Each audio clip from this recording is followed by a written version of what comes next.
Okay, shyiraho ijwi ryawe.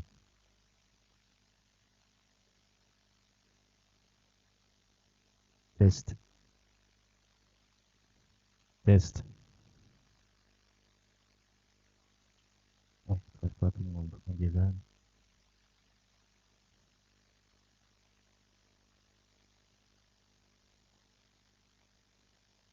Test.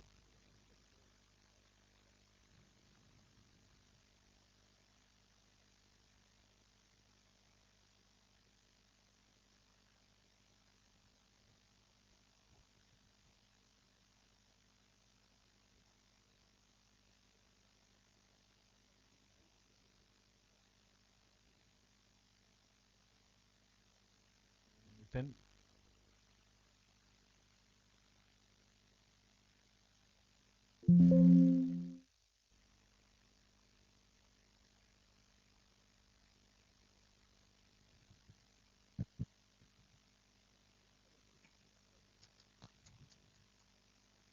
hello,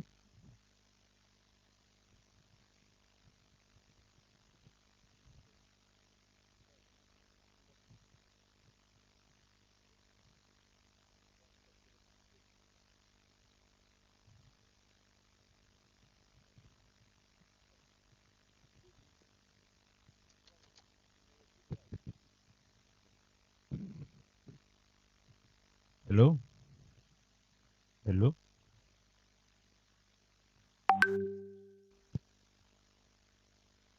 Good morning. Can hello. you hear me? Good Good morning. morning. Hello. Good morning. Good morning. It's Trudy You are most Hartzenberg speaking. welcome in this conference. But Thank you before so we start much. and we do anything, I'd like to request you and invite you for coffee before we start. Oh, thank you so much. No problem at all. Be happy to have a virtual coffee with you. So I would like to call the DVC to guide our invited guests to go for a coffee, and then they come back, then we start our program. Just we have 20 minutes.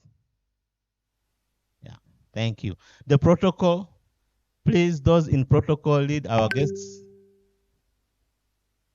Be ready to lead our guests to the coffee stand. You're most welcome.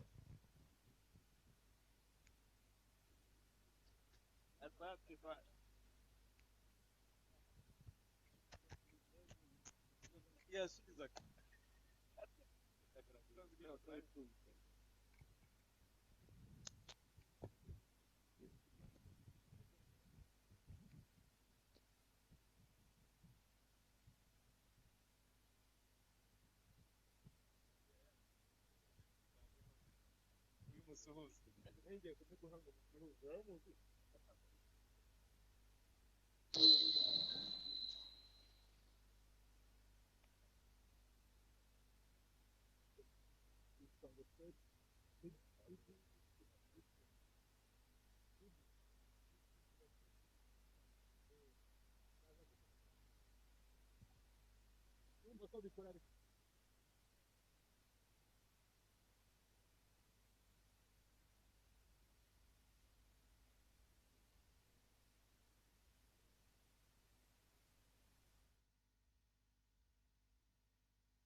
Hey,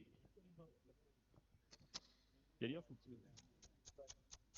Hey, yeah.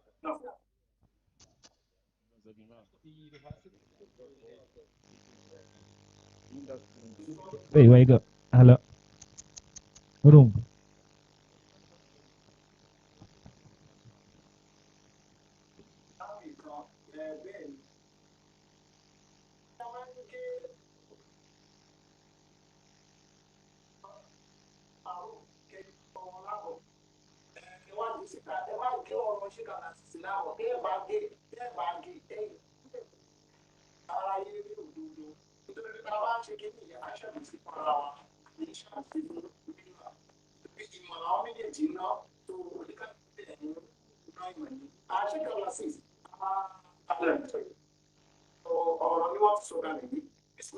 Now, alhamdulillah, Rabbil Alamin. Àkọ́kọ́ ni pé àtúntọ́lẹ̀ àjọ tí òfin kalẹ̀ ní pẹ̀lú pé wọ́n ará ìmílẹ̀ sáà ti wẹ̀. Gbogbo tí ọba máa ń lọ sí tí wà ní èkó tó kọ́ máa ń lọ wọn lò. Tí wọ́n dà fún wọn mẹ́tò, máa ń gbogbo wa pẹ̀lẹ́ lórí ó dàpọ̀. Wá bẹ̀rẹ̀ báwo lè kí ìbẹ̀ báwo ló dà bẹ̀. Wọ́n máa ń sọ̀rọ̀ sí pé ìmọ̀ ọ̀hún ìdáwà wí. Dáhùn rẹ̀.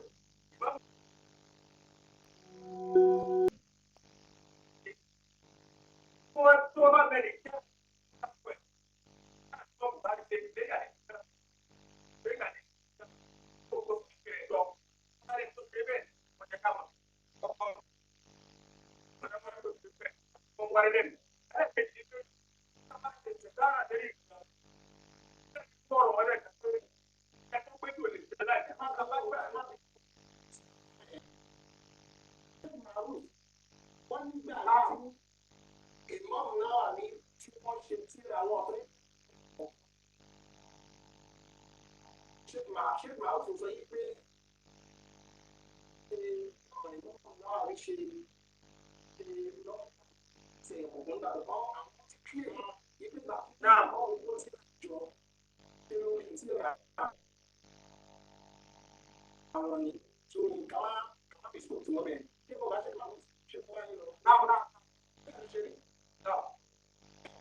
Amazing.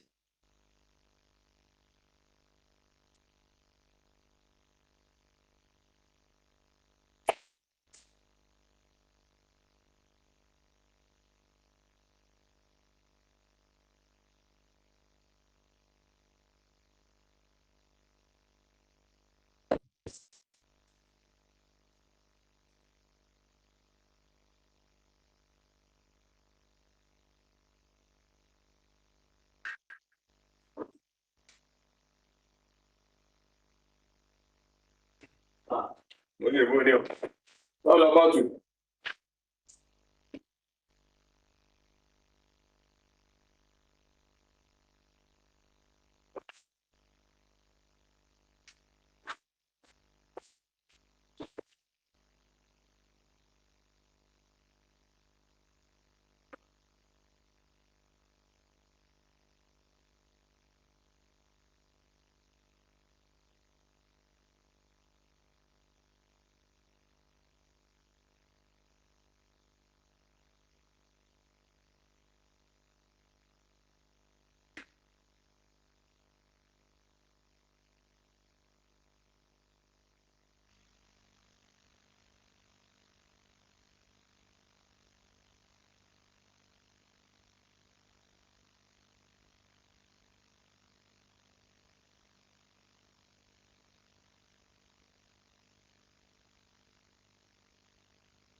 tí àná Muhammad sallallahu alaihi wasallam náà lẹ́bi ṣe ẹ̀rọ ń gbà ní. Ó kọ́ ẹ̀dọ̀ rẹ̀ gbogbo àdúrà tí wọ́n ń dọ́ni kó gba gbogbo ẹ̀ ó ní méjì ẹ̀dọ̀kọ́ ni kó gbà. Orílẹ̀ tí Bukhari mọ́mù àníwọ́ bí ṣe istikhara tẹ́ẹ̀bí ṣe rí. Lẹ́yìn tí wọ́n ṣe istikhara tán lérí tíra wọn tẹ́ẹ̀bí mọ̀ pé gbogbo àdúrà kọ́ ọ̀rọ̀ máa gbà wọ́n lè ṣe istikhara lérí nǹkan.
Please,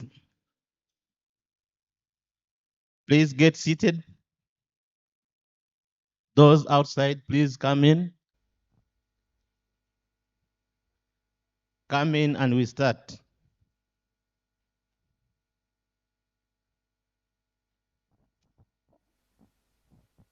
Those sitting behind, can you just go a bit, push a bit?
Bunu yapıp yeni atıyor biz zaten.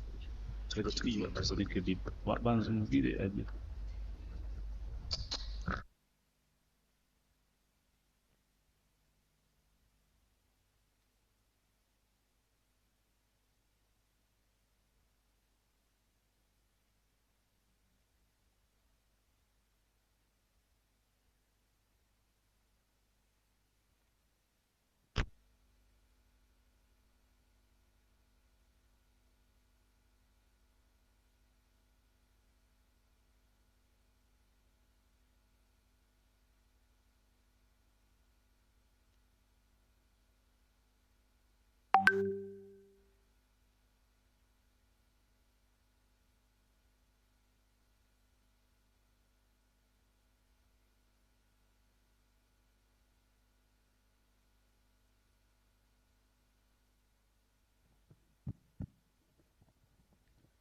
Hello. Good morning. Thank you for being present today. Those sitting behind, please come forward. Try to come forward. Try to come forward. Occupy the empty seats around.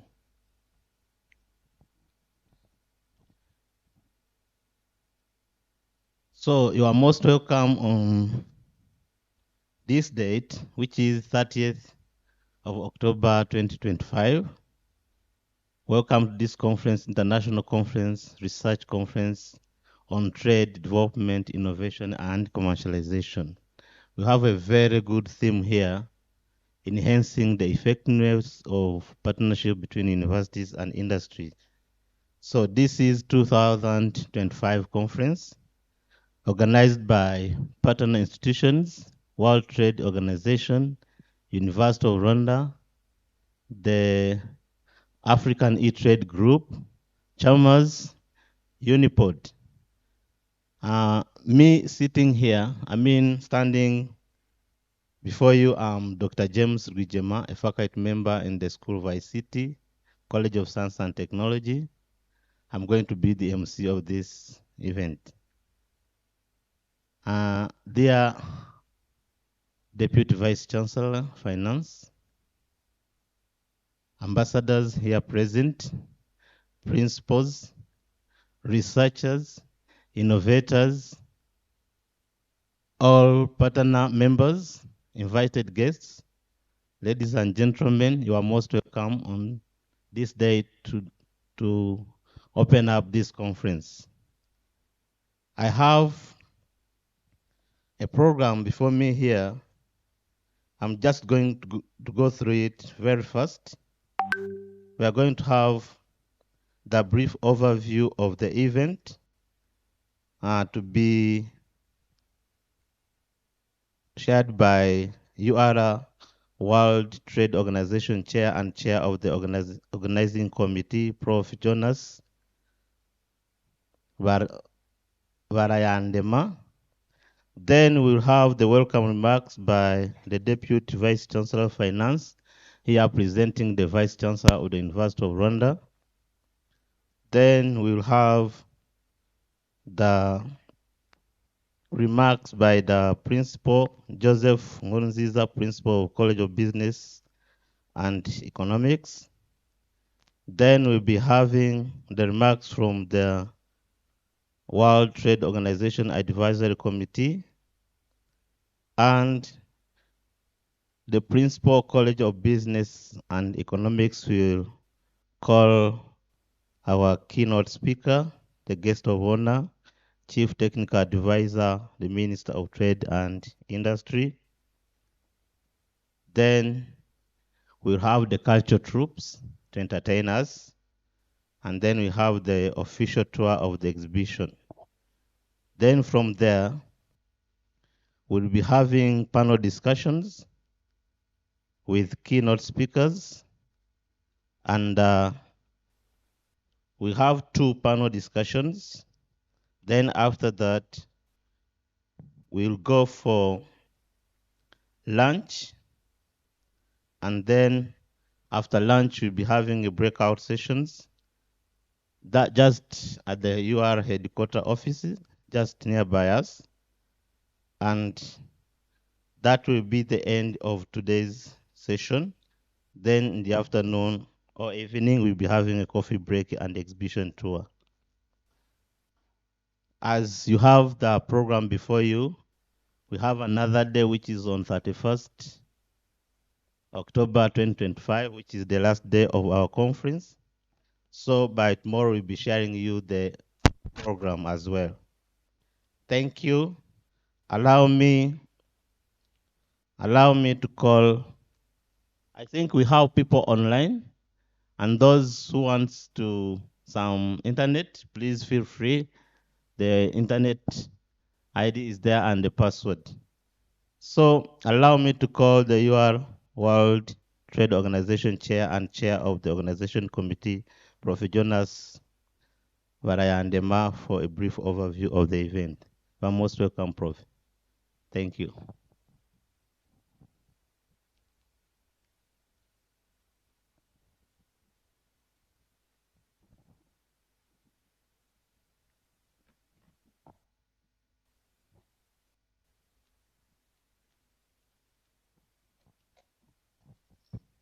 Guest of honor, DVC Finance, representing the Vice Chancellor, ambassadors, principals, COA Trade Group. They are researchers who came from abroad and from Rwanda.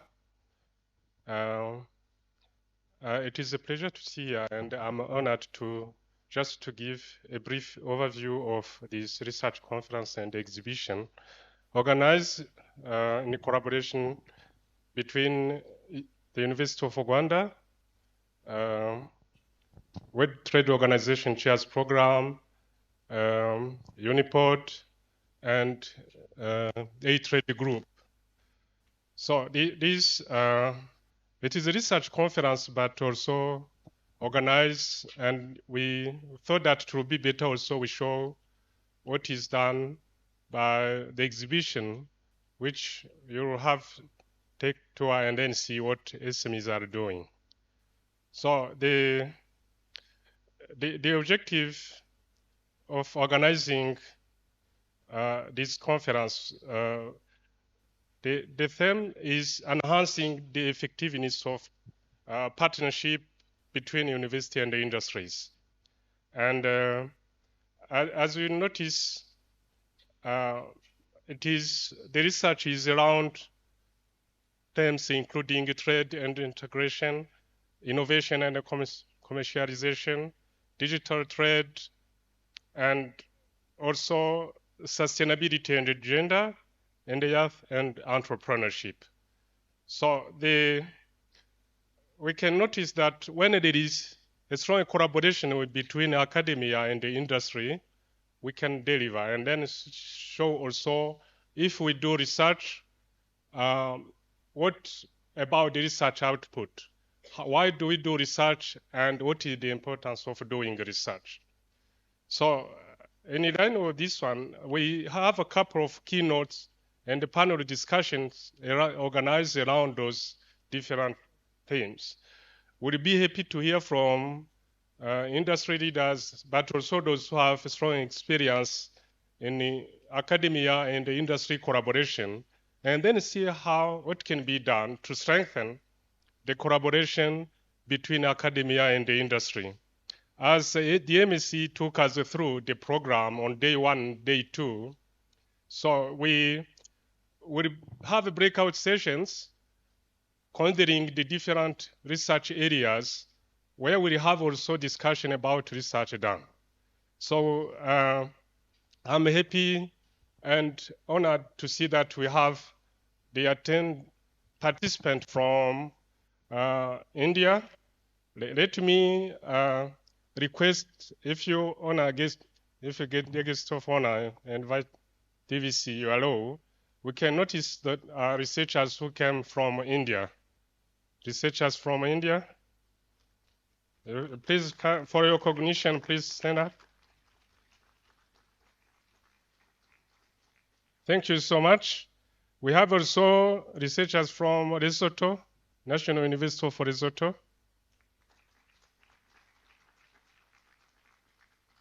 So we have also researchers who could not make it to come and who will be making presentation online from Burkina Faso, from Uganda.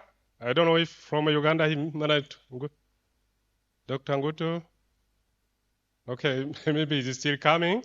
So we have also those who will be presenting, who submitted their papers from Nigeria and others. It is a pleasure also to notice that we have Mr. Power from Poland. Thank you so much.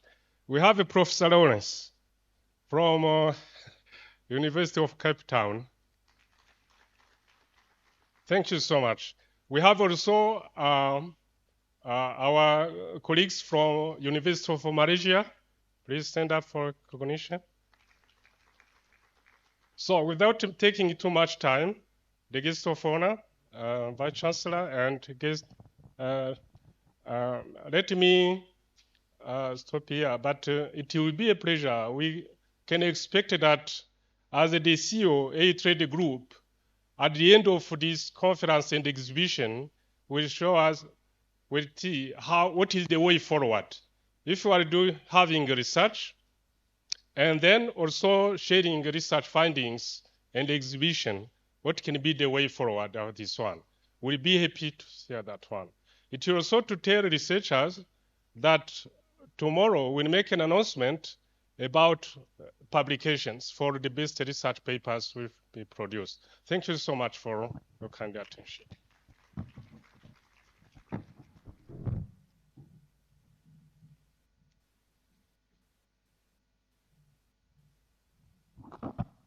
Thank you for the brief overview of the conference, and allow me to call the Deputy Vice Chancellor, Finance, here to open, to give us the welcome remarks.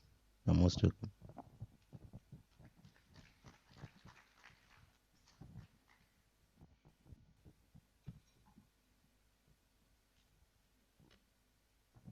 Well, thank you so much. We are excited to have a conference. People who are not very much familiar with academia, sometimes they start a conference very quiet, like this one. You seem to be extremely quiet. But then as they start discussing the research findings, they become quite excited. So that's why you see them very quiet, but I'm very sure at the end of the day, when they start discussing their research topics, they will be a little bit wired in a certain way. So to our guest of honor, representing the Ministry of Trade and the Industry, Minicom, their Chief Technical Advisor at Minicom, who is also our guest of honor, representatives of the embassies and the high commissioners. We have familiar faces. Katarina from our very good friend, Embassy of Sweden. We have our colleague from Kenya, but also others whom probably I didn't had time to chat with. We are pleased to have you. The CEO of eTrade Group. We are very much pleased to have you, but also to partner to be able to organize this conference. Various different director generals, company CEOs are here present. My colleagues, from the Senior Management Council of the University of Rwanda, the principals, but also other colleagues from the university.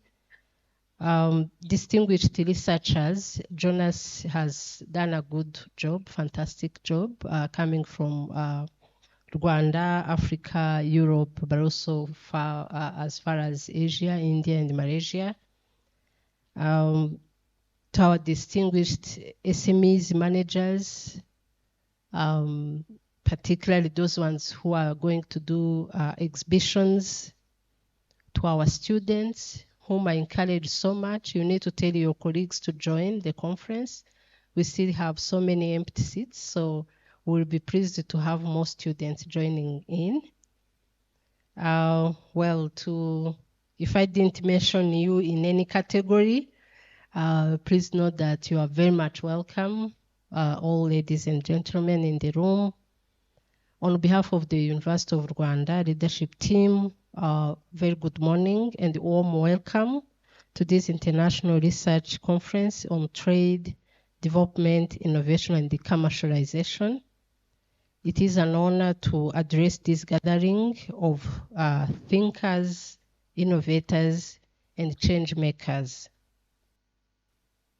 Allow me first to extend my sincere appreciation to the eTrade Group, WTO, UNDP as co-organizers of this conference, the organizing committee, the partners, institutions, exhibitors, particularly from the SMEs, student-led innovators from University of Rwanda, Unipod, Pascal, thank you so much, and Rwanda Polytechnic, who have products that are tailored to SME market demands.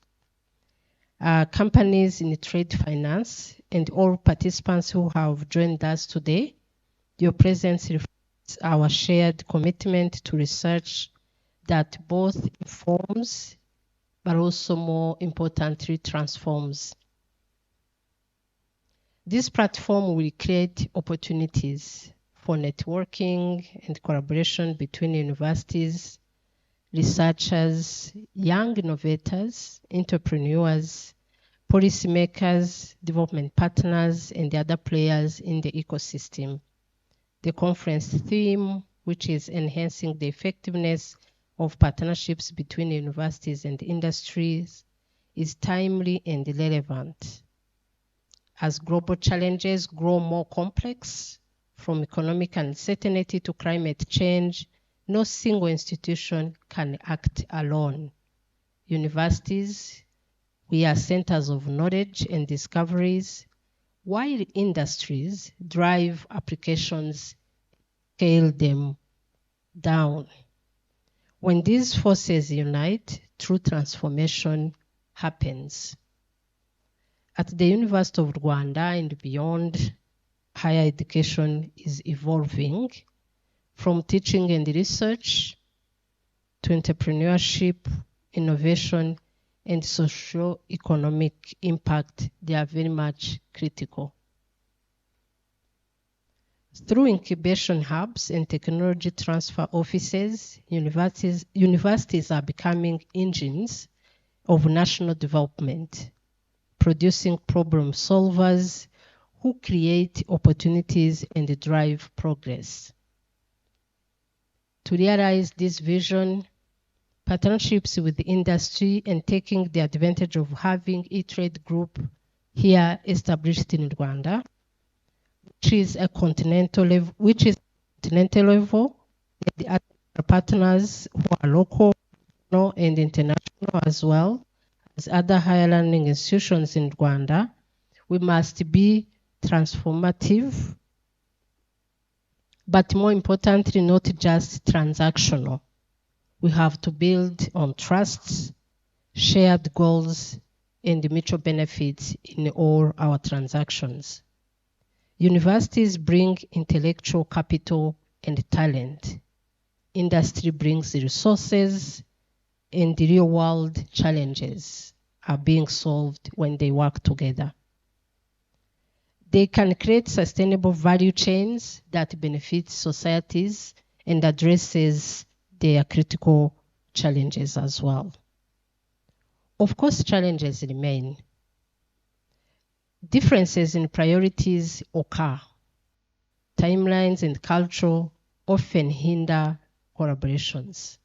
We must therefore strengthen policies on intellectual property, technology transfer, and startup support. Governments they also play a vital role by fostering innovative, friendly environments. Along the way, we must leverage emerging technologies like AI, biotechnology, renewable energy, fintech, just to name a few, which offer vast opportunities for collaboration, especially for developing nations seeking innovative growth. As I conclude, I would like to invite you to reflect on the following 3 principles as we dive through discussions today and tomorrow. Number 1, we need to have a purposeful partnership. Let our collaborations be guided by impact, not just output. Every joint project should aim to improve lives, create opportunities, and advance sustainable development. Number 2 is mutual learning. Industry can learn from academia's path of inquiry, while universities can learn from industry's agility and pragmatism. Together we can cultivate a new generation of innovators who are as comfortable in the lab as they are in the marketplaces. Number 3 is global vision with local relevance. As we engage internationally, let us not lose sight on our local realities. We come from different countries, as we heard. we need to make sure that we contextualize and reflect on solving the problems our people face day to day. The true measure of innovation lies in how effectively it addresses the needs of our communities. The future belongs to those who bridge the gap between knowledge and action. The university of tomorrow is not an ivory tower, but a collaborative platform responsive to society's needs. Let this conference aspire lasting partnerships that drive inclusive and sustainable progress. Thank you very much for your kind attention.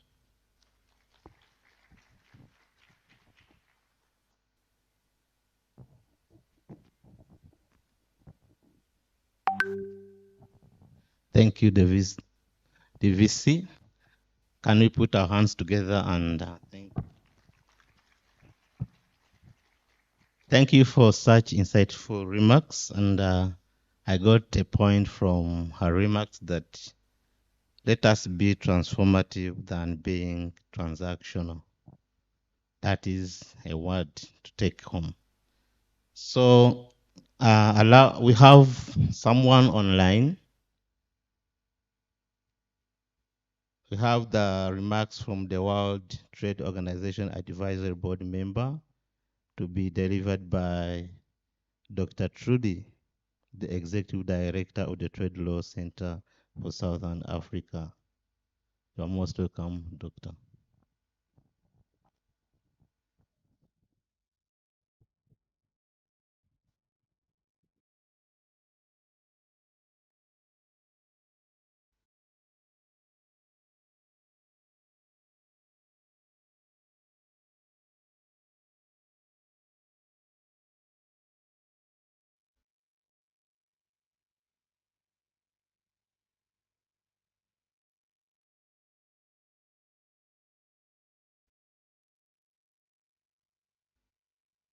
Emma, Jonas, congratulations to you, the organizing committee, and to the University of Rwanda.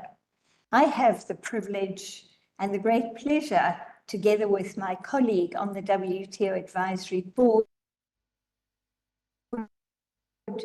Professor Richard Newfarmer, to be working with Rwanda's WTO chair. This network of WTO chairs globally, and in particular in Africa, has become particularly important as a community of practice, as a space for innovative ideas about trade policy, trade governance, particularly important for the African economies as we look to the full implementation now of the African Continental Free Trade Area. Of course, in March next year, Cameroon will be hosting the 14th Ministerial Conference. And it's extremely encouraging to see how the chairs on the continent are working together in preparation for this important event. Of course, as we gather for this conference, we find that the global trading system, in fact, global economic governance and multilateralism are in a state of flux. Since the beginning of the year, we have seen unprecedented shocks to a trading system that had become the norm over the past 80 years. US trade policy has moved along to a different paradigm, away from the non-discrimination principle of the World Trade Organization, MFN as we know it, to reciprocity. And we have seen an increase in a trend which is not new this year, but that is unilateral trade policy actions. It is in this context that we need our research community more than ever before. And indeed, the collaboration between our research community and academia, think tanks across the world, but also on the continent, their collaboration with industry becomes even more important than it has always been. As we've heard from our previous speakers, Academia is the space to which we look for innovative and forward-looking ideas about trade policy, about trade governance. And very importantly, in the context of where we are today in Rwanda, the links between trade and development. Rwanda, a least developed country, for the first time in 2024, met the criteria for graduation out of the LDC category.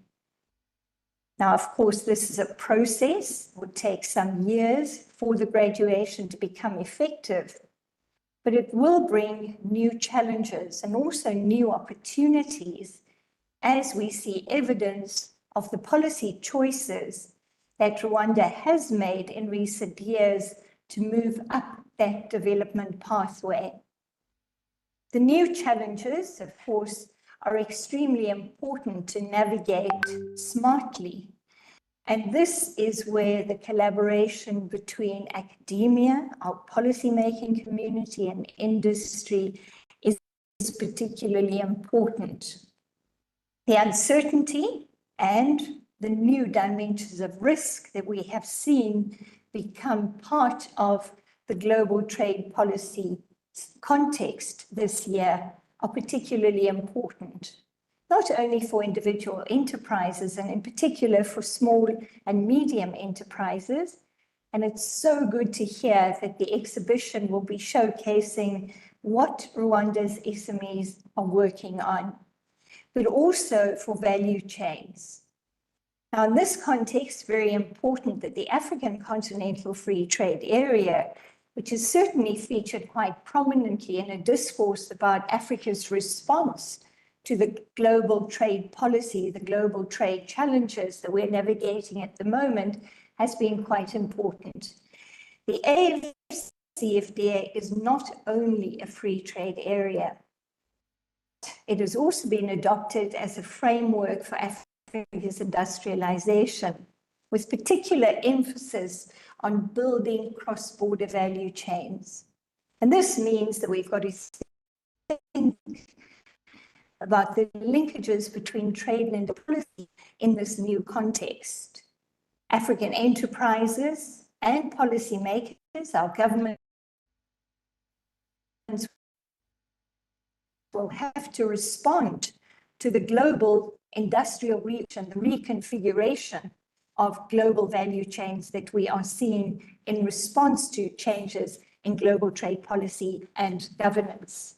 Taking a look at some of the papers that we will have the privilege of listening to today and tomorrow, we see that many of these issues will be discussed. I think, as our colleagues have indicated, it's so important that we make the links between research, the implementation, and the reform of policy, but also that we see this translated into actionable strategies in industry. As we take a look at now the effective implementation of the African Continental Free Trade Area, and colleagues, there is still a lot of work to be done because there are still issues on the negotiating table. It is particularly important that we keep in mind not only the trade facilitation agenda, for example, as a means of facilitating cross-border trade, but indeed, trade facilitation is in fact an expression of regional industrial policy, because trade facilitation is also about facilitating cross-border economic linkages, reducing the transaction costs of doing business across borders. And trade facilitation under the AFCFTA, colleagues, is not only about what happens on the African continent, but it has a multiplier effect and improves competitiveness of Africa's enterprises in the global trading space and the global value chain space as well. So, colleagues, we look very much forward to a very interesting conference, but also at the exhibition, learning from Rwanda's SMEs. Take a look at the challenges that they are navigating and how this may inspire our researchers, I always find the survey work that our researchers do particularly enlightening as they engage with our SMEs and find out what the particular binding challenges are that they face as they make decisions to invest, to produce, and to trade. I wish you all a very constructive debate, a very productive conference, and look very much forward to the outcomes and the impact of this conference. Thank you very much. Thank you very much, Dr. Trudy, and we are very proud to be your partners. So allow me to call, we have a shared remarks by Dr. Harris Lyer, the World Trade Organization Chair Programs. Please share with us the video of his remarks.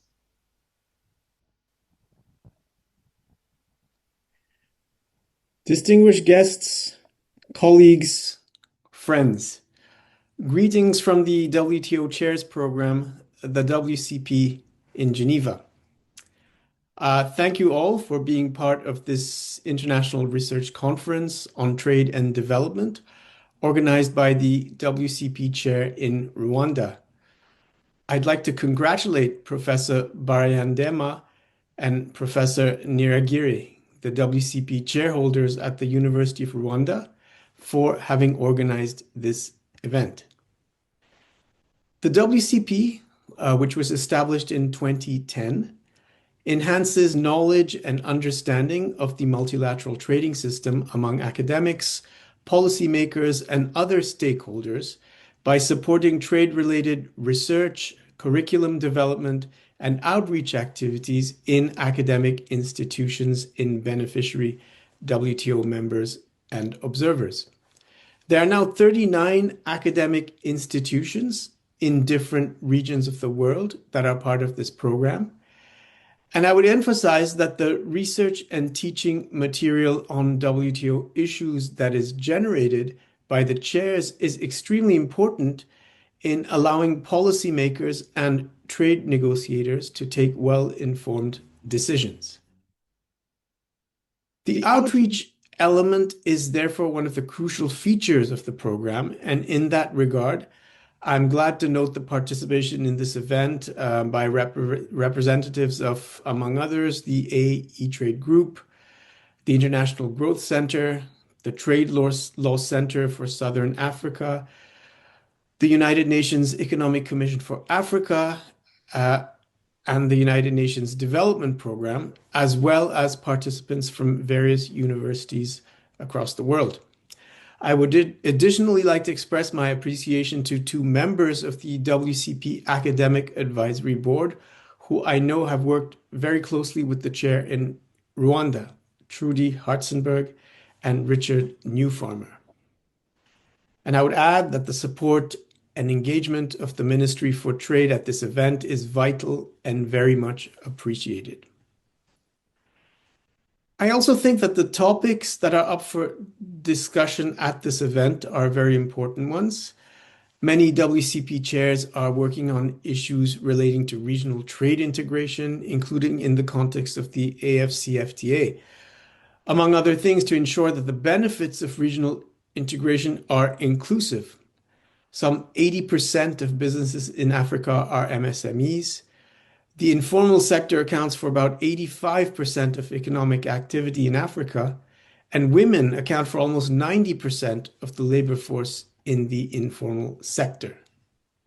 The panel discussion that will be held on building resilient trade and regional integration under AFCFTA will, I am sure, be valuable in exploring ways forward in this regard. Let me also add that for regional integration and trade more generally to be effective, businesses and entrepreneurs must have access to finance, a production network, and markets. And in the world in which we live now, they must be able to access digital markets and participate in e-commerce. We're, of course, all aware that the rise of digital trade offers significant opportunities for this continent to boost growth, create better jobs, and reduce poverty. But it's also important to turn these opportunities into concrete benefits. The discussions that you will have around digital trade will be valuable in bringing out some of the outstanding issues. And there are other important topics that will be addressed during this conference as well, including trade and gender, trade in the environment, and global value chains, which are all topics that chairs across the world are working on as well. I'm really looking forward to learning of the outcomes of your deliberations to get a better understanding of your perspectives on these questions, and then also place them in the larger picture of the work being done by other chairs in different regions and sub-regions. For now, as I close, let me say that trade can certainly drive development, but it is crucial to understand how this works in different contexts and what policies are needed to support this. This conference is very well tailored to this question, and I congratulate the team in Rwanda once again for putting it together. Thank you, and I wish you all enriching and productive discussions over the next 2 days. Thank you, Dr. Harris. And now we have remarks from Mr. Alu Aleme, the CEO of African E-Trade Group. You are most welcome. Thank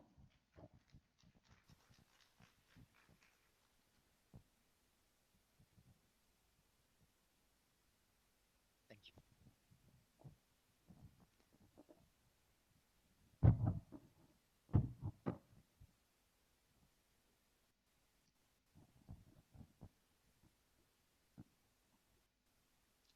Honorable Minister, represented by the Chief Technical Advisor, Excellencies, members of the Diplomatic Court, esteemed partners, private sector partners, members of the academia, distinguished ladies and gentlemen, good morning to you all.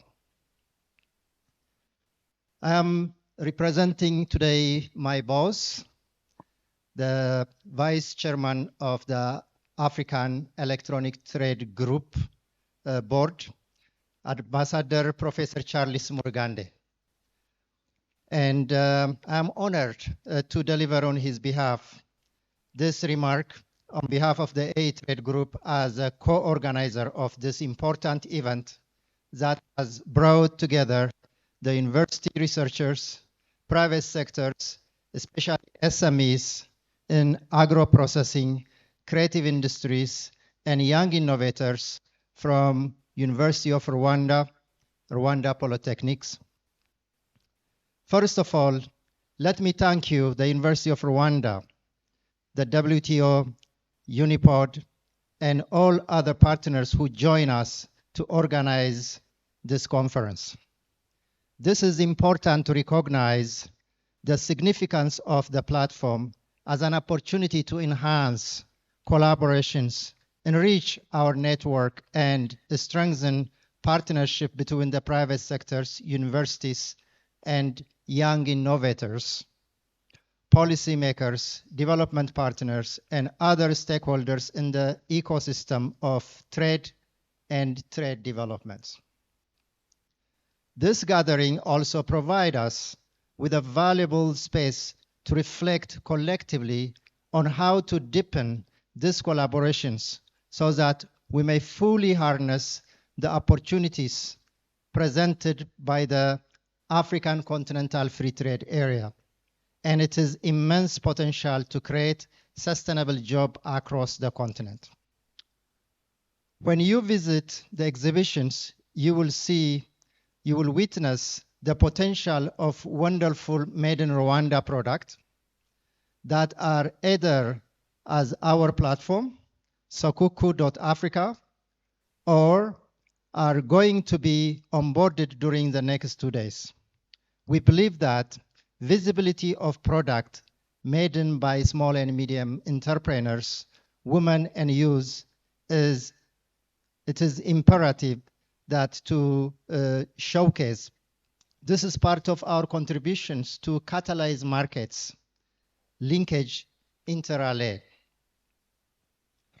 As most of you know, the African Electronic Trade Group, AE Trade Group, is an African social enterprise headquartered in Rwanda with the commitment to digitalize trade in Africa and boosting both intra and inter-Africa trade, African product and services proudly made in Africa. AE Trade Group is founded in the principle of independence, sustainability, and inclusivity in alignment with Agenda 2063. The Africa Strategic Framework for Achieving an Integrated and Prosperous Continent and the Agenda 2030, the United Nations Sustainable Development Goal. We believe that transforming and sustainable sectoral change at a significant and impactful scale requires a collective action, working hand to hand with stakeholders across sectors to co-create solutions that serve Africans. Guided by the conviction of the AE Trade Group has developed an integrated ecosystem made by sustainable change, which will further elaborate in the upcoming sessions. Our partnership with the University of Rwanda and other academic institutions is a collaborate and a strategic move aimed at strengthening trade and economic sustainability. This collaboration focuses on applied research, relevant skill developments, and knowledge creations that align with evolving need of industries and trade. Universities plays a pivotal role in driving innovations among small and medium entrepreneurs by providing access to state-of-the-art facilities and specialized talents and technical support. Through structured collaborations model, university helps small and medium entrepreneurs overcome their barriers by entering and increasing their competitiveness in the regional and global markets. Universities also bridge the gap between research and practice by offering training, technology transfer, and technical guidance, particularly to farmers and entrepreneurs, thereby improving productivity and the available quality of agricultural outputs. This impact resonates across all sectors, especially sectors identified by a continental and national policy framework, such as agriculture, minerals, pharmaceuticals, among others. Universities are bridging in this gap between the researcher and the practical aspect, and the improving productivity and the overall quality of agricultural outputs. Distinguished members, AE Trade Group also recognize universities are major contributors to digital transformations and trade. They serve as intellectual hub that foster credibilities and innovations and problem solving, nurturing the skilled individuals who develop innovations, solutions for a private sector offset. To unlock the full potential of the university-generated knowledge, products, and skills, a strong collaboration is needed with private sectors and industry leaders is extremely essential. A joint initiative aimed at accelerating private sector's growth and expand employment opportunities are the cornerstone of sustainable economic transformations. Equally important is to foster public-private dialogue to enhance a coherent and strategic formulations, execution on learning among key economic actors. In Rwanda, AE Trade Group is implementing a digital trade advisor pilot project aimed at empowering youth through digital literacy, e-commerce, and advisory skills, while simultaneously enabling Rwanda's small and medium entrepreneurs to appreciate and adapt digital trade. This strategic pilot initiative is implemented by the A-Trade Group in collaboration with its partners, exemplifies the power of pioneering between academia and industries. To date, a number of locations that graduated, majority from the University of Rwanda, have been hired, trained, and deployed as digital trade advisors and other activities to support small and medium entrepreneurs in agro-processing and creative sectors in Rwanda. Distinguished participants, allow me to emphasize that a joint initiative and partnership are important drivers to achieve growth and accelerate trade. It is therefore essential that we continue to work collaboratively to enhance and expand such initiatives. Let this conference serve as a platform to reimagine new model of collaborations and partnership, particularly between academia, private sectors, development institutions, aimed at advancing digital transformations and enhancing trade, both within Rwanda and across our continent. Through this effort, we can unlock a greater economic potential and creating a meaningful job opportunities for the youth. Thank you for your attention.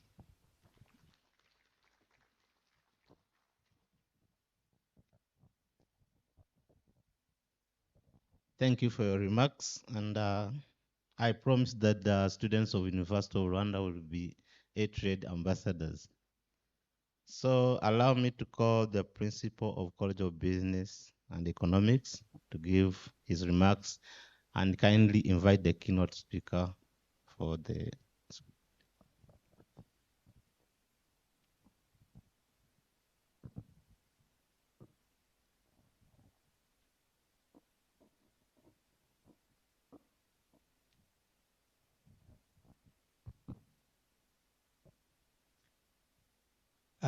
guest of honor, sir, CEO, A-Trade Group,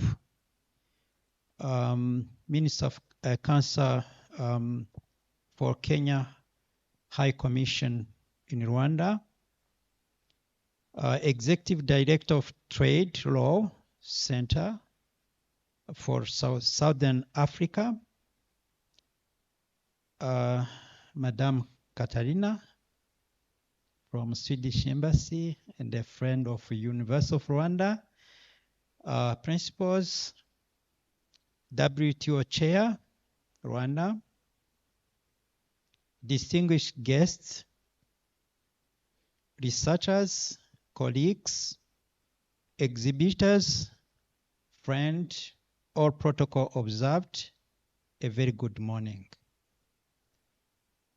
It is a genuine honor to welcome you all to the International Conference on Trade, Development, Innovation, and Commercialization, hosted right here at University of Rwanda, Nyarugenge campus.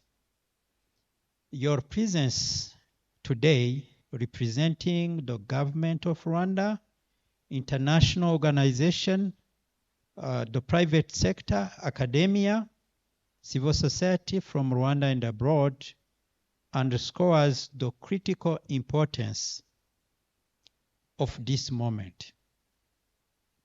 We are gathered not just to talk, but to strategize and collaborate on how trade can become an even more powerful engine for sustainable development, shared prosperity, and poverty reduction worldwide.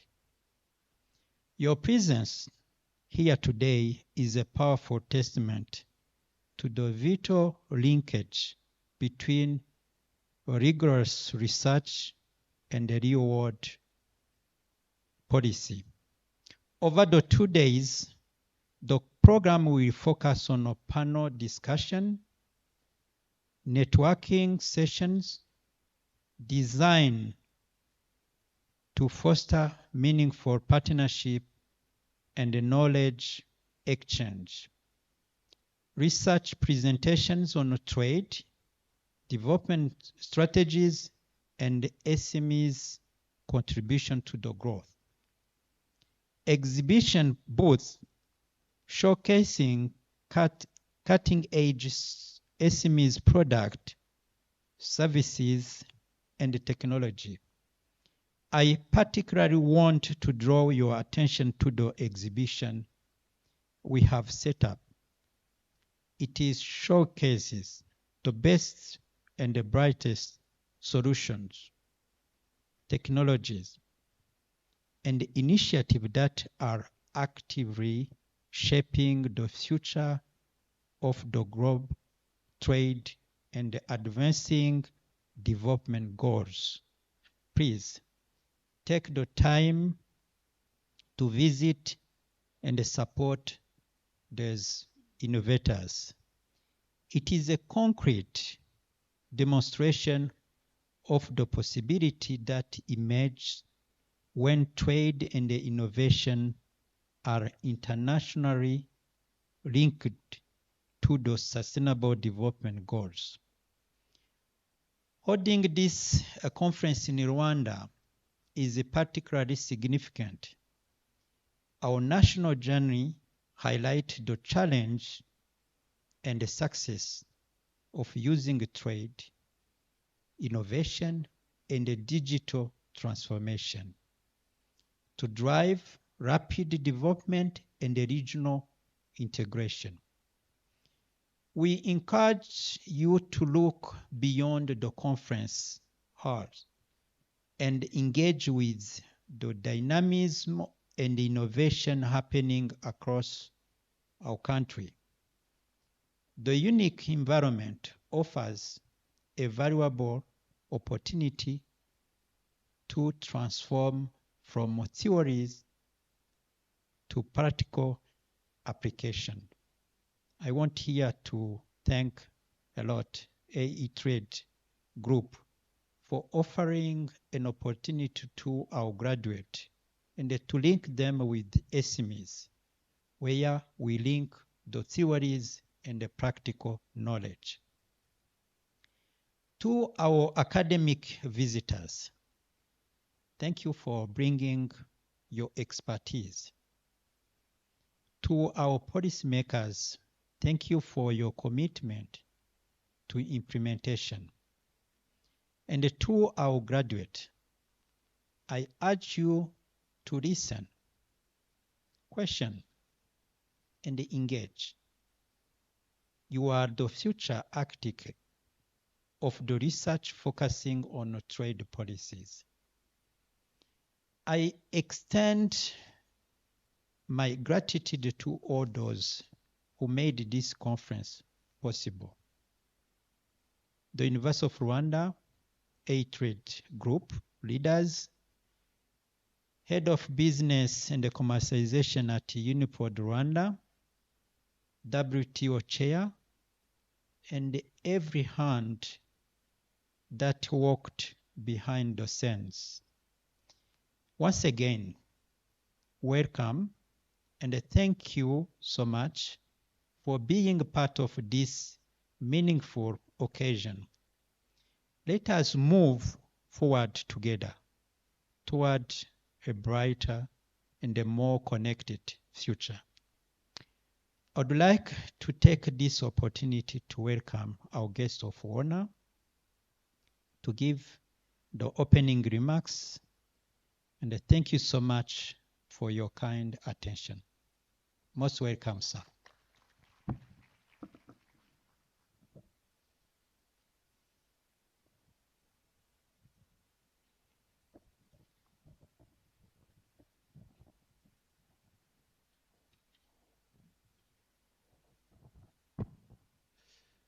Good morning, everyone. Before maybe I can play my current role, I would also to recognize this academic community where I have been since. Previous my current role, I was academician, and today I'm still academician, as I believe. I was in the College of Agriculture and in the Department of Agribusiness, and I was lucky to meet some of my senior fellow researchers and professors. I've met Prof. Martin, and I remember the time when he signed the recommendations, 2017, when I had to leave for the PhD studies. So I think it's a time to recognize. Now I can go my current law today, but that I would not go without saying. And I believe also I'm still in this community.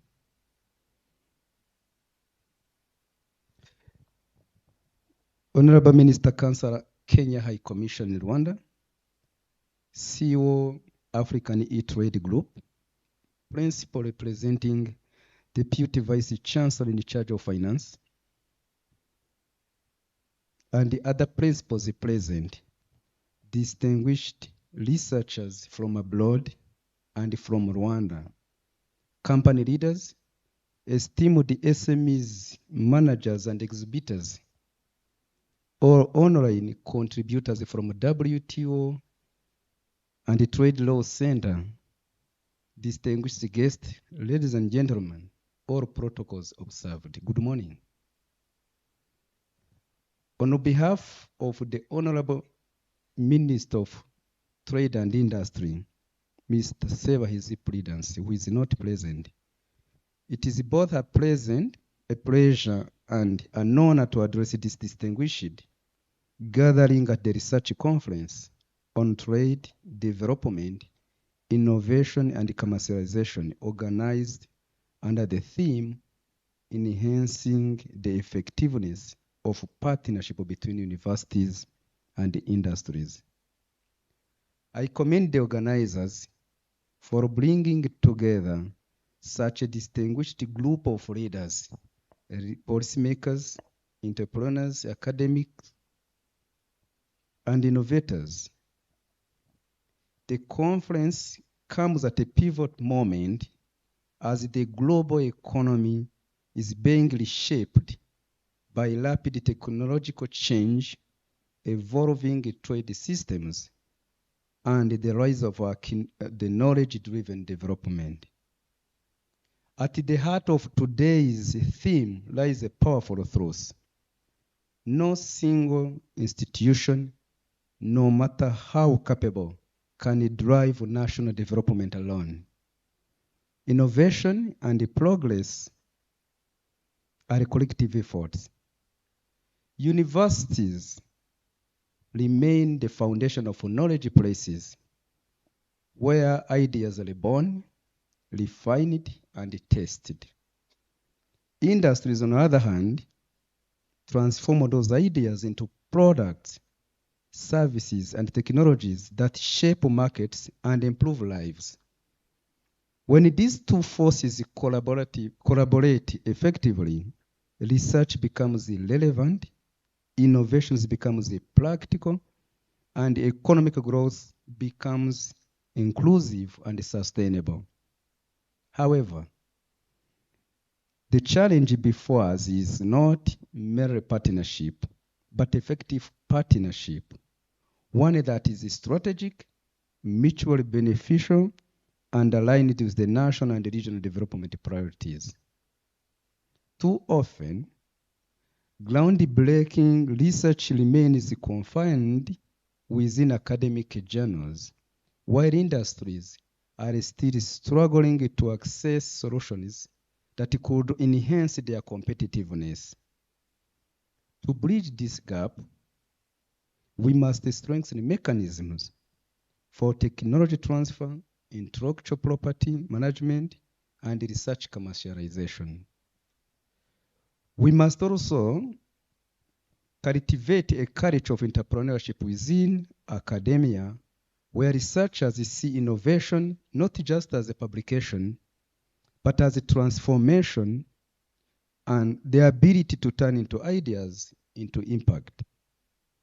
Likewise, industry leaders should increasingly view universities not only as a training grounds for future employees, but as a strategic partners in innovation, sustainability, and growth. Ladies and gentlemen, I'm particularly delighted by participating of the SMEs and exhibitors at this conference. Small and medium enterprises are the backbone of our economy. They are expected to be the source of and the contributor of the job creation, innovation, and regional development. On this, the government of Rwanda set ambitious targets of creating decent jobs around 250,000 annually, and this is amounting to 1,250,000 over the 5 years of the National Transformation Phase 2 period. Undoubtedly, SMEs will play a central role in achieving this goal by adding value and responding to market-ready demand. On this occasion, by connecting SMEs with university research and innovation ecosystems, we open a powerful channel for inclusive economic participation and local value addition, ensuring that this will translate into tangible opportunities for our people. Government also has a critical role to play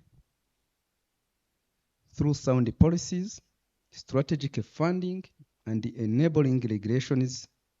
Then we can create an environment encouraging collaboration and protects intellectual property and supports innovation.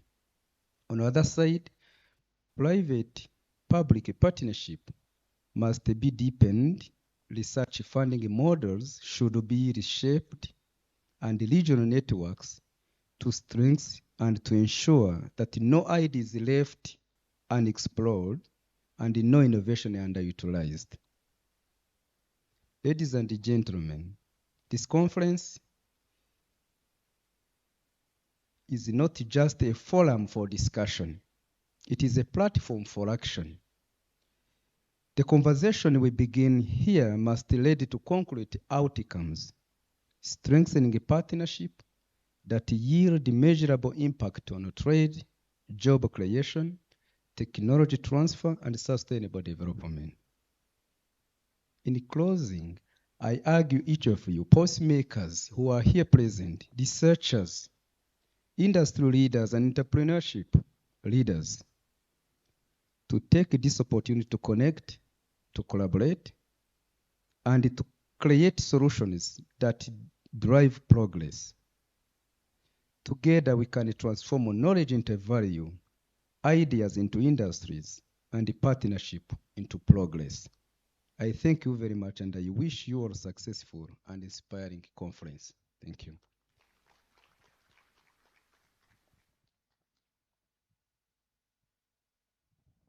Thank you, Honorable Guest of Honor.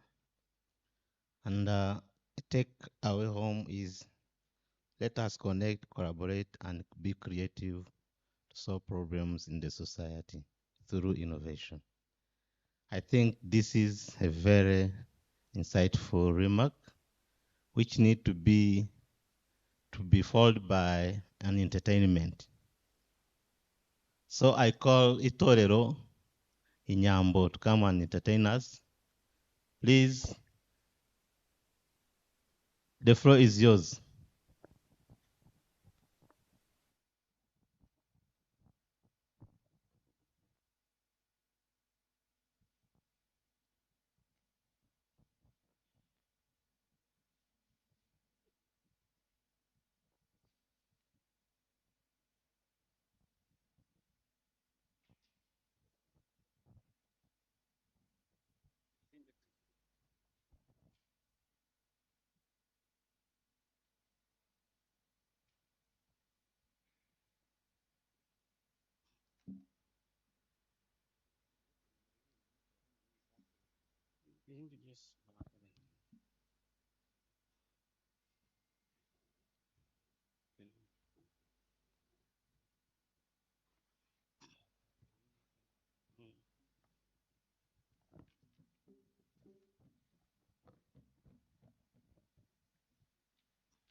Rwanda ndaje dore ndaje nkuvuga ubutwari nkuvuga ukuri ndata ibikorwa byawe komeza imihigo ndakurata ndanguru yanatinya kukuneye umuneza komeza imihigo yego Rwanda we komeza imihigo Rwanda yacu uhamye berendero becenga uri inganje hamije intambwe twese abana bawe turagukunda uraberewe cyane utatishe manishe jushi ndagira gitore komeza ubwiza bwawe bukugira rwema rwahuruje amahanga komeza imihigwe yego Rwanda we komeza imihigwe Rwanda yacu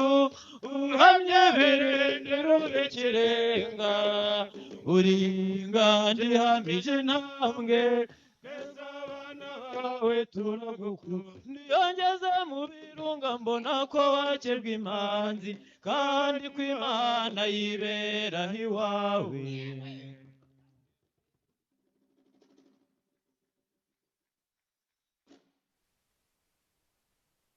yeah, yeah, yeah, yeah, yeah, yeah, nimuberwe bakobwa, yeah, yeah, yeah, nimuberwe bakobwa nimuberwe bakobwa nimukeshe gitaramo muhimbaza ababarora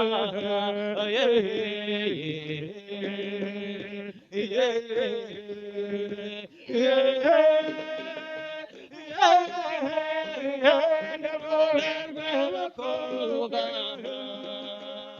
nabakunze nkibabona ndabakumbura mbafite ndabatebanuzi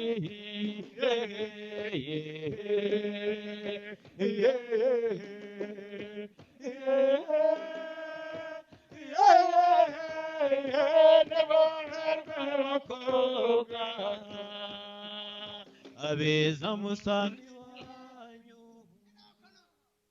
dore nyangezi nyangezi dore nyangezi bushiru dore nyangezi bushiru hakurya y'ubunyabungo nyangezi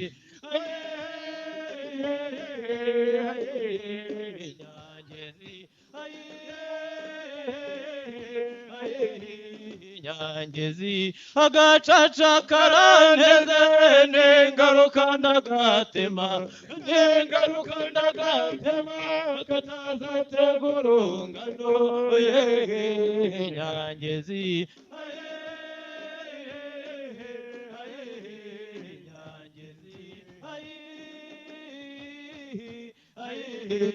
nyangezi sinzi igihindahina nk'imvura y'umuhindo nk'imvura y'umuhindo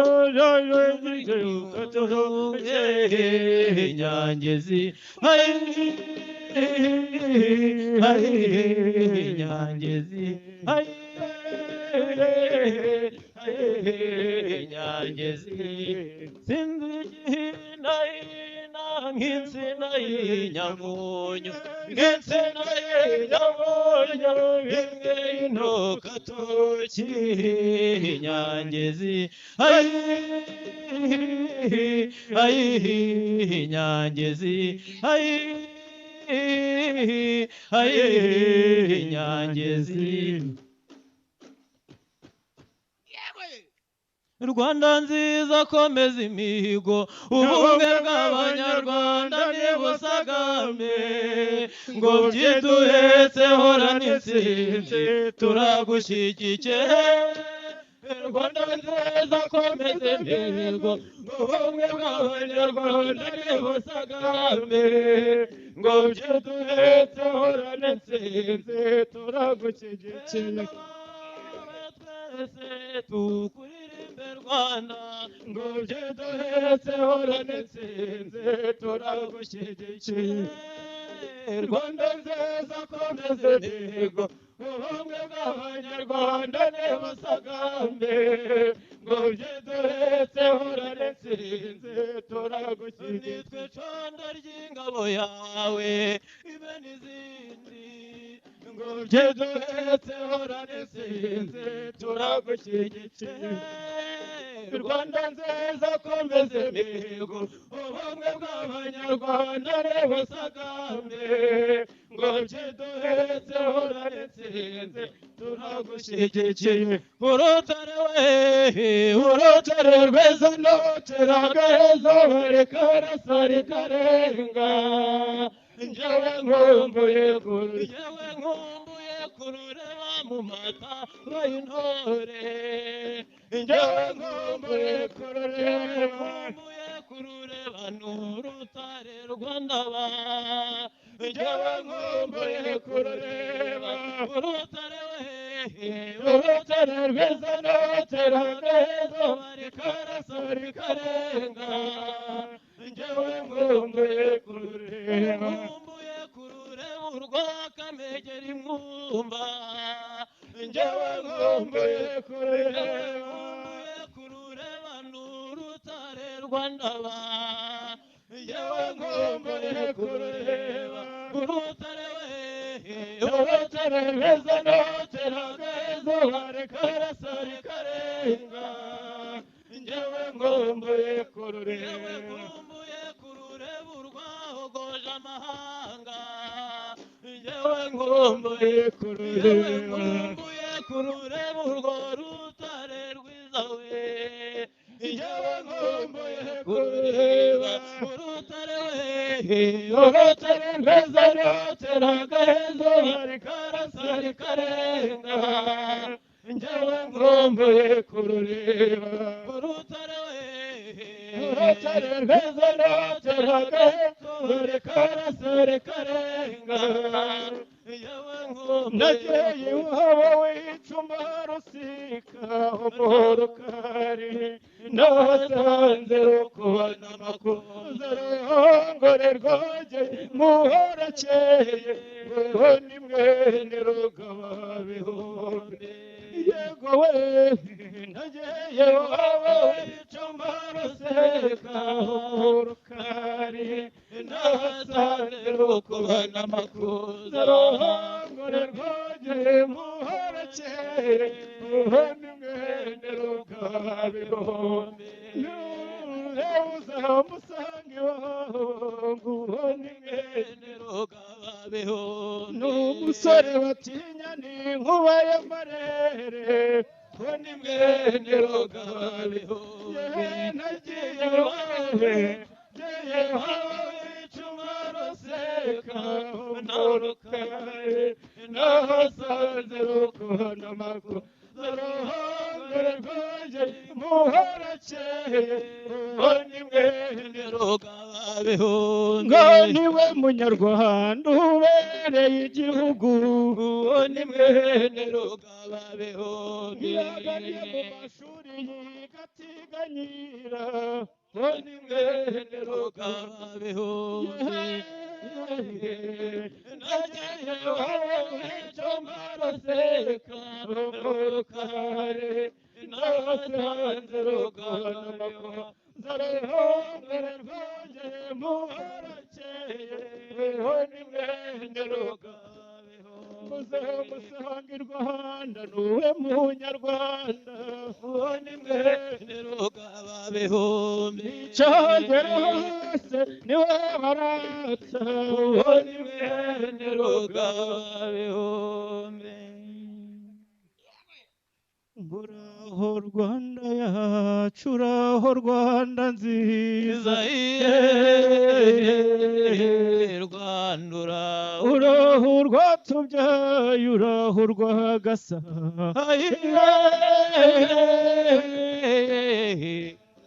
urwamataba atazadatera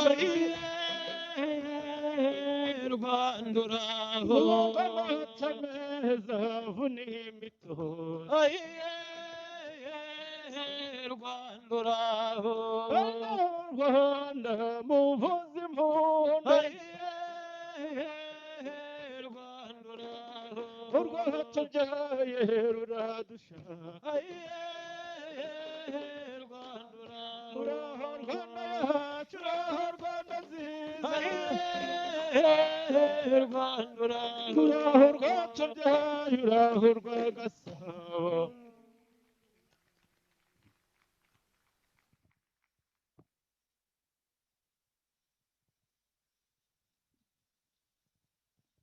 Thank you very much, Itorero Inyambo.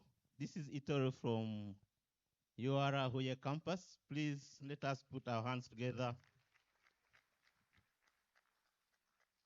Now we are going into another session of taking a photo group. Everybody here present, please come forward and we take a group photo. Then after that, we'll make a tour to the exhibitors. There behind, we'll start from this side, where we'll be having two presenters. One is CF Premium, the CEO, Christine, will present on behalf of the others. And then we have the Trade Fin, which is giving an SME, giving small loans to traders and other SMEs. So please come forward for a group photo. Thank you.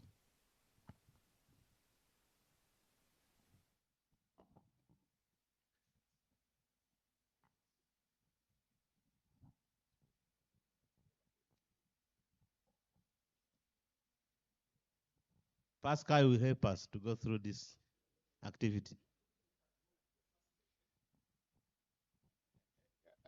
I believe we have different session of photos. Let's begin from the leadership. Yes, principal, come on. Move on. Christine, join the group. Ambassadors and director generals present here. And researchers from far. The global north and south, please. The Indians, I mean, and please join the group.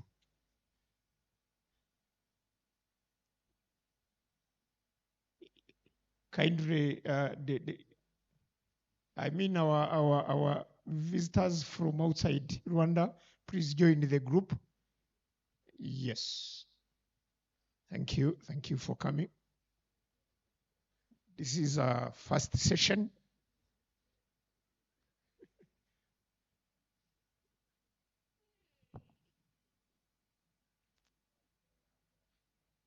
You can continue with the same line. I think we can fit here. Yes, let's just line up. Or you can even go upstairs. Yes, it is around. Yes, up there, behind. You pass the other side because yes, on the other side there. But I think you are fit. We can take photo. Okay. Can we say from? Let's go behind. Let's go behind. You feel tall, you can stand here.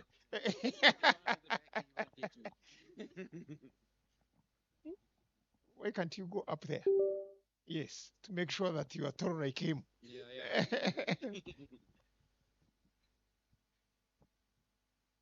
Damascene, are we okay?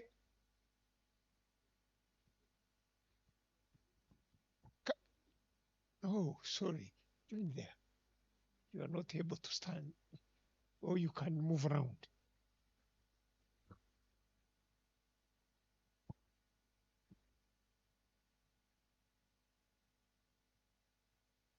They must send remind if we are done, and then the rest can join behind again.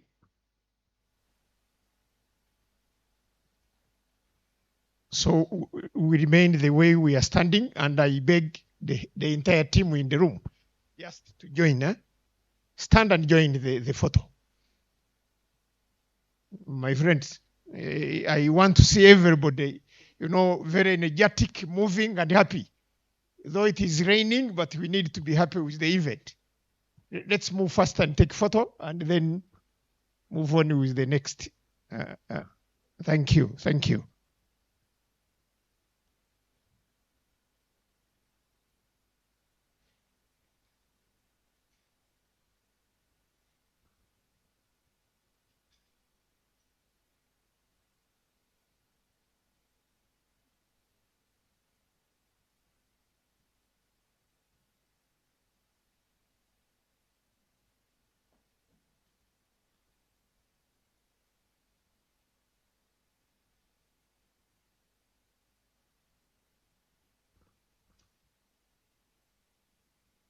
Make sure you are visible, you are happy for the photo.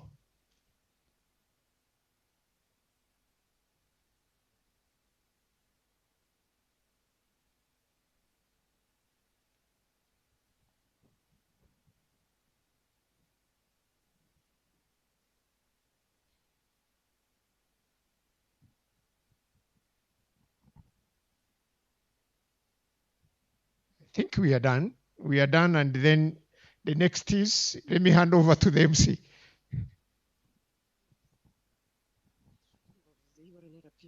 The next activity is to visit the booth.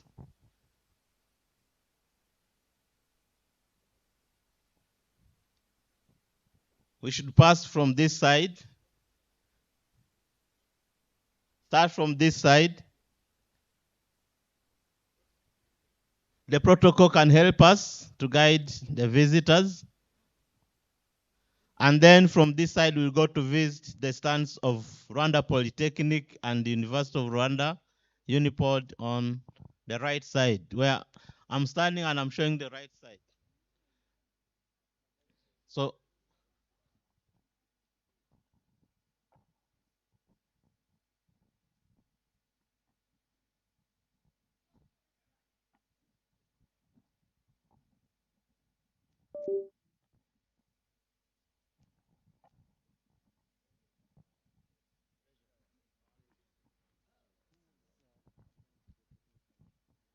there are good products there. Feel free to buy one or two. Our brothers from across the world should take the product as gifts to their beloved families. Feel free to buy one or two.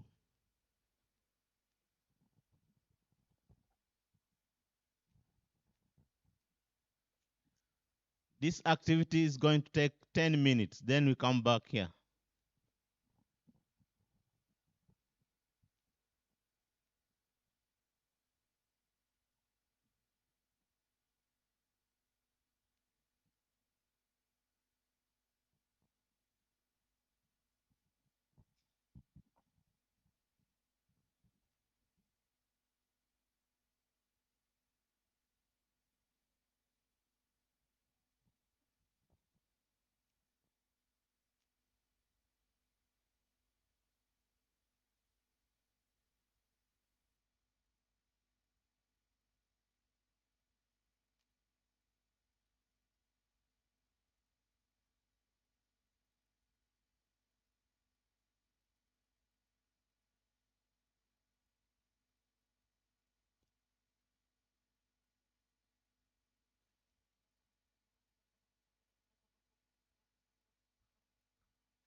Eswatini. So she needs connection. Ethiopia and Africa. Yeah, right. Yeah.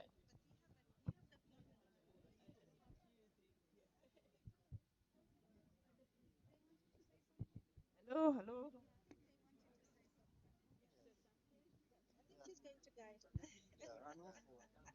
Hello. Hello. So we're having a session here. We're starting with SCF Premium Company. The CEO, Mrs. Christine, is going to explain about her product, the importance of the product, and of course, what are we gaining from this health-wise. Thank you.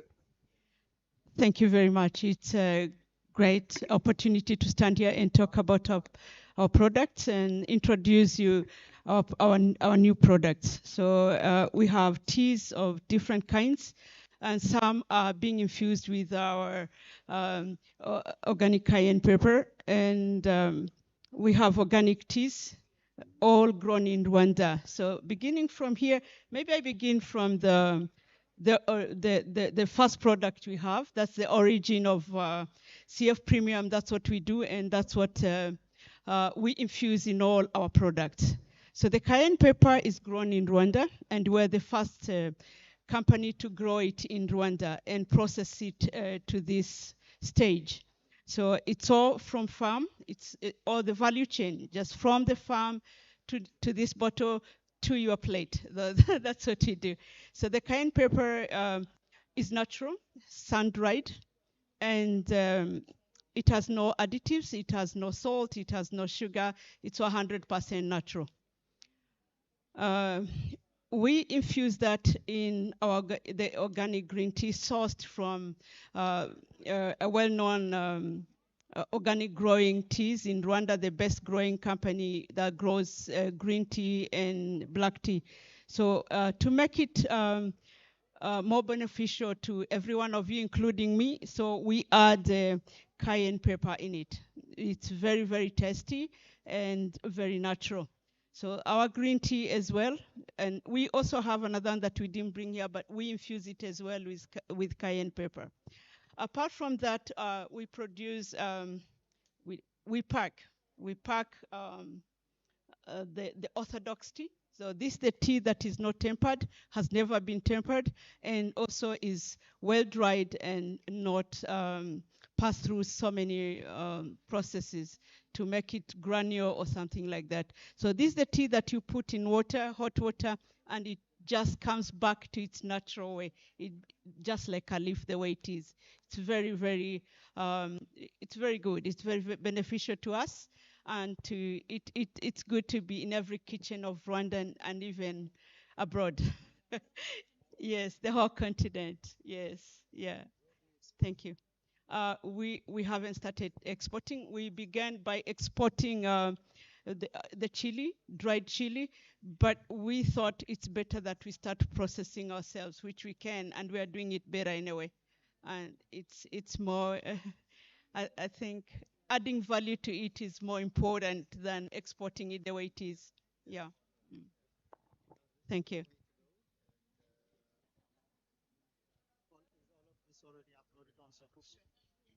All of these are uploaded on Sokuku? Yes, yeah. Okay, okay. I think this is the first added value service. Many of us exporting as is, and this is a way to go within the continent itself that will be very, very handy. And I think with Sokuku advertising it with a number of countries within the continent, that you will have more clients to come in. And I'm very glad that this is already uploaded. Excellent. You talked of research, and I think CF Premium have been doing our own research on benefits of green tea combined with cayenne pepper. So it's yes, yes, yeah. These are few that we picked, maybe because they've done research on that, but there are many, many benefits on the products. Yeah. Yeah. Yes, please. You are contributing employees, the number of employees, and Yes, we do.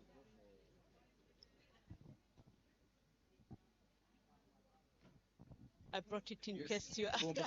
It has to be marketed on your product. Yes, start now, market on your product. Yeah, we are. Yeah, we just got it. We sent the new labels to, because we do our labels in China, so we are including that. Yeah. They want the product to go. Yeah.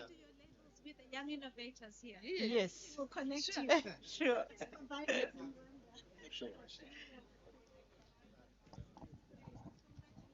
Thank you so much. Thank you. Yeah. Next, we move to the trade finance, because here we brought in SMEs in agro-processing, those in the creative industry, but we brought in those who provide some finances, some small loans. So let's No meet problem. them to know what they do and how they provide their service. Coffee you make a drink. Yeah. You must ignore that advice. We have a good coffee. So you say you can drink that? I think you can coffee. I think you can drink. It's the full cream milk. No, this I've never had this one. I'm gonna. It's in Simba. You can buy it in Simba apparently. Is it ground? So we have people here in finance. They provide small loans. But you have a powder here. Hey, So we're going to engage Zamara. 80,000. They do Yes. they are brokers and they do finance as well. Yeah, I will be here. The partners here. Okay. Okay, thank you. Our product No, no. here is to Yeah, give we are the different. big money to the Yeah, is business. the Marara Limited? Those that another money company? are Oh. requesting just some requirements, like here. for instance, the one who Here in Kigali, we have who a, is a doing very the big market business in from, different supermarkets. Like some yes, even merchandise the from abroad. other They can sellers. just come to us for clearing everything. Where is Standard the forward. goods are pending in the Yes, we are. customs. Yes. And we are giving him a quick money based on the fulfilling some requirement. So our interest rate just is 5% a month. 5% per month. Per month, because you are using the money of shareholders. You are just not a commercial bank. You are a no deposit taking financial service providers. We are using the money of shareholders, and you are licensed by central bank. What the ceiling of the amount? Eh?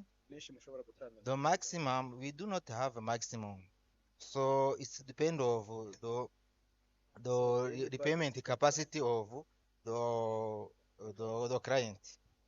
Yes. And it's straight interest rate, 5%. 5% is straight interest. Yes. Sorry?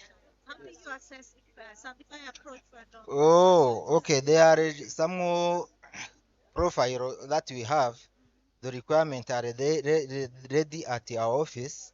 When he's coming, we are, and give him a list of requirement based on the nature of the credit which he's looking for. Yes. Yeah. How long Uh, does it take again? Okay, the maximum, if all requirement is fulfilled by the customer, the maximum is 2 days. 2 days. 2 days. For getting a loan, 2 days. Okay. You are welcome. Thank you so much. We're having Zamara. A word here. All right.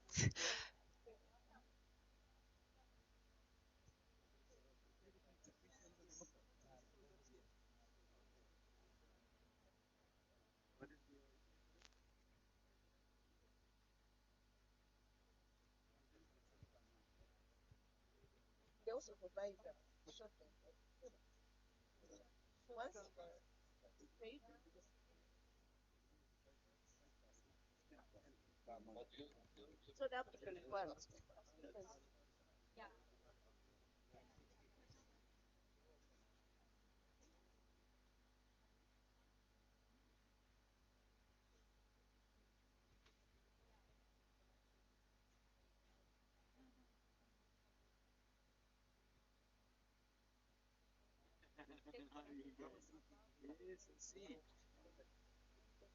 Very good.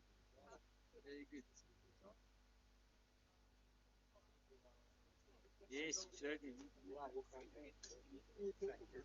I got your business card, exactly. This is Zamar. It's a pan-African country. I mean, company. We're in 8 countries, so we do 3 services.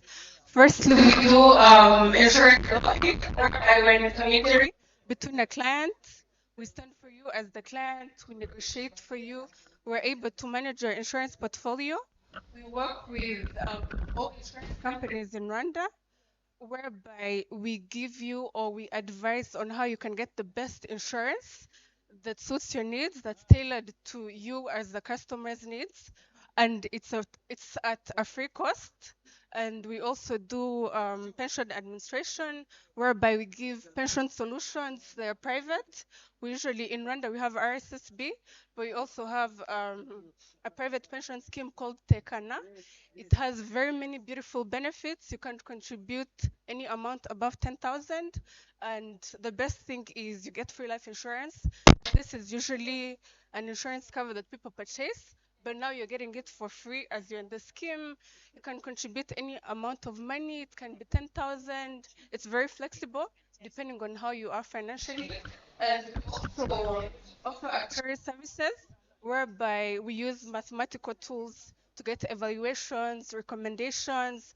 It could be through product design, capital modeling, banking analytics, so whereby we evaluate what you have, we see the risks in, and we also recommend. So with the insurance covers, it can be any type of insurance, it can be motor, it's both for individual and companies. It's not just companies, it can be your personal car. We help evaluate whatever you have in the contracts, anything, and we're able to answer or solve your needs in insurance and in the financial institutions that you work with. To add on that, we have partnered with Amjaki Dunia, CEO of Zamara Rwanda. We have partnered with University of Rwanda to train on actuarial services. This is of its kind in Rwanda, and we are trying to see that we give them practical skills. So we take students, finalists who have just graduated, train them, and then we press them into different companies. And we deal specifically with financial institutions, especially on actuarial services, where banks, they need actuarial fellows, they need actuarial scientists to make sure that their services are well moderated and they are responding to the needs of the community. Then we also help to design the products. We designed a medical product which we are using on the market, that is Eden Care, and most of Rwandese are using it now, and it is working out. Yes, so you want to retire smart, you want to be secure for tomorrow, you want to have projections for your businesses and invest smartly, please join Zamara. Contact us, consult us. We are there for you. And we are here to contribute to skills development. Thank you. Thank you. Next to our session, we have to visit Rwanda Polytechnic and UR Innovators so that we start our next session. Time is not on our side. So we'll be coming back to visit exhibitors. We'll be back in the afternoon. So we have to continue. Yes. Yeah. We'll have time to come back. Yes.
Hello, dear visitors, please try to come back in your seats.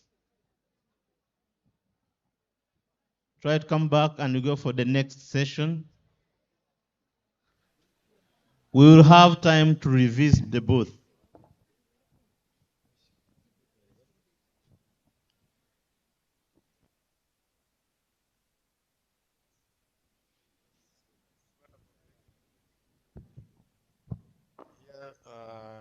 Here is standoff for wonderful picnic.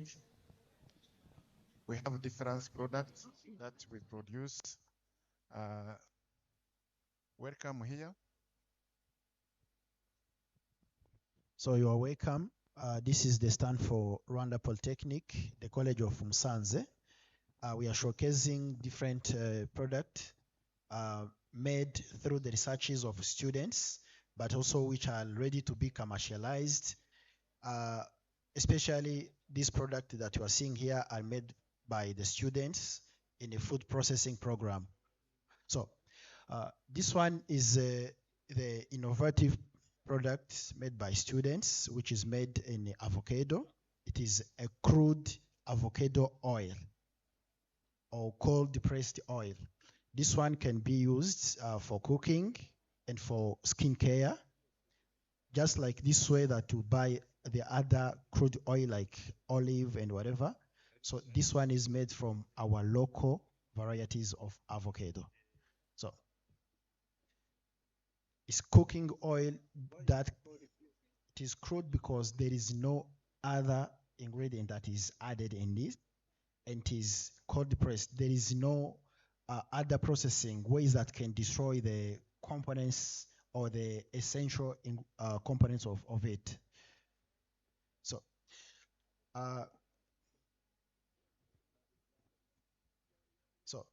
this is the product that is made from meat. It is an instant meat powder. It is the meat which is dried with the spices, so that if you buy this powder, you put it in hot water, then you get the meat sauce or meat soup depending on the texture that you have. So again, to add value to the egg, as you are seeing, the poultry industry is growing in Rwanda. We have made the egg powder, which is also instant. This powder is used for making omelette. This one is for egg yolk, and this is the whole egg. So if you have this powder, you dilute at the ratio of one spoon of powder, and you add 3 spoons of water. Then you mix. You get the mixture, which is the same as the one who has the fresh egg. So this is the good way to preserve or to keep the eggs lasting longer. So this one has the shelf life of 6 months, same as this. Time is not on our side. We want to visit. You are innovators. Hello. Where are you going? Yes. Please come back in your respective seats. We have very important discussions around here.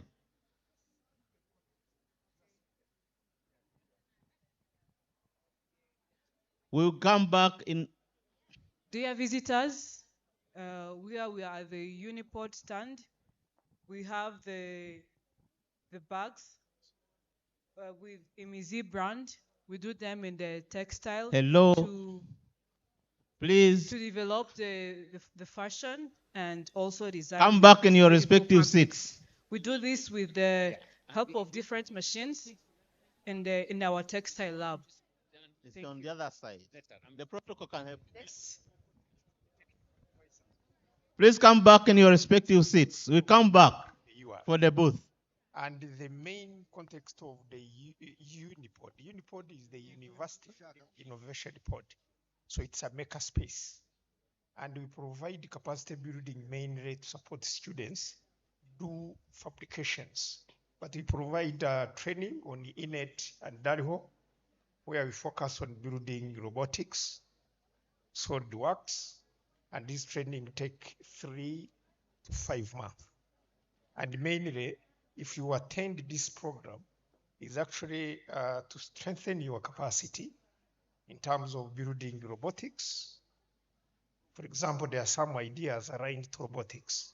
And therefore, when we give them this capacity building in electronics, preparing them STEM, actually we grow number of startups every year. Like last year, we had a chance to graduate 17 startups for the first time through these programs.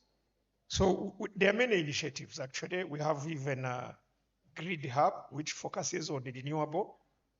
We have the AI Hub, focusing on the AI, IoT. We have the data-driven hub, yes, and all of them focus within the different thematic areas, but also translating research. Like this one is a battery that does storage and connecting automations, whereby it is a translation of master thesis to a startup. He's a startup himself. Maybe. Yeah, thank you very much. During my master's, I worked on how I can solve the issue of electricity in Africa. I've seen that we have too much solar, but people are not benefit from it. The research showed us it is an issue of intermittence. To solve that issue of intermittence, we developed this automatic changeover switch with a very little switching time, so that when you have solar, you can use solar, and when you get that issue of intermittence, you automatically switch to the grid. Now we secured the patent and the trademark. We started to work with one company in South Africa, and we have another from Tanzania called Insol that wanted to be our distributor there, as well as locally. Now we started to work with Nyaruguru district. We are going to connect all solar systems there using our technology. Thank you very much.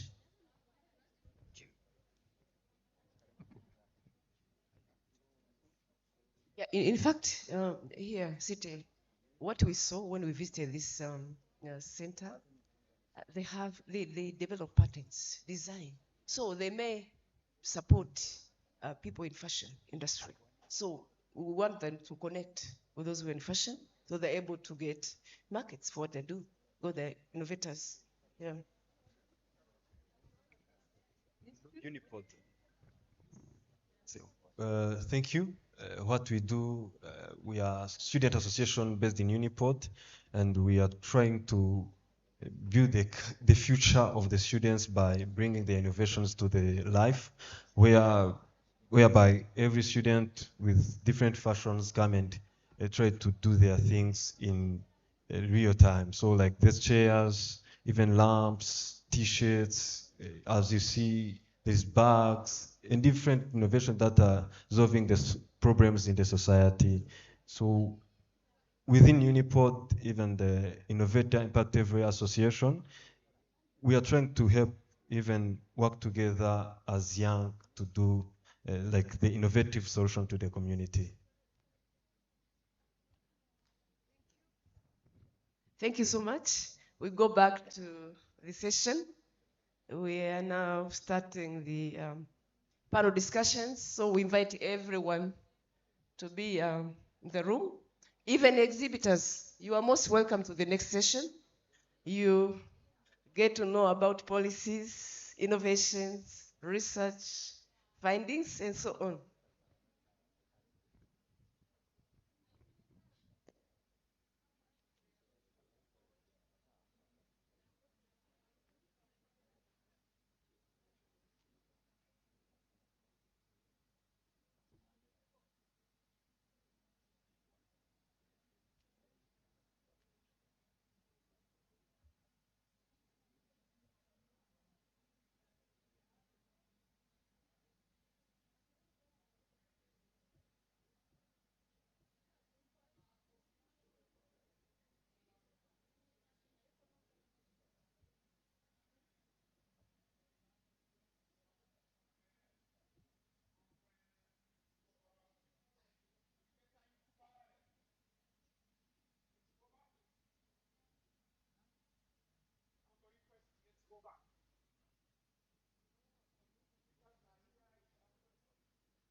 Good afternoon. Welcome back from the booth. And I think you saw the very good innovations being made by our students. We expect those innovations to come out as products on the market. So we are entering into another session, which is very important, about panel discussions. We are going to discuss on different themes.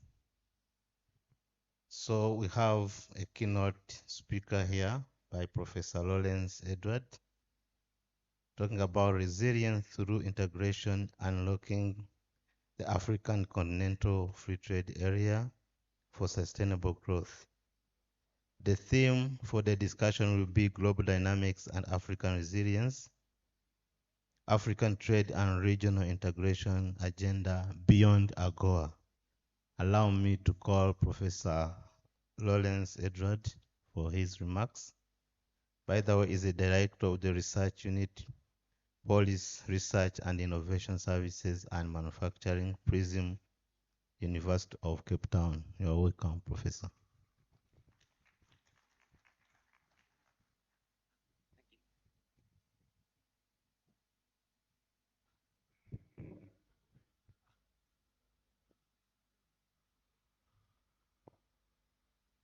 So can we get the slides loaded?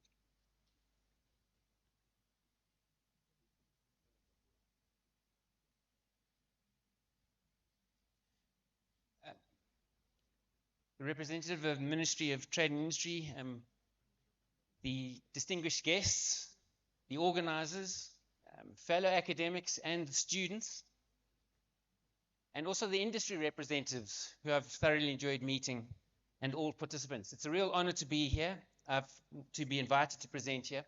I have a very short window to present before we move into the panel discussion. And the discussion we're really thinking a little bit about today is about the resilience of trade and the ability of integration to enhance the resilience of African trade. What we know is that the winds of change are coming. The global turbulence has hit us hard, both in the form of the Trump tariffs, also in terms of the loss of AGOA. But on top of that, we've experienced many other shocks. We've seen the geopolitical realignments. We're seeing rising protectionism, the emergence of climate policies like the CBAM, the Carbon Border Adjustment Mechanisms, global supply chain disruptions, digitalization. All of these are posing major disruptions to global trade. And the question we need to think about is the degree to which Africa can enable, or integration in Africa can enable African economies and firms to weather this international storm. Can I have the next slide, please? The effect of these is actually pronounced. If we think about the Trump tariffs and the loss of AGOA, what we can see is these will have a disastrous effect on market access into the United States. Not for all economies, but for selected economies, for example, like Lesotho, where the combined tariff rate will rise from close to 0 to over 30%. This, in effect, is a major barrier to access into the United States market. Not all countries are affected. For some countries, primarily the oil exporters or the primary commodity exporters, there's very little change. But the key point here is these immense barriers to entry into the United States market exist. So the question we want to think a little bit about is, can African economies move into, can I have the next slide, please? Yeah. Can Africa build resilience through regional integration? I'm going to answer that from two quick perspectives. The first quick is I'm going to look at history and historical experience and try to draw some insights on the degree to which this will integration will increase resilience. The second is we'll move on to discuss some policy implications. Now, Africa, as we know, has a history of regional integration failures. Of the 8 regional economic communities from the 1991 Abuja Treaty, only 3 have left the starting blocks. 2 have formed the customs union, and none have formed the economic and monetary union. So the expectations of regional integration in Africa haven't always fulfilled the expectations. Haven't always been realized. But I think it's important not to dwell on the failures. These failures reflect the deep complexity of forming regional trade agreements. They reflect the difficulty in forming agreements across multiple countries. But I think it's important for us to reflect on some of the success cases, those cases where we can draw insights of where regional integration works. And I'm going to draw on two particular case studies.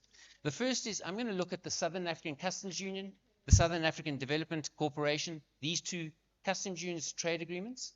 And the second is I'll look at the East African community and draw some empirical research that I work on around these particular issues. And what we can note is that in many cases, we see that preferential agreements have been a major driver of diversification within these trade agreements. For South Africa, over 70% of many of its key manufactured products are exported into the region. For the EAC, for Rwanda, for Uganda, the EAC market is a major market for key manufactured goods. The composition of those goods differs vastly from the composition of its goods that it exports to the rest of the world. It exports primarily commodity-based products to the rest of the world, but the manufacturing intensity of regional trade is much higher. That talks to the potential of regional integration to help diversify and industrialize the African economy. But what we also notice is when we look at the trade, is very little trade occurs outside of the free trade areas. Rwanda exports very little outside of the EAC and the COMESA free trade area.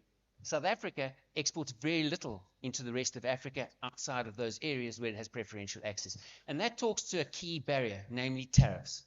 The barriers to entry into the rest of Africa are very high. The tariffs are high and they inhibit the emergence or the entry of firms into the international or the African market. And that talks to a second issue about resilience.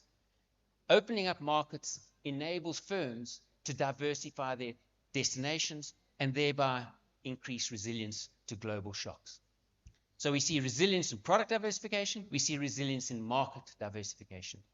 A third aspect to focus on is when we look at who exports, what we see is that a primary driver of exports into the region or into these trade areas are small firms. It's entry of exporters. So we see diversification of the export base. More exporters are entering in. However, when we unpack those exporters in further detail, what we notice is these are primarily small exporters. They're not very productive. They export many products at low values. They're very different to those firms that export into the global market. Those firms that manage to transition to the global market are bigger, they have much higher survival rates, and they grow faster. So nevertheless, these regional integration programs are very effective in diversifying and growing the exporter base. And that's another element of a diversification that will increase resilience to global shocks. However, there are several concerns that we need to consider. The first is that when we look at where these exporters enter into the regional market, they enter into those very products that have very high levels of protection against foreign competition. They're driven by the preference margins. They're not driven by their competitiveness in the global market. They can compete locally and regionally because of high barriers to entry or high tariff barriers against competitors in the global market. The key problem there is that if you look at the composition of those firms, what we see is they tend to export within regional communities the same products. Uganda, Rwanda, Kenya want to export processed milk, honey, coffee, tea to each other. They have a structure that's very similar to each other. So there's immense competition of the same products within the same regions. A second concern, however, is if we look at those firms, we notice that they have very high levels of churn. They have very high entry rates, but very few of them survive beyond 1 year. So they test the market and they exit. Survival rates are exceptionally low into the region. It tells us that these firms struggle to consolidate the export base, which means they're not as resilient as we would like them to be. So that's a counter and a concern about developing resilience through regional integration. The nature of the firms is such that many of them fail to survive and grow. And so that points to an area of key policy influence. A third point is if we consider the regional market. Now, I wish we had a slide to show this. I have a slide to show this. I wish it was showing. Africa, as a region in area, combines United States, China, India, France, UK, much of the rest of Europe in terms of its area. So the ambition of the regional AFCFTA, the African Continental Free Trade Area, in consolidating and creating a single market is immensely ambitious in terms of the area that it's going to cover. In fact, the key problem in many cases, as we can see, have seen in the data, is not the tariff barriers, it's the cost of transport into these regions. The second, a key concern, is not necessarily the tariff barriers firms face, it's the non-tariff barriers. So I was speaking now to some of the small enterprises here. It's very difficult to export honey into South Africa. There are strict phytosanitary requirements which many firms in the region can't meet. The chili producers that I spoke to find it very difficult to enter into the Ghanaian market. It's very expensive because of tariff barriers and other barriers. These are the prohibitive constraints, often more than tariffs alone. These are trade costs. The third, related to that, is GDP, the size of the African economy. Africa as a continent is the equivalent gross domestic product of France. It's a small continent in terms of its GDP size in a global position. It's growing fast, however, and so it's an emerging growing market, which has great opportunities. There we can see the regional areas by area. If we look at the next button, we'll see the size of Africa. So the key difficulty African firms face, if they only face the local market or the continental market, is essentially the market is currently small. It's growing fast, but it poses a constraint. A final consideration, which I'll just touch on briefly, are the revenue concerns. Many African economies are highly dependent on import duties from tariffs for the fiscal purposes. And removing these tariffs will result in a loss of import duties and may place the fiscus in an uncertain and vulnerable position, can raise the uncertainty within the economy.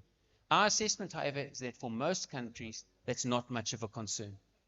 Although lower tariffs remove revenue from import duties, the growth in imports generates revenue through VAT and excise duties. And in fact, those are the duties that really matter most. So the growth in imports will offset a lot of the loss of import duty revenue within the continent.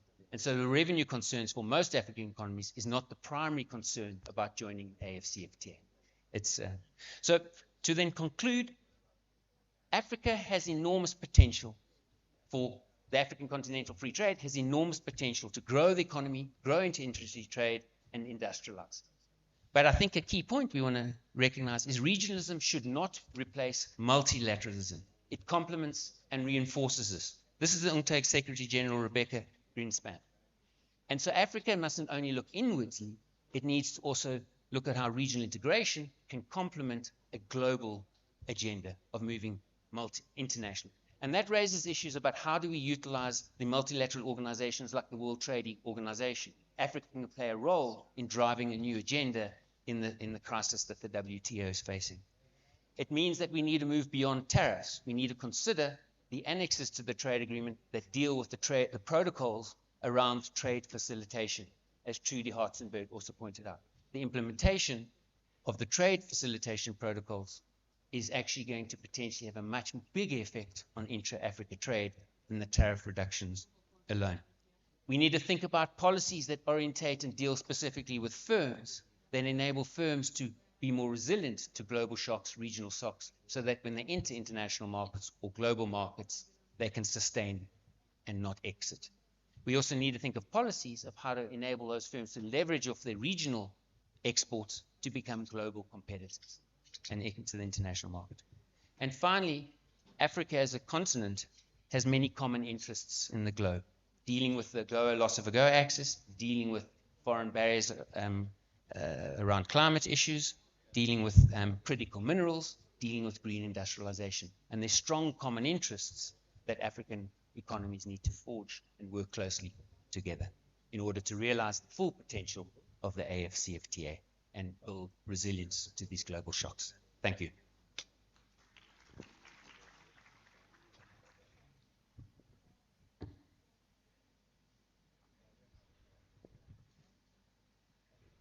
Thank you, Professor.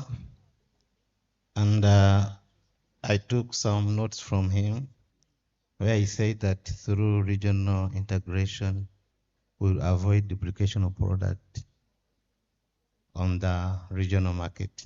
Then Regionalization does not replace multilateral. Instead, it complements it.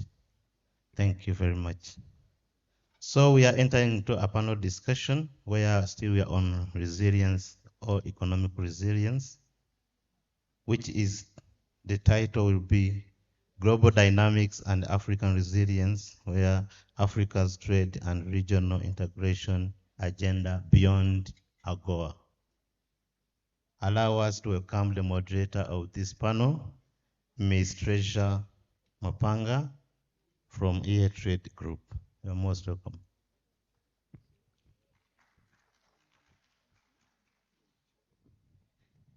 Thank you. Thank you very much for that kind introduction. May I just take a moment to thank you for the work you're doing in keeping us going and facilitating so well. The panel that I will be calling to join, the panelists, sorry, I'll be asking to join me to animate this very important discussion are people that have amazing profiles. I'm not going to read them because I don't have time, but I just want to welcome them. We have online Dr. Trudy Hatzenberg, who has been with us earlier. We also have Dr. Rogers Makwaya. He's Economic Affairs Officer from UNECA. Please come forward, Rogers. You're welcome. Give him a round of applause. Thank you. Then we have Dr. Piali Mujamdir, who is from the Faculty of Economics and Public Policy, Indian Management Institute. I was so impressed when I met her this morning, all the way from India. Please come this way. And so alert and bright. And I said, wow, I wish I could travel so far and still be so full of energy. So please, you're welcome to join us. Now, we are going to just join the panel. Yes, please take a seat. The empty chair is for Dr. Trudy Hatzenberg, who's with us online. Please, you can take a seat there. Please be comfortable.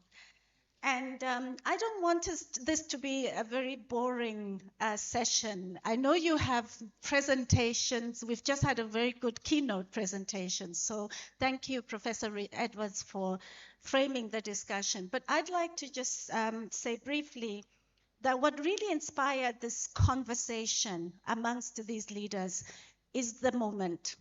The moment is the last part of 2025. We have had an incredible roller coaster year. With so many changes, so much global uncertainty. We have the full range of disruptions. You know, we're used to talking about disruption in technology, but in the policy space, it has been really a very, very interesting time.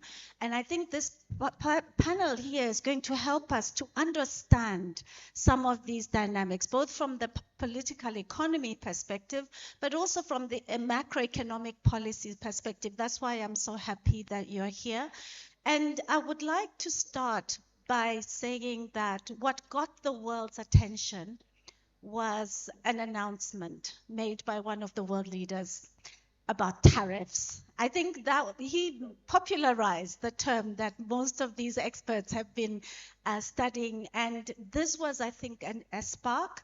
But the continent was anxiously awaiting the potential renewal of AGOA. So they were waiting and they were waiting, and I think we're still waiting. So the timing of the conversation is timely because I'd like to ask Dr. Trudy Hatzenberg maybe to start off by just giving us a sense of the state of play in terms of the AGOA process. I know that there is a lot happening behind the scenes, and any insights that you can share with us, Trudy, about where we are, what is likely to happen next, and also your own view on, is it such a bad thing that AGOA is something in the past? What are we losing and what are we potentially gaining? So please, over to you. Thank you so much, Treasure, and good morning again, colleagues. Thank you to Professor Lawrence Edwards for his presentation just before this panel. Yes, Sister Very Dr. important. Trudy Hatzenberg. She is online. I was exchanging with her, so please help her to connect. Can you hear me now? Yes.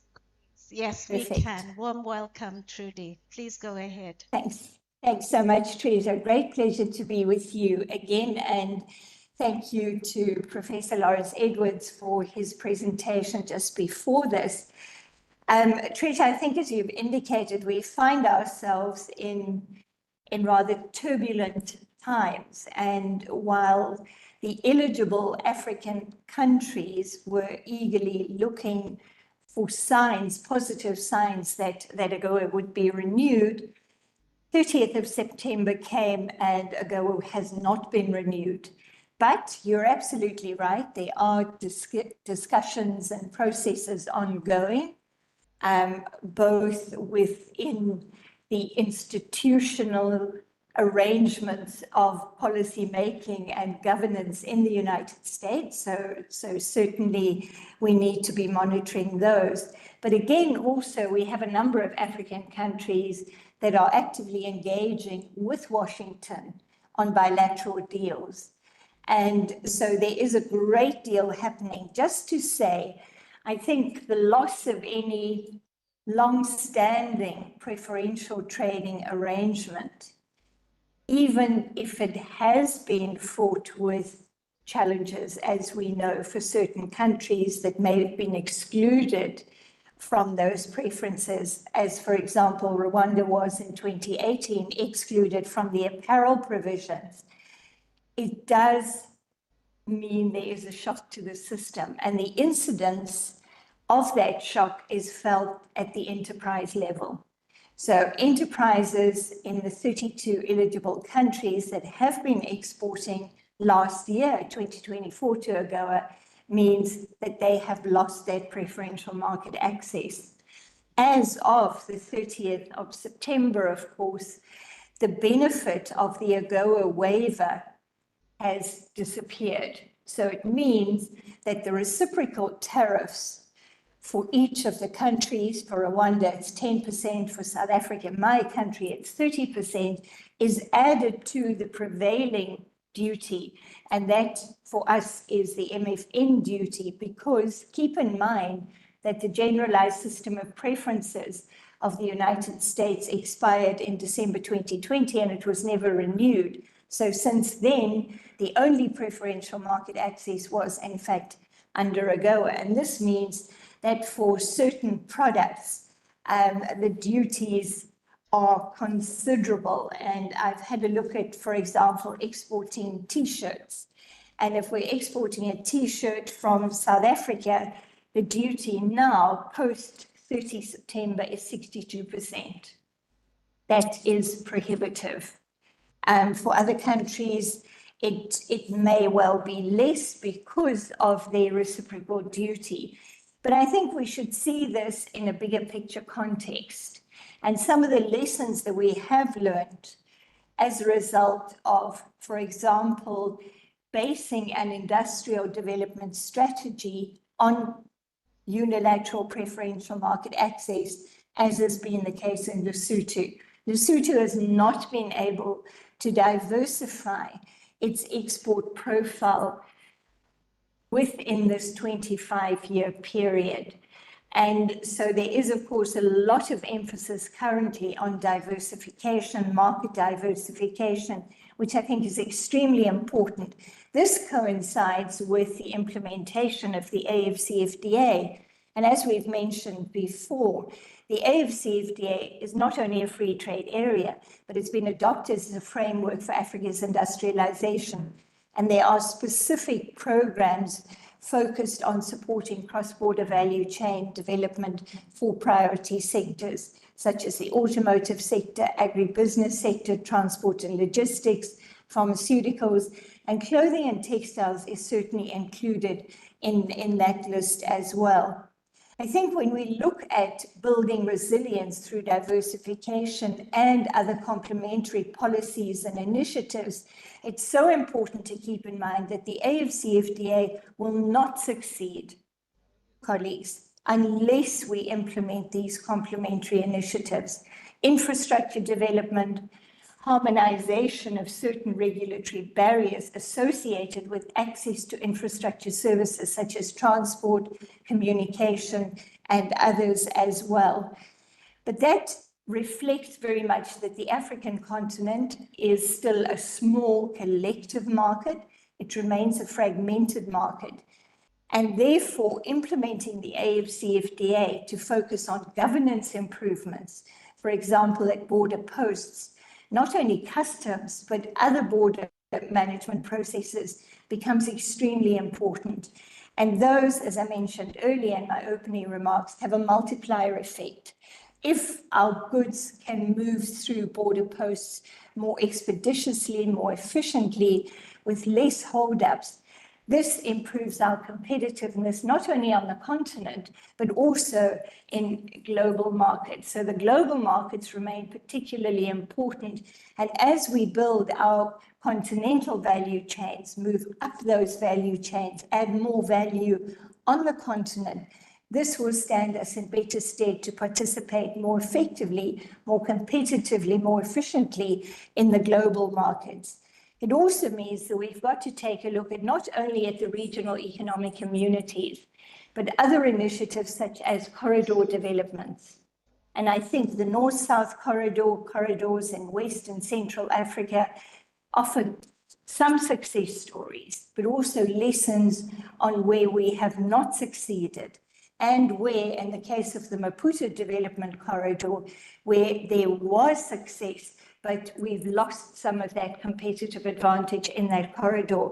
So there's a great deal that needs to be done to improve the business environment, reduce the transaction costs of doing business, the transaction costs of trade, because that impacts access to inputs, intermediates, just as much as it impacts access to export markets. So the non-tariff agenda is certainly, in my view, the very, very important one to take a look at.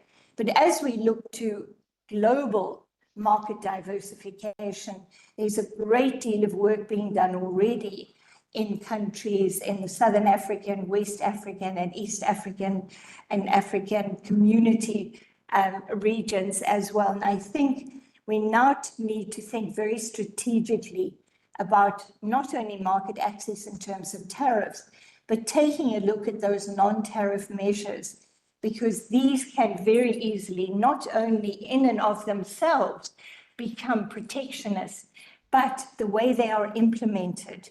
And there we have due process, administrative justice issues, which become particularly important.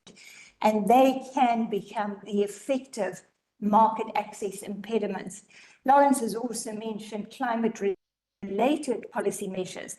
And although when we take a look at the US and certainly the withdrawal by President Trump of the US from the Paris Agreement for the second time, the rest of the world, and Africa certainly falls in this category, feels the brunt of climate shocks. And so taking a look at the measures that are being implemented, for example, by the European Union, effectively starting at the beginning of next year for products like cement, steel, aluminium, and so on, the list will grow. And I think we need to be reckoning with an industrialization and a trade agenda that is green, that is sustainable. And this means rethinking the trade climate policy connections. So there's a lot on our plate, but very exciting times, as many of our countries are in the early stages of diversification and industrialization. We should not forget the role of services, and digitalization can play extremely important enabling roles in industrialization, but also in trade competitiveness. Thank you, Treasure. Thank you. Thank you very much. I think you deserve a round of applause, because what an apt picture that you paint, both of the challenges, but also the opportunities that we could look at going forward. I want to pick up on your point about, the beyond AGOA, or as we are navigating this period, what the priorities are. And I want to turn to Dr. Rogers. Dr. Rogers Mkwaya is working with the UNECA, and you are in a privileged position where you're doing a lot of research and advising countries on how to deal with this particular period in time. So what would your take be on what Dr. Trudy has said? Are you completely in alignment, or do you have another perspective you want to share?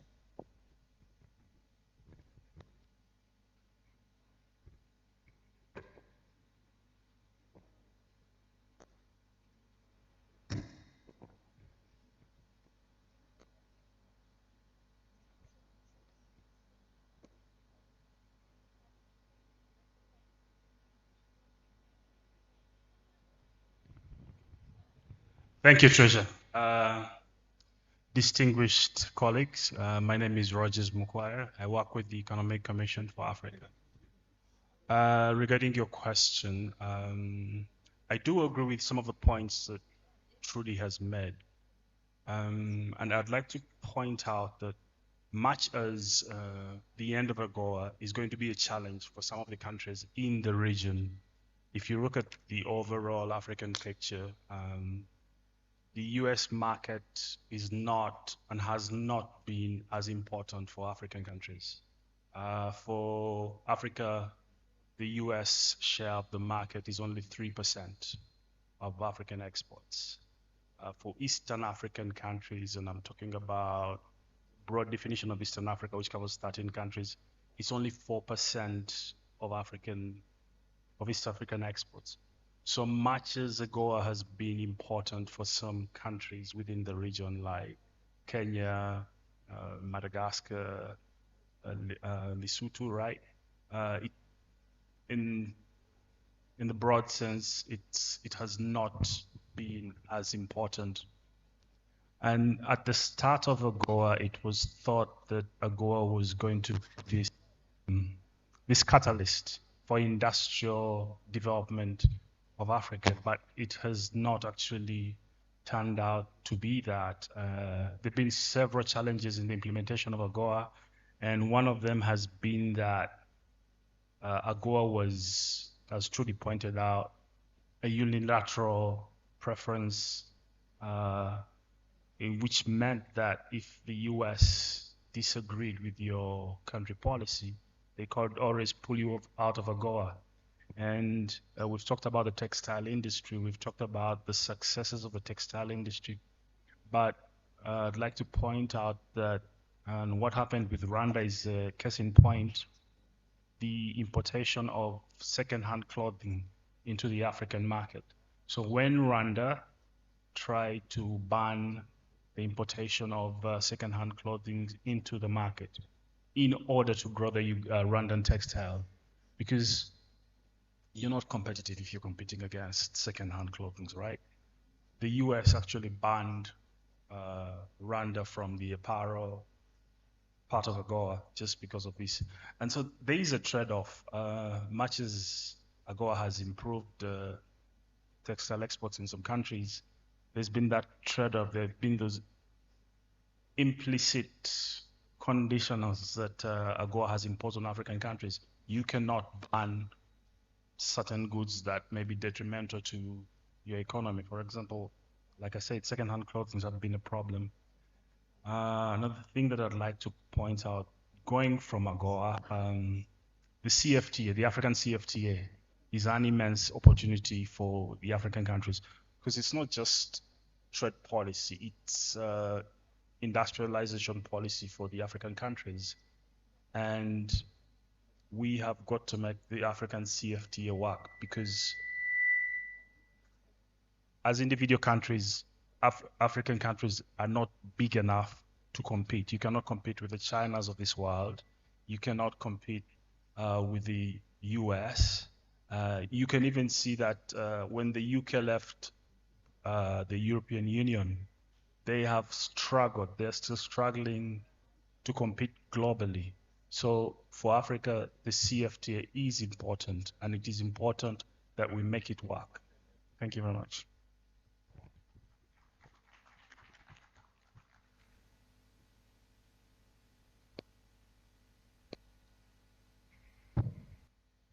Thank you very much, Rogers, for coming in and highlighting, this broader perspective and reminding us of the dangers of, as Trudy was mentioned, of building your industrial policy on the back of a unilateral trade arrangement. So I think there's some important lessons there. Dr. Mujende, you are from India, which is a trusted partner of this continent. There are a lot of lessons, I think, that we could learn from your experience as well. We're looking at the continent from within. You have a vantage point. What would you be able to bring to this conversation, especially on the important aspect of building resilience? How should policymakers be thinking about resilience and maybe moving forward in the policy space, perhaps with a different approach? I don't want you to feel that you're being critical. You're just sharing lessons. This is an academic space, so we can be free to share anything that we want. So I can give you the mic. Maybe you can continue from there. Thank you so much for having me here, and it's an honor to be in the panel with all the renowned professors. And as my co-panelists have already explained that why we should worry about expiry of AGOA, but at the same time, I would like to bring in the resilience part, which you were saying. If we decode the word resilience, basically, I would like to share some of the alternative macroeconomic policies which can help countries to build resilience apart from the free trade agreements. Definitely free trade agreements I'll touch upon, but Professor Lawrence have already mentioned in his speech about the contentions which we have of too many free trade agreements. But at the same time, coming to the alternative macroeconomic policies, as my previous panelist mentioned, that how you identify the sectors. So first thing I would like to mention is how do we assess the vulnerability? Developing a vulnerability matrix altogether will be very, very critical for the countries. So do we have enough macroeconomic buffer to become resilient against these tariff shocks? That becomes very critical. So it's a 2x2 matrix if we kind of build up to understand that how resilient an economy is after identifying the vulnerable sector. Say for instance, my previous panelist mentioned that apparel is a very, very critical sector here. So is the sector resilient, can be resilient given its macroeconomic implications? That's very important for us to develop a 2x2 matrix in order to understand that in that 2x2 matrix, what are the different factors which needs to be taken into consideration? Is how so the trade, how integrated that sector is with the other countries, that becomes critical, right? You also take into consideration the overall macroeconomic GDP to debt ratio of countries. So these are various factors which need to be taken into consideration, the macroeconomic indicators, to understand whether countries do have the buffer to act or strategize resilience against these tariff shocks.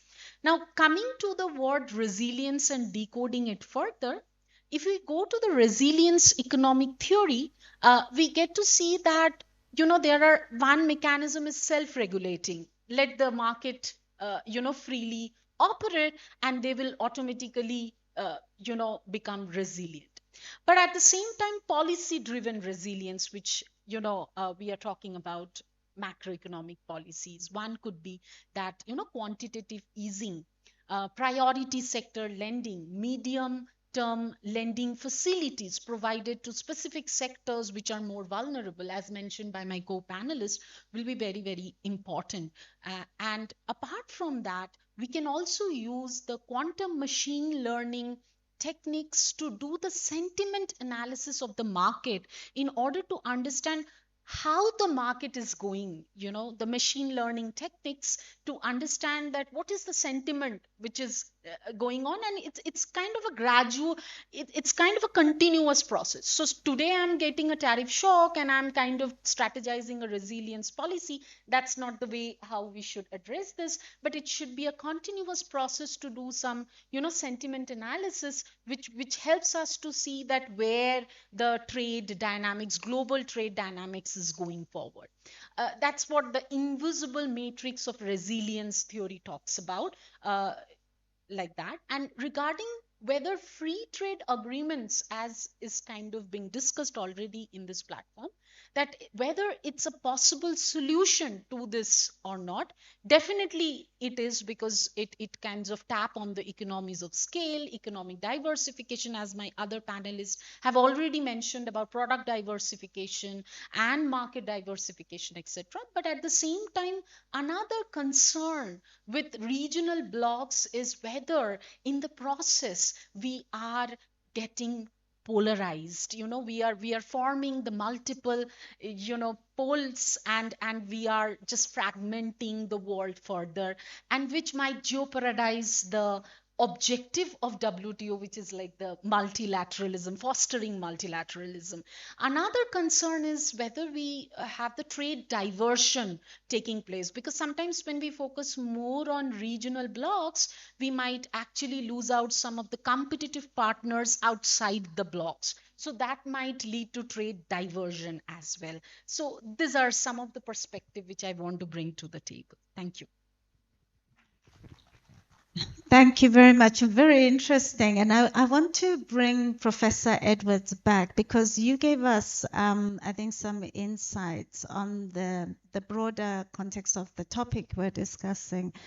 And I was really struck by the way in which you put an emphasis on the firm level and the implications of what needs to be done, even to take advantage of AFCFTA opportunities. So you reviewed regional integration experiences. You said yes, there have been some successes, but there's still a great deal to be done. And you highlighted some of the ways forward. But in this, having listened to these panelists, what else do you think would be useful to point out as priority actions that you think policymakers could take on board and navigating this very challenging time of transition? I don't know whether we're transitioning towards regionalism and blocks where we don't, as blocks, talk together, or whether the fragmentation of the multilateral trading system will find a pathway to coming together at some point. I don't know those. I don't have that ability to foresee, but I'd like your informed view on this. Thank you. Thank you. I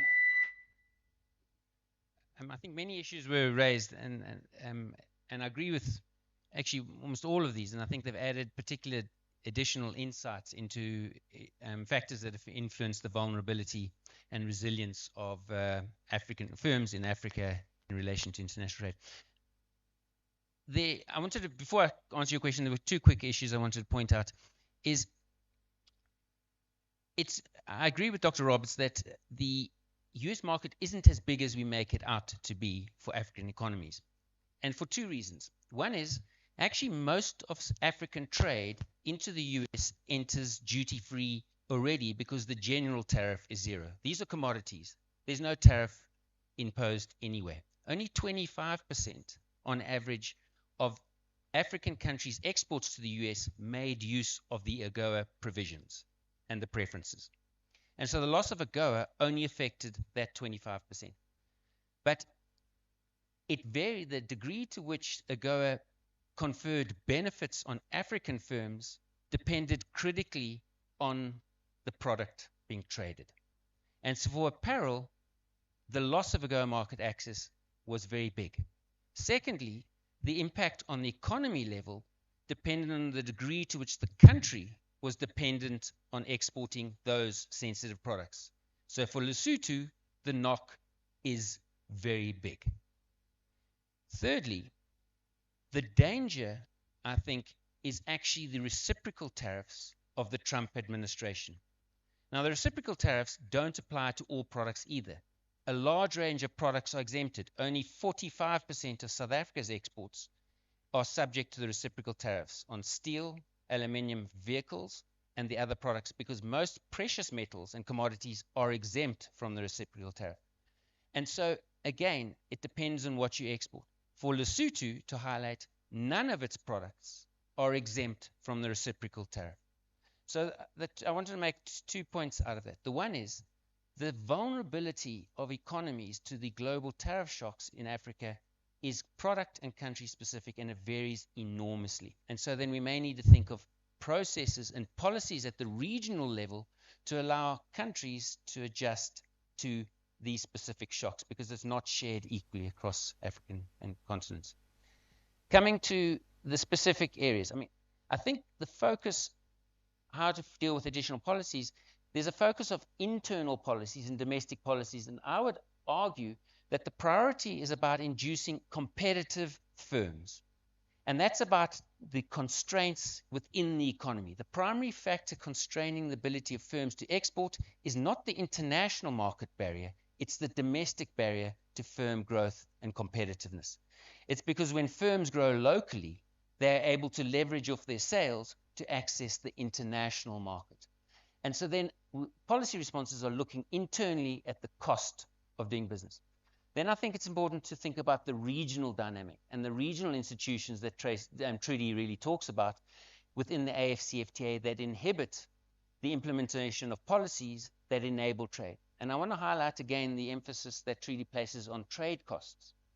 The institutional arrangement within the AFCFTA is very good at negotiating tariff reductions, but it's not good at negotiating reductions in trade costs, the implementation of the trade protocols, because there's no supranational body that drives the implementation of trade facilitation agendas.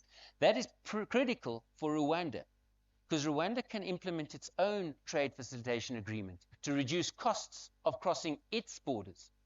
But for the honeymaker that I was talking to enter into the South African market, they have to cross Tanzania, they have to cross Zambia, then Botswana or Zimbabwe, and only then cross South Africa to get into the big market in Gauteng.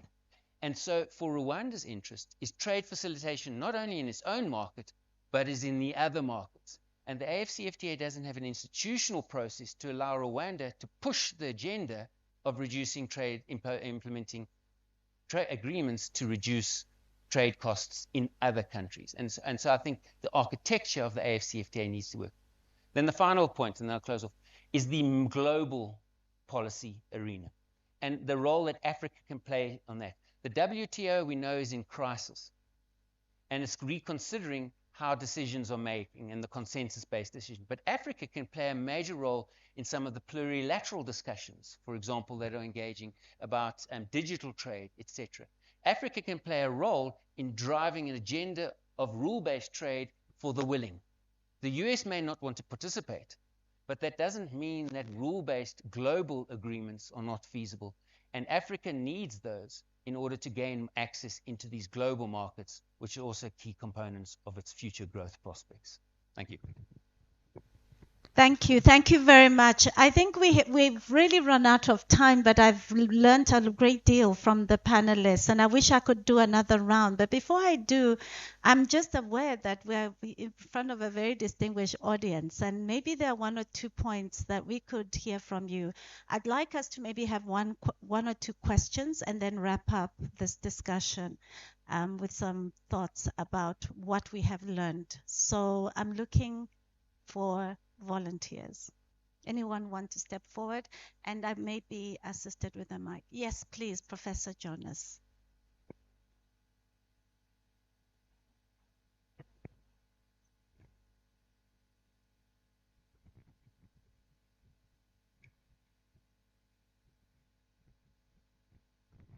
Yeah, thank you so much. First of all, for the keynote presentation, it was wonderful and inspiring, and also for this panel discussion. I have two short questions to the panelists. Anyone can answer. So I'd like to ask how the global dynamics such as US-China competition and the European Union's Green Deal and supply chain reconfiguration, how are they affecting Africans' trade prospect?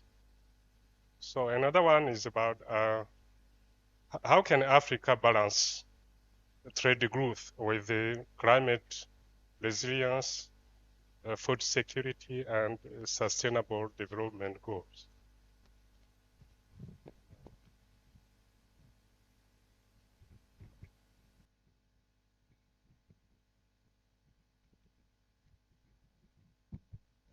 Thank you very much. My question goes to Professor Edward. During your presentation, keynote presentation, you mentioned about competition on the same product within the region. And that is something we can say is of concern, as you pointed out. However, I want to hear from you a kind of advice, because we know that our industrialization is still limited, and then we tend to not diversify too much because of level of sophistication of our industry. And I know there are many theory of forming clusters. We don't see clusters which are strong enough to compete as per the Michael Porter theory of clusters. We know, for example, in some region like microelectronic, in Taiwan is leading.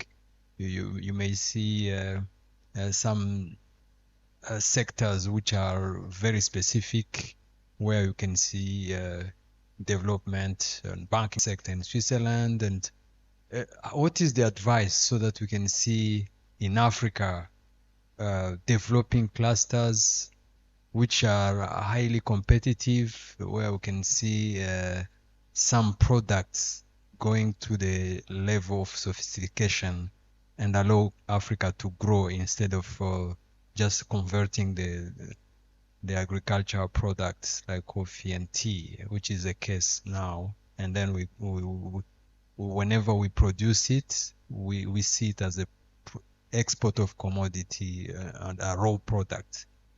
We like chocolates, but I'm sorry to tell that cocoa is produced in Africa, almost in Africa. The biggest producer is Ivory Coast.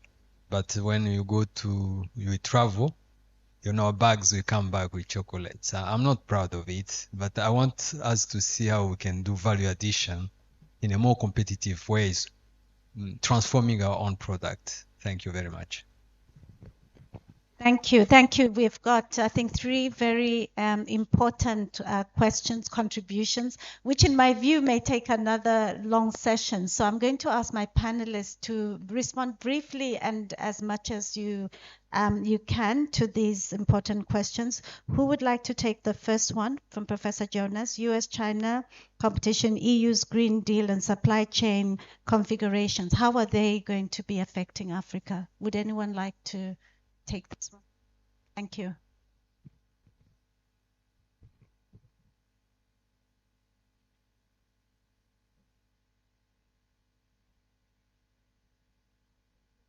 Okay. Thank you very much. Let me address this question by looking at what is happening in the energy transition, right? We're in the middle of a global energy transition. And one of the biggest drivers of this energy transition are the critical minerals. Now, Africa supplies about 30% of the global share of critical minerals, but we're getting only 10% of the revenues from this industry. So that there highlights our problem. It's because we're only what we're exporting are commodities. We're not processing our commodities.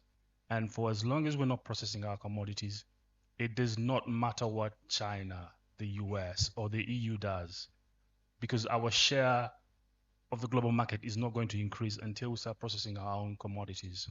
And one of the things that UNECA is doing to try and facilitate African countries process some of their products is they're setting up, one of the things we're trying to set up is a special economic zones on electric batteries between the DRC and Zambia, because these are two countries that supply some of these critical minerals. And we're hoping that if these countries can build an electric car battery industry, then we can capture some of more of the global revenue that is in this sector, and we do not then have to worry so much about what the US will do, what China will do. We have got to focus on moving up the value chain within the continent. Thank you. Excellent. Thank you very much. I think this is great. The next question was, how do we balance, I think, various factors relating to trade and climate resilience? I think, did I capture it broadly correctly? What was your question? I tried to capture. Yes. And SDGs. All right. Yes. Yes. And linking it to SDGs. So would you like to have a go at this?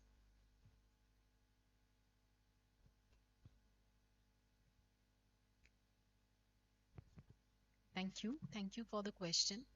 I think Africa is, already is rich in terms of, natural resources, and all the,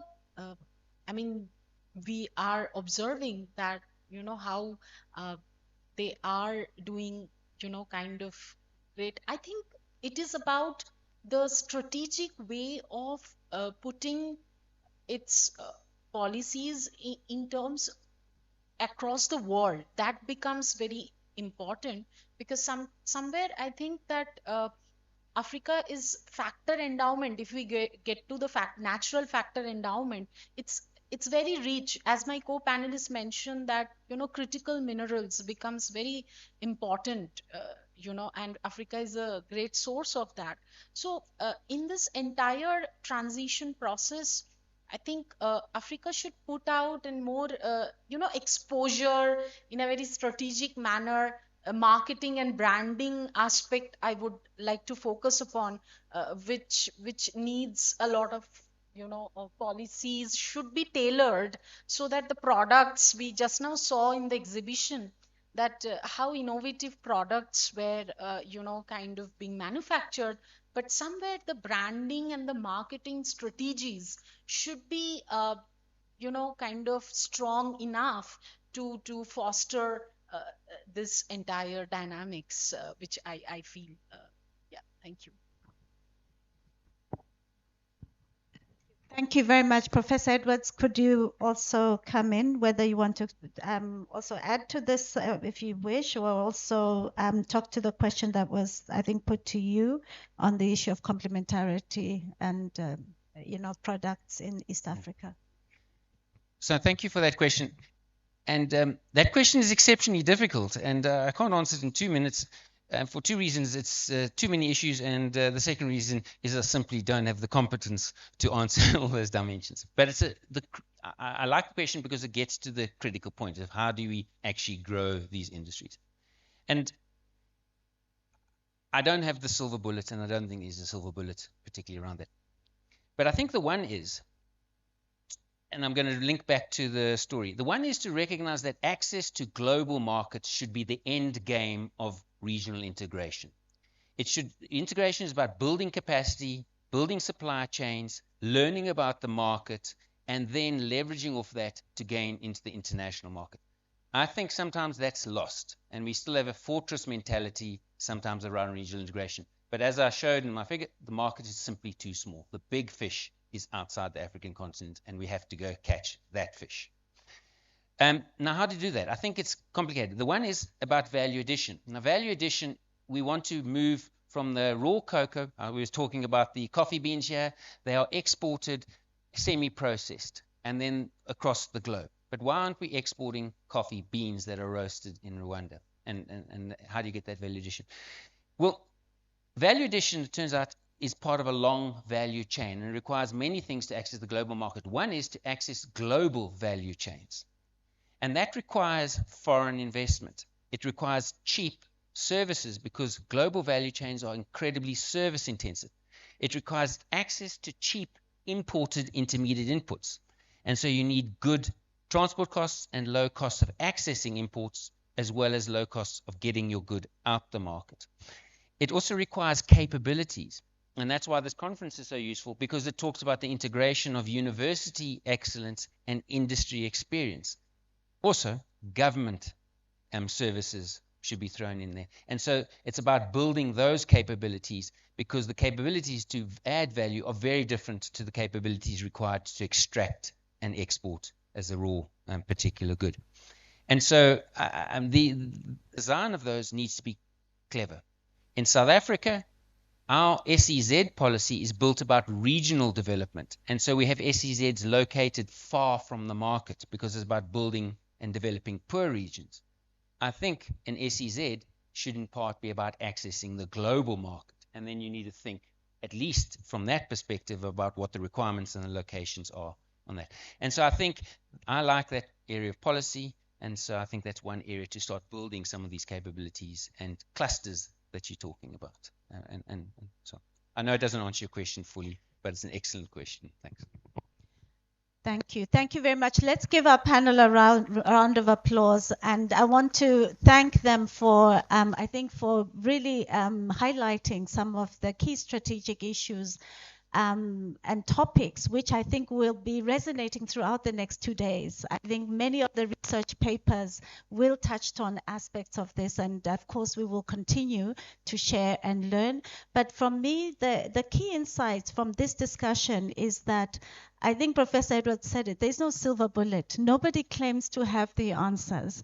But I think what we can do as stakeholders together is we can be smarter by sharing information, intelligence, and also reflecting strategically about our priorities. Because it's quite clear, if you look at our continent, its breadth, its diversity, it's very complex to move from where we have been in the global value chains to where we want to be. It's a journey. So I think in that journey, academia has an incredibly important role to play by continuing to bring information, insights to bear. But I also like the setting that we're in, because I'm hoping that the academics here will be inspired by the reality behind the exhibitions, and also what is the industry facing, how can we work together, and with government's leadership role in policy making, I think we're going to make a great deal of progress. So I'm very optimistic about the moment that we're in. I think it's daunting. There are many questions about what will happen next, but I also think it validates for the AE Trade Group the work we're doing, because working with the micro, small, and medium-sized enterprises, shifting their mindsets from just saying, I'm doing this to put food on the table, to survive, towards opening up that understanding that there is an incredible market that's opening up.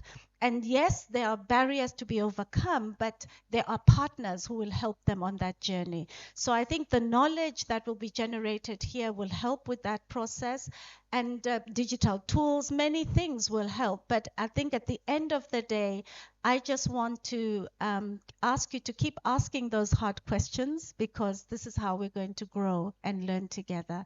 And I want to thank the panel that's here, and let's not forget Dr. Trudy, who's online. Thank you so much for spending your morning with us, Dr. Trudy. So with that, I'm going to bring this session to a close.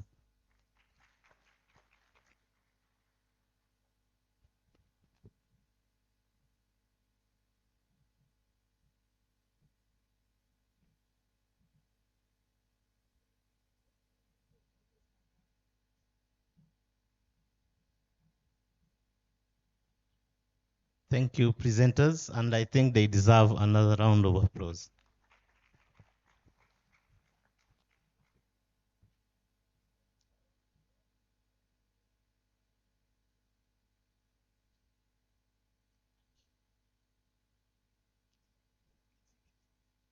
The discussion was interesting, And I think they have put a clarification on the fear factor of what will happen beyond AGOA. The answer is yes, Africa can thrive, but on condition if we practice the value addition to our products to compete on the global market. Thank you very much. And I think here we have the catalyst. The catalyst, which is bridging the gap between research, industry, and investment. We have the keynote speak to be provided by Dr. Pierre Majunda, Faculty Economics and Public Policy, India Institute of Management, Rohtak. Let us welcome the doctor for the submission. Yeah.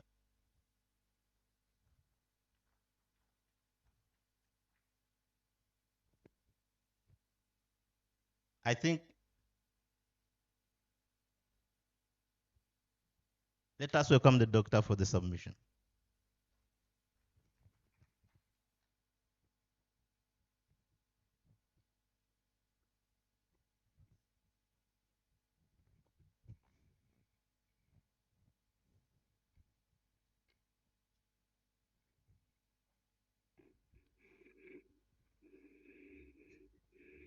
Thank you so much for giving me the opportunity to speak on this topic, that how do we integrate industry, academia, and the entire policy making process. Uh, this is a very interesting topic in the sense I myself will start with some personal anecdotes that when I was doing my PhD, I was after doing my PhD, I was in a real dilemma that whether to join the policy making process, whether to get into the industry, or to get into academia directly. But at the same time, when you know I kind of got an opportunity to kind of work with the Ministry of Commerce and Industry India, and I saw that how different it is from our academic world and the policy making, because when what we read in textbook, it's very difficult what is there on the plate or the policy making process, because we we we learned about comparative advantage theory, we learned about tariff rates, trade weighted tariff, and all these things. But how the exporters are actually exporting products outside, that all the documentation nitty gritties, we really don't know, we really don't read those things in our textbook. So where I felt that, yeah, it is very important to have the economic theory, what we read in academia, from the perspective side building, right? And then we all should get an exposure in the policy making process to understand what is there in reality. So we used to have representation from the exporters. They are saying that we don't really understand what is comparative advantage theory, but you tell us that how we are going to reduce the cost, how we can increase or enhance the profit, for that matter. Because at the end of the day, business houses and corporate houses, they majorly will be focusing on how can we have the competitiveness and enhance our profit. So uh, there are certain gaps which I myself realized, and after talking to different other researchers as well, we could understand that there is a gap. But at the same time, in India, we do have some national importance institute of Indian managements and IITs, Indian Institute of Technologies, where we are focusing majorly that when we are training students, how can we help them to develop their capabilities to understand what are the technicalities they have to really go through when they enter the real world. Say for instance, the curriculum, the way the curriculum is getting designed. Are we taking industry consultation when we are designing the, curriculum in altogether? That becomes very critical. So generally in academia, when we are deciding or designing the curriculum, it is only about, evolution of different theories, evolution of different perspectives, school of thoughts. But how can we operationalize those theories in reality? That becomes very, very critical. So we in IIMs and IITs, when we design the curriculums, we do consult as well the industry expert to understand. Say for instance, recently I'm going to float an elective to understand there's so much tariff issues are going on. So tariff and the associated business risk. So trade, tariff and business risk, which I'm going to offer as an elective in the next term. So, to make them understand that what are the real world, challenges.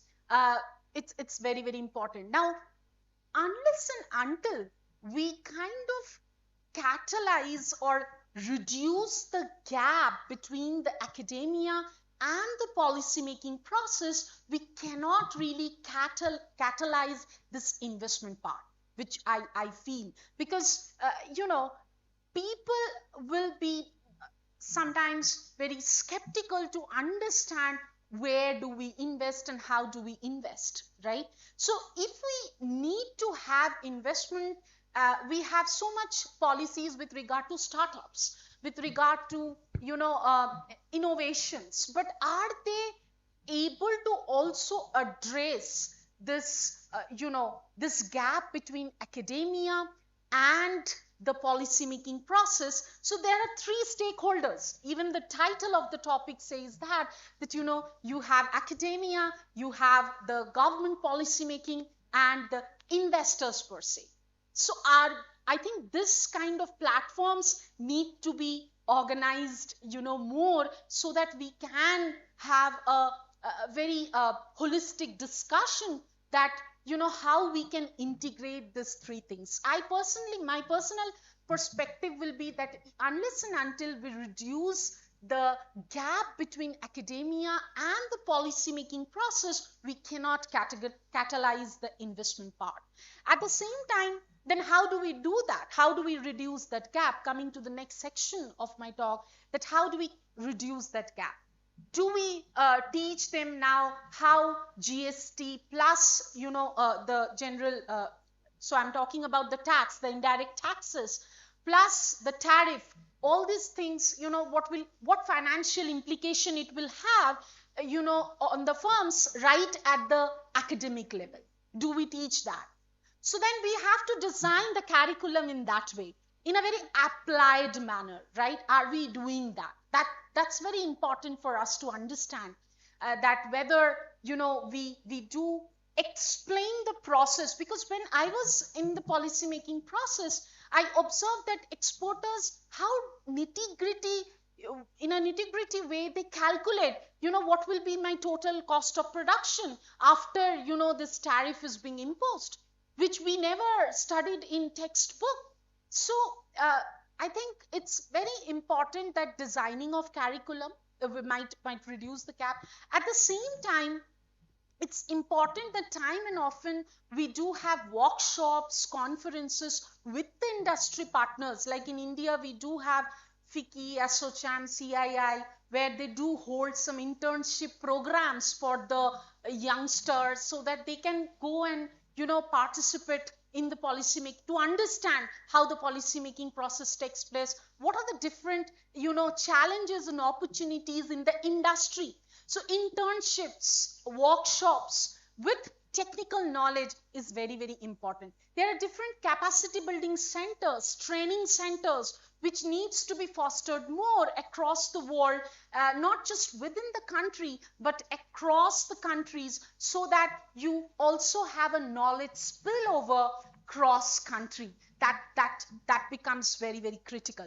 Now, at the same time, I would keep this entire discussion a little bit interactive as well. So if you have any question, I will be happy to answer, because these are some of the strategies which I feel that we can reduce the gap between academia and policy making through more training programs, workshops, organizing platforms like this, and capacity building programs. So maybe it should be made mandatory that student go and spend a month in the ministries. In India back, we do have some provision. All the ministries, departments are putting out internship programs for the students for 6 months, for 3 months. They do get a real understanding how policy making is done. So that's where in future they themselves might become a entrepreneur who will be able to identify the sectors in a more capable manner, and thereby kind of catalyzing the investment part as well. So I'll be happy to have some questions, and then I'll end with the concluding remarks. Any questions?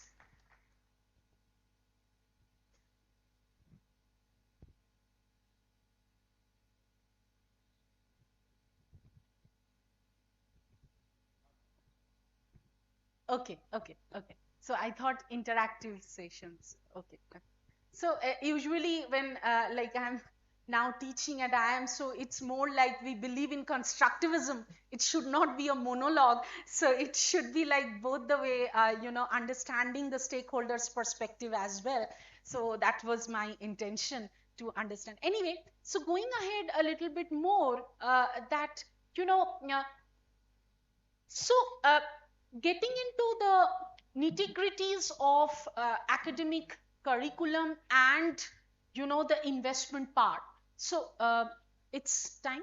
So just ending with the last note that we should be having platforms, and we should also give students the opportunities to present their work so that they can put forward in front of the policymaker, and accordingly can understand that what they need to do in future in that way. Thank you so much.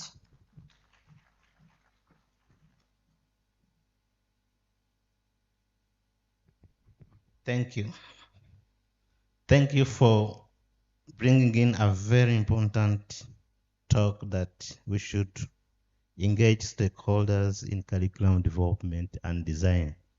So we have a panel discussion, which is to be led by Mr. Nyiringango Pascal, Unipod Rwanda Manager. Unipod is a makerspace established at the University of Rwanda, especially here at the College of Science and Technology. The theme of the discussion is bridging the commercialization gap, and which are the critical strategies for scaling innovation from the boiling lab bench to the market dominance. Let us welcome Pascal.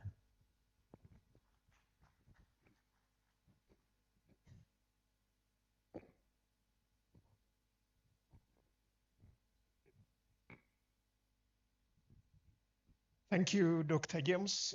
It is not easy to come in during lunchtime, but I would manage to maybe read the discussion, and we go for lunch on time. So straightforward, he has already announced the main topic for the discussion of our panelists coming. So I will go straight to invite the panelists. Sit here in front, but this is a hybrid. We have 2 more online. And let me start with Karen. Karen is from Rwanda Development Board and is responsible for intellectual property. And then we have Abraham. Abraham is a well-known journalist focusing on digital related, and we are very happy to have you here. He's representing Noresken, which I believe Noresken is taking lead for the ecosystem in Rwanda. And I will again invite those they are online. We have Professor Helen, who is online and is a very friend of yours, as well as a serious partner, but also I take her as a kind of, I see our friends from the embassy with Chalmers University. So we'll be speaking to us shortly. And we have a very strategic partner who is online. This is Gift Nturi, who is coordinating the big network under UNDP of University Innovation Pod. He is called Mr. Nturi, and shortly will be speaking to you via the questions. And let me start quickly with the questions. If you allow me, do I start with those online if they can hear us? Professor Helen? Yes, I'm here. Very good. We are actually interrogating a very serious issues that colleagues from India have just concluded with a very beautiful remarks. Transitioning from lab market is a very critical process.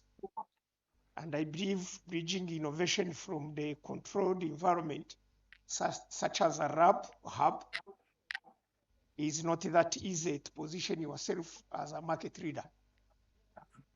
And this journey requires overcoming a combination of technical, commercial, and organizational challenges through a deliberate strategy and execution. So I would like to ask Helen, who is from University of Science and Technology, and I love to sit in the Science College and Technology CST, interrogating these issues of market readiness. So at what level are we ready? I mean the level of readiness. Should an innovation transition from a university or a lab setting like Uniport into a focused commercial scaling effort? I hope the question is clear to Helen, and you're most welcome. If you can start introducing yourself and responding to the question. Yes, Please so go ahead. Thank you. hello everyone. I'm sorry to not be in the room with you, and it's really nice to be here online. So I'm Helen Ahlberg, and I'm associate professor at Chalmers and also teacher. And Chalmers, we have a strategic partnership with University of Rwanda, and we are deeply invested in contributing to the innovation ecosystem in Rwanda and the East African region. With the engagement with the College of Science Technology and the Unipod, but also the incubator that Pascal and I have been working with for a number of years now with the colleagues at your college.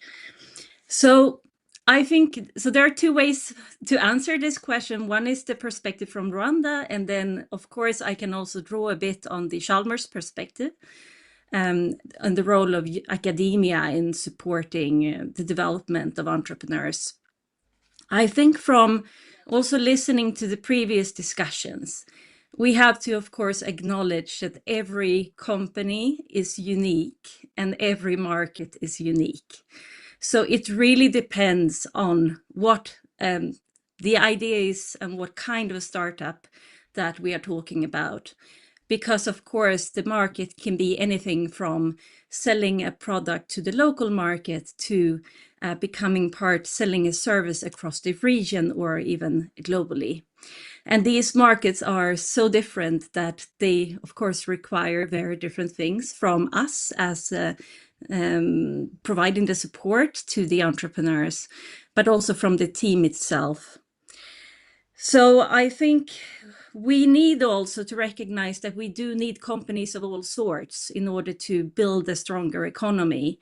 So we have the survivalist entrepreneurs, but we need the small and medium companies that can go on to supply to the local market and create employment for people. And we need those to also be supported. And then of course there is the hunt for the unicorns and those really promising and potentially highly successful companies that can scale.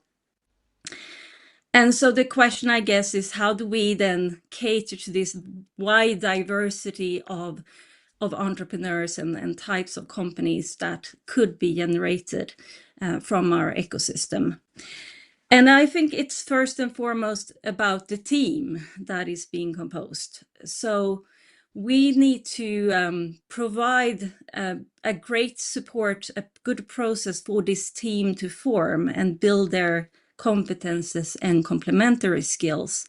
So we may have some very brilliant young people with a great idea for new tech innovation, but we need to pair them up with the maybe the people who will do the marketing and handle the organizational and legal issues. So of course, building that team and doing the matchmaking is really important.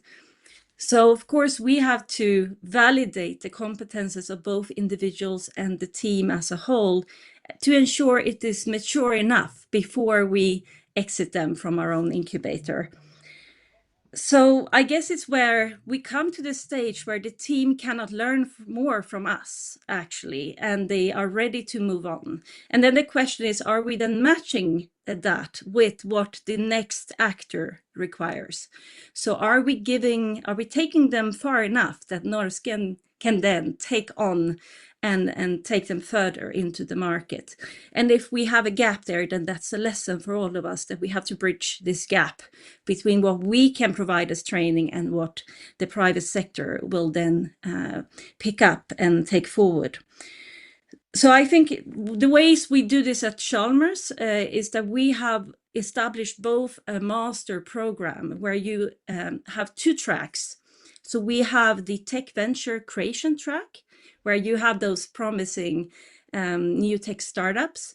And we have the corporate entrepreneurship track, where people learn how to become really good in doing business. And both of these tracks are very much embedded in the real ecosystem outside of academia. So not only do the students get the theoretical training that we've heard about, which is important, but they also get to actually establish a startup company and run it. And they have mentors both in the private sector and among the university teachers. So here it's about the mentoring and having the exposure as part of your training. And what comes out of this is that 1/3 of our students more or less go on to then become entrepreneurs for real and run businesses afterwards. But after the master program, we also have Chalmers Ventures, which is the incubator. And it serves not only these students, but also staff, researchers with good R&D ideas. And Chalmers Ventures then becomes a part, has an ownership and a stake in the company, and they remain with the company until the company and they think that they are ready to exit. And this can take very different long time. So it totally depends, again, on the market and the company. And it's a joint decision when they are ready to exit. And thanks to this model of really being there for the entire journey, we have a very high success rate. And I think that has been part of the success. So the answer is that we all need to agree that it is mature enough and they are ready for the next step. Thank you, Professor Herod. And you have tried to touch some of the important points. I have been in this space for 10 years of actually supporting students to transition from the lab, a very controlled environment, but also with the strict rules and regulations. And transitioning is not that easy. mainly to become a startup that can grow to a level of an SME, where somebody, the previous speaker, professor, I don't remember the name, who said the center university excellencies should match with the industry experience. So it is the excellence plus the experience that when you bring them together, startup can emerge and become resilient. Now, this goes to the government representative in the room, and is Kellen, who is in charge of the IP. We hear IP as an important aspect, and always is not within our control, since we involve, WIPO, and we have another one in South Africa, ADIPO, and the IP office in Rwanda sitting in the RDB, Rwanda Development Board. So how can founding teams strategically design their IP portfolios, balancing patent, trade secret, and proprietary know-how to attract other investment, while also establishing a defensible market position as competitors emerge? All right, thank you, Pascal. Good afternoon, ladies and gentlemen. Like already introduced, my name is Kellen Tinamatiko. I'm from the Rwanda Development Board, Intellectual Property Office, and I'm delighted to be here. Now, the question that has been posed is quite interesting, quite huge. We'll try to tackle it, but we cannot exhaust everything there is. Yeah, but to start it off, first and foremost, he talked about intellectual property. Let me start the question like this. Intellectual property is the legal instrument, if I could say, that is used to protect inventions and innovations against copying, unauthorized copying and use. Okay, so in simple terms, you have a tool, a legal tool that is assisting to say that if you've invented something, you should be the first beneficiary, or at least someone should use it only under your authorization. So up front, I will explain that, briefly speaking, that is what intellectual property is. Now, in a university setting, he talked about people, students or researchers coming up with innovative products, and they are going into the market. So how can they apply intellectual property, this system of protecting inventions, so that they are able to protect the invention itself, but also to protect the future market? Seeing that when the product is still new or you're still inventing, the product hasn't picked market. Probably there is no market for that product because it's new. But as it picks, then you realize that actually this is a product that is capable of obtaining market, and so you are now rushing to protect, and that is where problems start. So to answer the question, I'll say that more than just an IP or a legal right that is provided under intellectual property system, IP is a strategic tool.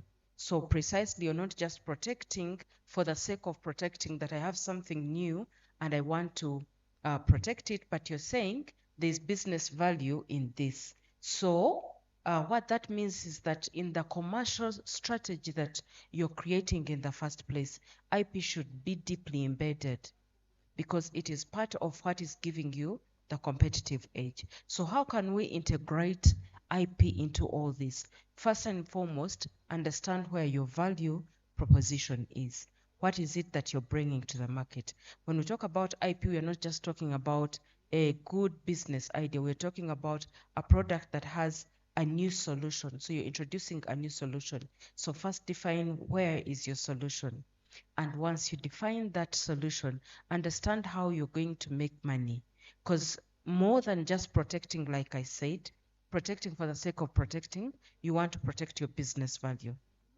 So once you know where your new or novelty is, then know where you're making your money. Is it in your process? Is it in your procedure? Is it in your novelty, the new device? Is it in your technology? Where are you intending to make the money? And ladies and gentlemen, that is where you focus your IP protection, because more than protecting just the rights, IP protects business. Okay, so once you define that, then that is what now determines what kind of IP you're going to protect. There are different forms of IP depending on what you have. If you have a new product, a device, a technological device, you probably may want to protect a patent. If you're having a formula, a chemical a formula, really, you may want to look at a trade secret. What is a trade secret? A trade secret is protecting, really, trade secret protection is protecting, but not disclosing. So for all other forms of IP, you go to the intellectual property office and file, and you disclose the invention, and so we give you a title. We give you an IP title. But for a trade secret, you do not disclose. You don't go to the IP office. You keep that a secret. But for it to qualify as a trade secret, it must have commercial value, and you should show that you have taken steps to protect it against misappropriation or misuse or misaccess for that matter. So you can protect trade secret.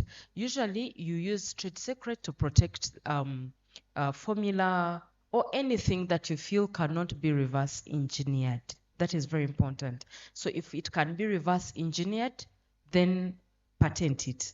But if it can't be reverse engineered, it's a chemical formula, no one will reverse engineer and arrive to the solution, then in that case, you may have to protect it as a trade secret. Why that is important is because trade secrets last forever for as long as you keep it a secret. For patents, they last as long as 20 years from the filing date. And then you may also want to look at the trademarks, the designs, the way you package a product has commercial value. I hope you know that customers are also influenced by the look, the visual, the aesthetics of a product. So that aesthetic feature of a product can also be protected. So once you know where you want to base your commercial advantage, then it informs what then you have to protect. Once you have now determined where your value lies, you have chosen the form of protection that you want to take, you may want also to use different layers. So I was about to mention particular examples, but let it slide. You can have one product and protect it with several layers. So you can do trade secret on the know-how, on the tacit knowledge that is associated with it, protect a patent for the device, and then protect trademark for the name. So you can use different layers of IP to protect. Ultimately, remember, you're not protecting for the sake of protecting, you're protecting because there's commercial value in that product. And once you have that, I talked about how teams can use IP as a commercial strategy. One of the key challenges that startups face is also access to financing. So one of the tools that you can also use, once you have an IP, a certificate, or a title that is granted to you, that is also a good marketing tool for you to get funders or people that want to invest, because it proves that your product has, first of all, commercial future value, but also that it won't suffer competition. It shows that you have that monopoly over the product. And it is trusted. It shows that it is novel, it is new. No one has something that is similar to that. So you can use that as well as a marketing tool to show that this product is new, it has commercial value, and then it won't suffer any competitions, undue competition. Of course, there are several things that we can talk about in regard to IP, such as changing the form of IP protection as the product progresses. So depending on the stage that you're at, you may also want to file for the different IP rights. So there's a lot that really can be discussed in here, but ultimately determine your value and the form of IP that you should use to protect that value. Thank you. Thank you, Karen. Actually, you You really answered questions, and the takeaway for our innovators in the room is that when we look at the IP, it should be versus unique value proposition. It is embedded in it, and therefore it helps actually before you move to the market, you have your uniqueness, but also a protection. Now moving to the ecosystem, I have a friend and colleague from the Noresken, and with a very rich experience from journalism to the innovation space. I was looking at the achieving dominance, creating a brand is beyond what maybe we discussed in the room for startups. And I'm looking at this dominance that requires more than a product success, rather involves shaping the surrounding within the ecosystem. And the question is, what non-traditional partnerships? Because I remember everyone was talking strategic partnerships in the room. And what are the essential for deep tech company to position their technology as an industry standard, mainly for these startups in the room that are struggling to be, the market leaders, and even transition and stay more than 3 years, because we have seen the survival for the startup, not only in Africa. I'm quite sure even this is the same experience in India. It goes to 1 to 2 years. They are gone. So what do we do? Thank you. Over to you. Thank you. Thank you so much. That's an interesting question. I don't have to introduce myself. Abraham Augustine is my name. I work as ecosystem manager at Norsken, or Norken, as would call it if you were Swedish. And before that, I worked in startups and consulted for startups, and also have a background in journalism as well, covering also startups. So been around technology startups for quite a while. To sort of answer the question, what non-traditional partnerships? I feel like every partnership is unique in its own way, whether it's a partnership with the government or a partnership with a corporate. I don't know that you would want to call them non-traditional partnerships, right? So maybe a first answer to that is an answer that really comes from our ethos as Norskin, which is really being in a space that's filled with entrepreneurial energy. I say entrepreneurial energy as opposed to entrepreneurial training because, and this is not a Northern position, but it's also very close to how we think internally at the organization, which is that you really can't teach entrepreneurship. You can teach things about entrepreneurship. You can teach people how to do product development. You can teach, marketing. You can teach, business model innovation and all of that. There's a certain aspect of entrepreneurship that's innate, and you really don't teach that.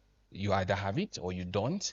You can gain it. It's transferable in a certain way, but that comes from being in an environment of people who are entrepreneurial as well. And entrepreneurship at the very core of it really just means pulling on different strands of resources, whether it's capital, whether it's people. We've talked a lot about teams, whether it's, different forms of resources, but that willpower to muzzle all of these disparate resources into something that's coherent and can drive a product and interact with the market. So perhaps a non-traditional form of partnerships would be with spaces like Norskin, where you just have people that are filled with entrepreneurial energy that are building things. That's a very basic answer, and I'm sorry, it feels like I'm promoting Norskin, but that's my job. But it's true, right? If you have spaces that are filled with, I've literally walked into random people sitting and working at Norskin. I strike up a conversation, and he's building something, and I'm like, okay, hold on. I grab his hand, walk him to another desk, and like, you need to talk to this person. You guys will. It's that simple. It's not really complex, right? I've done it several times, and it happens. It repeats. I also run a consulting business that works with startups, and I randomly have conversations with people. I'm like, okay, you should be talking to this guy over there. Like that's literally what he's working on, and he needs someone like you. That's a very non-traditional partnerships. But I also have to underscore the importance of traditional partnerships in air quotes, particularly of corporates, because your question was really framed as a deep tech conversation, right? And just before we started this session, I was over there and there was a gentleman there who had built something that's robotics, and the idea is that it's used at airports to guide people. But then he also mentioned something that I found interesting. He wants that this thing could potentially be used in warehouses. And right off the bat, and I'm probably wrong, but it feels to me like that's a stronger market proposition if you have something that basically helps move stuff in warehouses. He could potentially go and build that thing, but if there is a channel or a pipeline of some sort that allows him to interact with corporates right off the bat, then he's able to build these products in a way that is already interacting with the market without having to ideate and then go and talk to a corporate or a potential buyer, and they're like, no, we can't deal with that.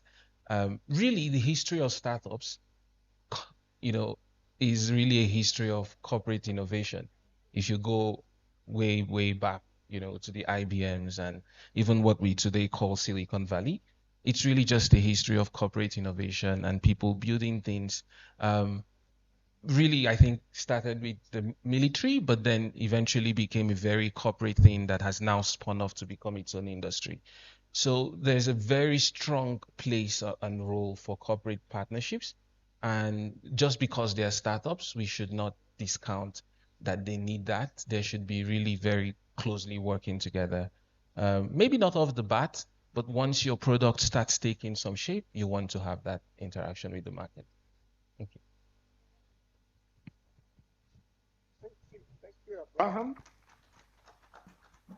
Thank you, Abraham. And now moving to Gift, who is online. And I hope he's going to interrogate the issues of funding and the best fit financial strategy for deep tech startups. He is from UNDP, the founder of the unipods in Africa. So far we have 25 and 12, they're operational.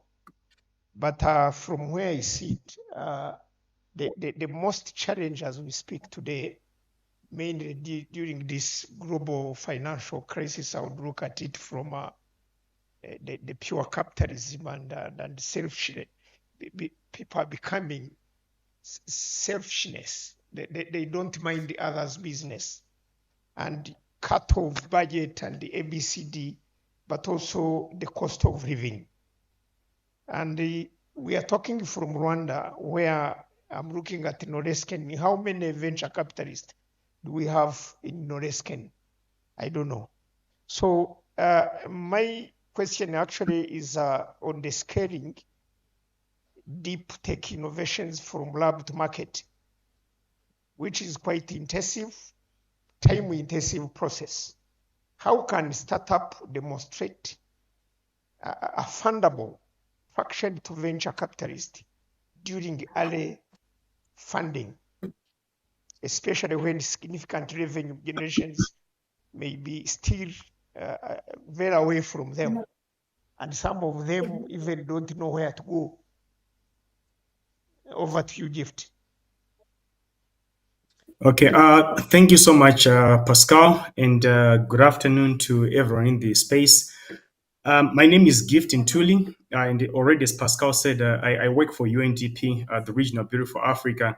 And just a bit of background, UNDP set up an initiative called Timbuktu. And really, this question of funding is one of the critical reasons why the United Nations Development Program set up Timbuktu. It's split into four pillars, if I should say. The first one is on university-backed innovation. So with the University Innovation Pods, which is the team that I lead. And then the second one is on hubs. There's 10 thematic hubs established across Africa, and each is trying to accelerate and grow our startups across Africa.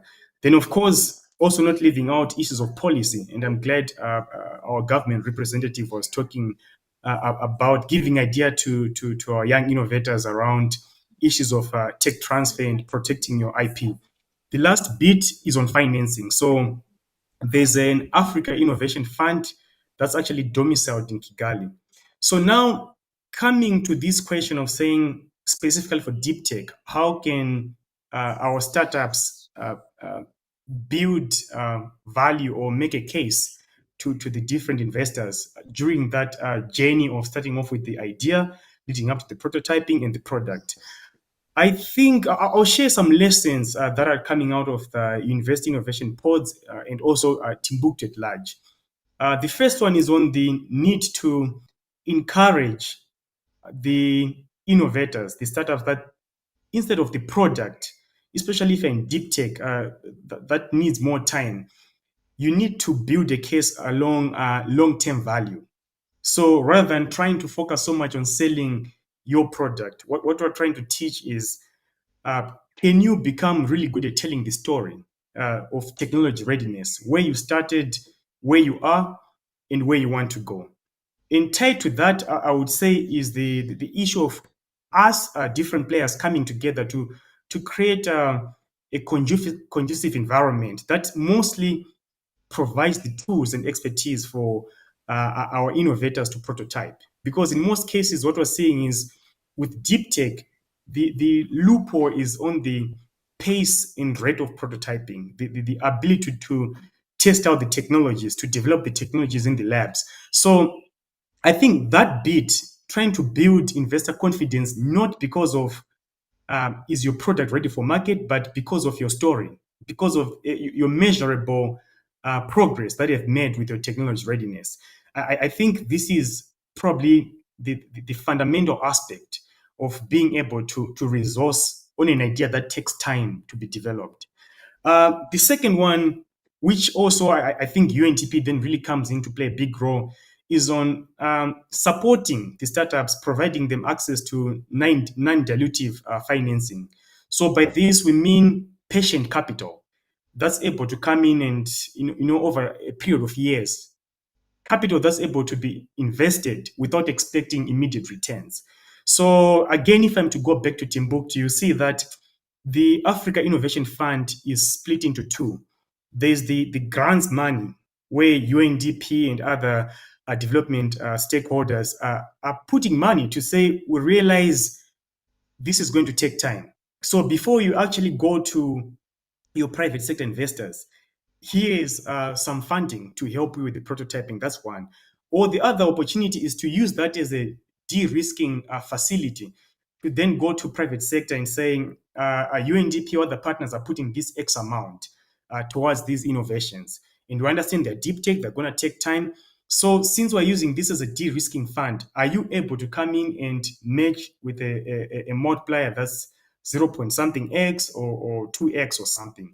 And this relationship also is proving to be effective. So I think for deep tech and the issue of raising funds, it's mostly recognizing that this is going to take time and finding ways to build confidence and finding ways to tell the story in a way that changes the narrative.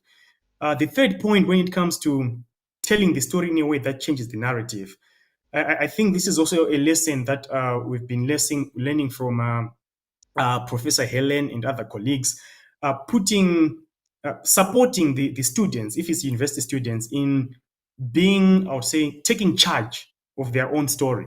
So if you take, for example, in the Unipod, we are migrating towards a model where, yes, we do have a faculty and staff working in the Unipod, but more important, you want to support the innovators themselves to be able to tell that story in a way that convinces the investors that, contrary to popular belief, actually the Africa opportunity is real.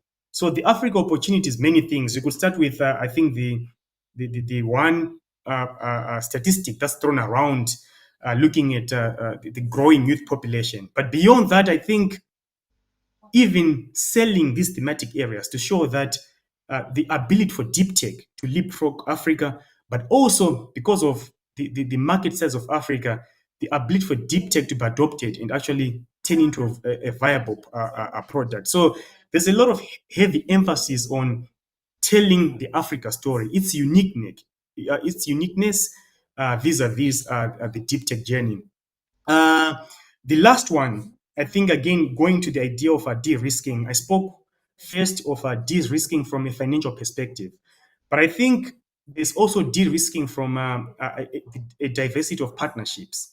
So I think this is kind of linked to the question that my brother from Nosken was answering on non-traditional partnerships, but also looking at their relationship to traditional partnerships. So when you look at deep tech, in the long enduring journey of prototyping and coming up with the solutions, you need a mixed bag of partners. And for Timbuktu, of course, our anger with the unipods is the university institutions, where we say this is the domain of knowledge.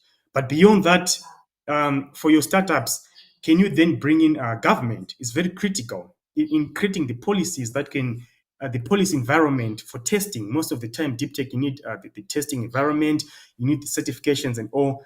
Can you also bring in private sector? Can you bring in other development agencies? And other with universities, emphasis on local universities and also international universities. So once you bring all these partners together to rally around the deep tech ecosystem, you build value in allowing the investors to see that there's almost an ecosystem approach. The risk of failure becomes lower. So again, maybe I'll end by saying all the steps are either us as ecosystem players supporting our startups to build more investor confidence, or it's trying to support the innovators and startups to capacitate them with telling the story, because it's the story that's going to sell beyond the technology itself, given that it's going to take time to come up with that technology.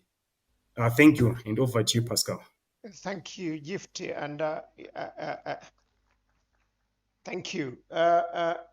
My colleague just next to me want to echo on what you are talking, but I want him to move on with this question related to culture of innovations and entrepreneurship.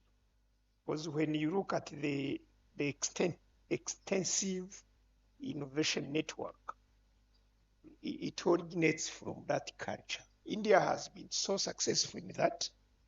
And looking at the original culture of scientific rigor,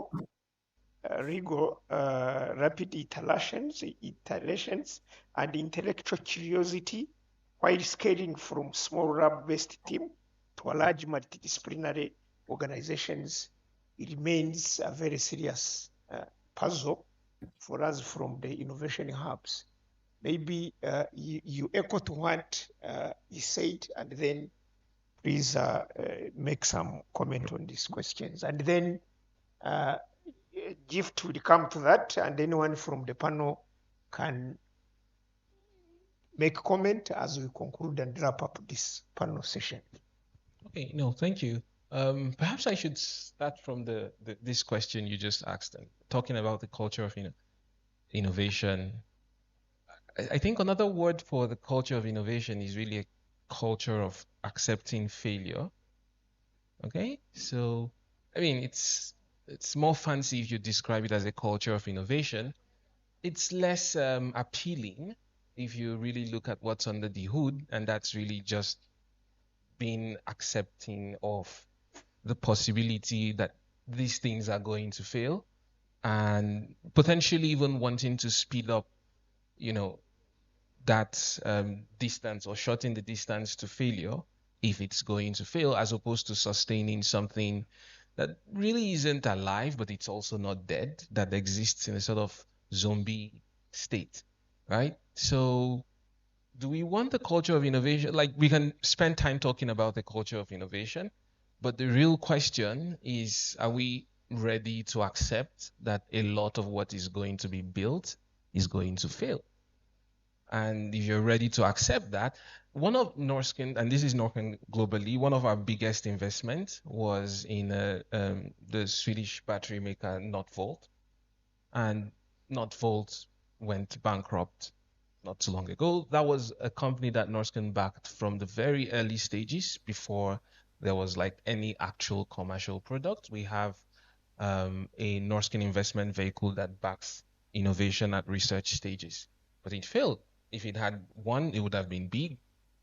It didn't win, and we're not happy that it failed, but we're happy or we're comfortable enough, to take that risk. That's Norscan at a global level. You can also sort of bring that down here. Not everything that these guys are working on today is going to succeed, and that's okay. It's fine. We should be very accepting of that, right? The point I wanted to sort of follow on from what he had already shared was to maybe talk to the guys who are actually building stuff and trying things in the room. And it was just because we spend a lot of time talking about venture capital and non-dilutive financing and all types of, money stuff. Very often to entrepreneurs and someone who's building and you need capital, the only thing you hear or you see is the money. Like all of those technical terms don't mean anything to you. But it's really important, and I say this with some sort of emphasis, it's important that you invest in understanding what is the money and what type of money is available. And so Norscan is known in the continent for doing venture capital style investments. We spent the last 3 years or whatnot putting up that structure. That's not very far from here. And then realized, oh, wait, we can't really do a lot of venture capital investments in Rwanda. There are not a lot of companies that can absorb the amount of capital that Norscan investment vehicles deploy. And so earlier this year, we said, shoot, what can we do? We have lots of contacts. We hired someone who was the former CIO at RDB, and he set up a team. And in the last 2 quarters, what we've been doing is we talk to entrepreneurs. You need short-term working capital to finance your business. You need to finance an inventory. We go and talk to Bank of Kigali. We talk to BK Capital. We talk to all of the different institutions that have money. And we find out that there's actually money, but your local credit officer in the bank is not going to sit down and understand your business because that's not their job. They're dealing with people that come to them with loans they can easily make a decision with. And so we've built up this end-to-end transactions team, goes and sits down with these people. We understand your business. We will structure everything. We will talk to all the people we need to talk to, whether it's a blend of equity and debt, and then we'll go to the bankers and we say, this portion, we understand you. We understand that you have a facility that can actually back this portion. Can you do this? And all of a sudden, there is more money available to back deals, right? And we're hoping to turn that into a local Rwandan francs denominated vehicle that focuses exclusively on Rwanda and potentially export that model to markets that are similar, in terms of an ecosystem maturity stage. But the point is that if you're an entrepreneur, regardless, and I see that the Unipod has like a very diverse range of businesses that you support, regardless of whether it's deep tech or it's fashion, you should invest in understanding the money. You should not approach all money talks differently. We can call it whatever name, but the basic underlying structure of money is risk and reward. Whether it's patient capital or impatient capital, it's just a factor of how much risk and how much reward there is at play, and then the money responds to that. So you should invest in understanding the money. Thank you. That's it. Interesting. And we are towards the end. If there is any comment from the panelist, yes, Professor Helen. Yes, next is Karen. So a couple of things come to mind when I listen to the other panelists, and one is of course that we want the Unipods to do the same job as Norscan does in terms of creating this place where these encounters happen. So we are fostering an innovation culture, but also the matchmaking where people find each other, which is incredibly important. And this is why we are working with the student clubs to empower the students and give them the confidence and actually to invest in their leadership skills. And so this is really important and something we can do within universities if we start to really adopt that model, that we are training the students also as leaders, not only as entrepreneurs as such. And the other thing is about understanding risk. And we know from data that risk aversion is very prominent in Rwanda. Young people do not have much capacity to absorb economic risk. And so they remain hesitant to take on risk because if you fail, which you are likely to do, then that could lead into debt that you take on into your adult life, and it can be really hard to manage that. So I think what we really need to do is to create safe spaces where you can fail. So within the university, that's where we should share the risks and make that a safe space for failing, such that when you go out onto the market, then you have already been through that experience, and you have much more experience and strategies and know how to both reduce the risk of failing, but also know how to deal with it if it still happens. So I think we have to really understand the reality of being a young person in Rwanda, as much as we need to really truly understand the market as such. Thank you.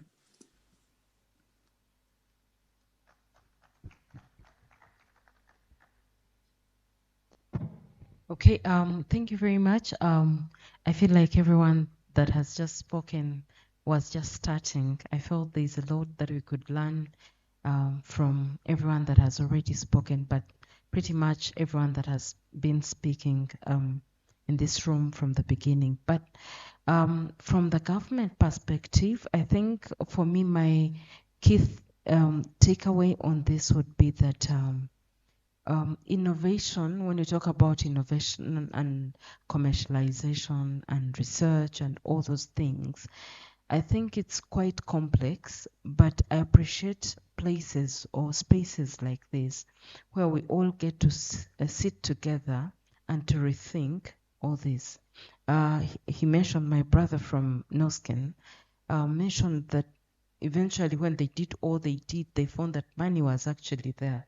Yeah, so we talk a lot about money and financing, and rightly so. But also, can we talk about the depth of our innovations? Can we put in more effort? Because ultimately, we are creating solutions for the public out there.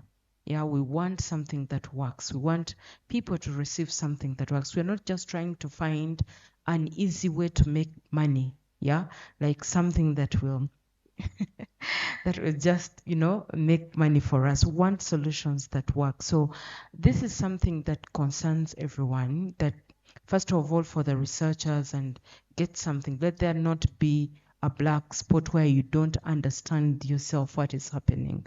Let's get deep and provide solutions that work. But also, let's create spaces where policy and practice can meet and discuss. Where are the blockers? How can we help as policymakers? How can we come in? What can we do to make it easier for someone to be able to commercialize their research? And of course, that helps us now to make the linkages that we need. If you don't know someone, there's someone that you know that knows someone, somewhere along the way. So with these linkages, with these conversations, they help us to form both the traditional and the non-traditional linkages that we do. But ultimately, I think it's creating the space where there can be such conversations and keep them ongoing. Thank you. Thank you so much, panelists. And as we conclude, takeaway is actually there is something again, let me revisit it. Excellence and experience from the industry and academia is the best way to go. But this one requires a strategic partnership, but also with a strong funding behind, but funding in mind that we have a risk. So we don't just distribute money. Money should go with where it should be. Thank you so much for the panelists. There is no room for question unless the MC allows this with your permission. He says no. Thank you. We conclude.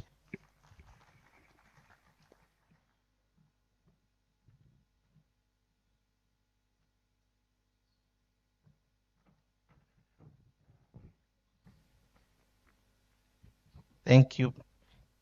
Time have moved on, and I think it's time for lunch. But I have some few communications to put before you. People from A Trade Group are requested to stay for some few minutes, and the two columns, the two rows here, should follow Adrie and Teddy. Also, Professor Jonas will help us to guide our visitors to the lunch post. And then the rest will be guided by the protocol. Thank you very much. Enjoy your lunch. But after lunch, some of us, we are not coming here. We are going through breakout sessions. We have 3 sessions, where the first session is to be led by Professor Sam Mutarindwa, and the discussant will be Mr. Didas Bienvenu Irafasha. For those, that is track 1, they will be in room 112 at the UR headquarter office. Then the next track 2 will stay here, will be here. Then it will be led by Professor Francois Niragire, and the discussant will be Dr. Etienne Ndemezo. I think you all know where, like, we will be like listening to the presentations from the findings of researchers. Then the track 3 will be chaired by Ms. Treasure Mapanga, and the discussant will be Professor Liberata Mukamana. They will be in room 111, headquarter office. Thank you. Enjoy your lunch.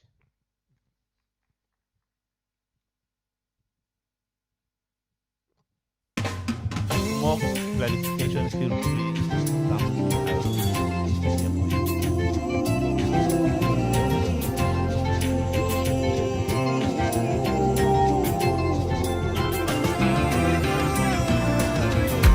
iyo mpuruza yari imaze iminsi, iyo myitozo yari imaze igihe, aba bana barambiwe ishyanga nibwo bafashe umuheto bati turatashye. Ngombwa yaraganje nasanze abahungu bambariye y'urugamba.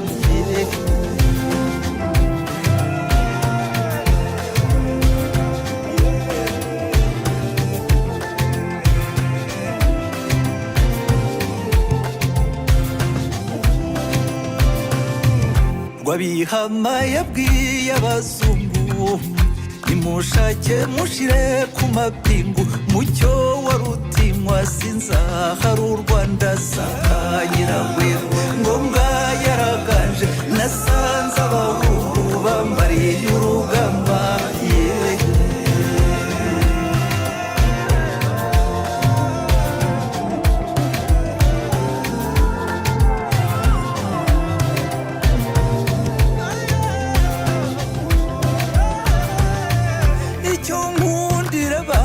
Biwacu barafora bakarasa ntibahusha, n'ibishake bigere kubabisha, bamenye yuko u Rwanda rurinzwe n'intare sakanyiragwego. Ngombwa yaraganje nasanze abahungu bambariye y'urugamba.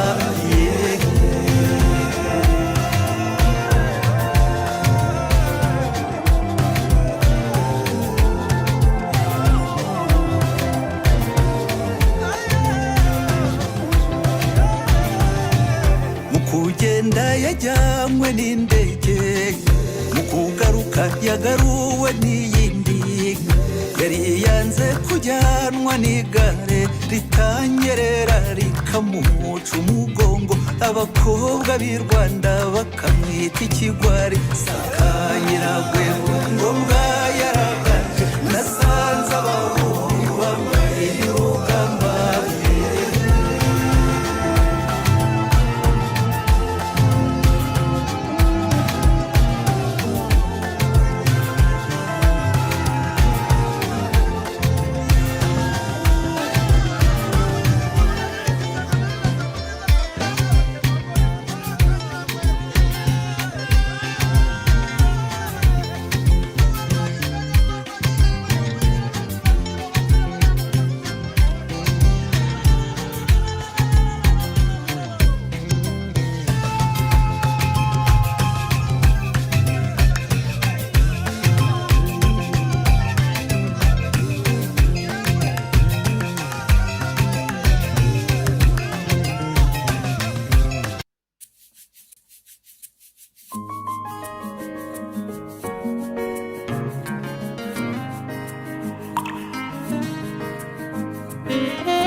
ngwino mama ngwino shenge aho nahereye muha amazi kandi ziwanyu zikamwa zose amarwa yuzuye intango kandi n'ubuki busesa impinza ngwino kibondo mujyane iwanyu iyo ababyeyi bahoza abana banga guhora bakabahendahenda bakabahongera ababaheka nugerayo bazaguha amata baguha impenge usomeza ishyushyu n'umutobe uzakumara inyota kandi n'impungure zihoza abana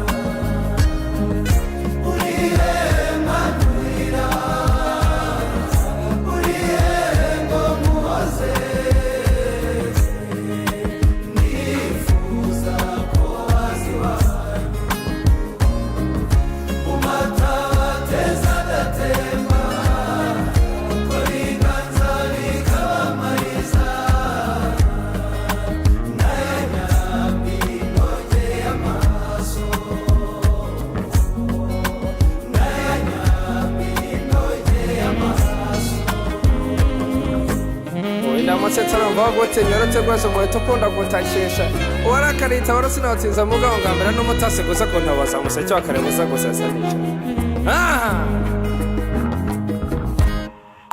ngwinore menye umuravumba n'igicushu n'igiti cy'umuvumu ndetse imbehe n'inkongoro niho biva dore sekuru n'umuvure ngakwa akamaro k'umuvumu urankujyanirya bega kwa bikina usangeyo ujegera n'isabukuru baziretere bazinikize maze nk'ayabagunga igukamirwe nugerayo bazaguha amata baguha impenge usomeza ishyushyu n'umutobe uzakumara inyota kandi n'impungure zihoza abana uri hema nzira uri hema muhoze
rugaba rw'umuheto urengeye inkusi umuheto we nziza nawe urasiye bahundi nyaruguru yumvise nirahiyengwiza imitumbi singiye gusa turi benshi igitero cy'ibihanganye byibasira ntambara bya nta bwoba uwo muhonde ntako naye namugize namuburiye kare ni niko rwego mu bagabo ukoze iby'umwami yagutumye wabiki mama we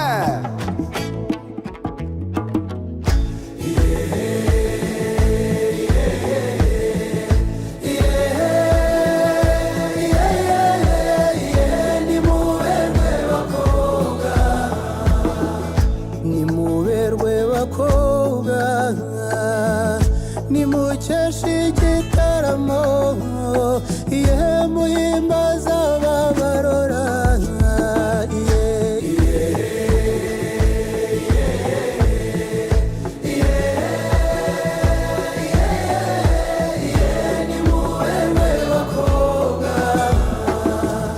nabakunze nkibabona ndabakumbura mbafite mbarota ijoro n'umunsi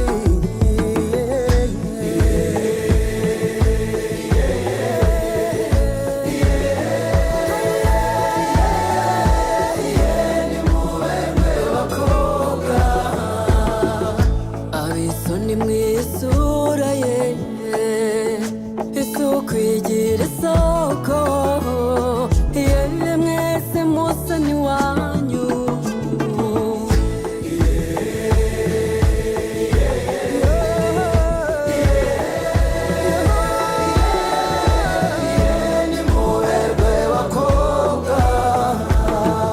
nitugera ku gicumbi we igicaniro gituze ye muzaze tugweragwere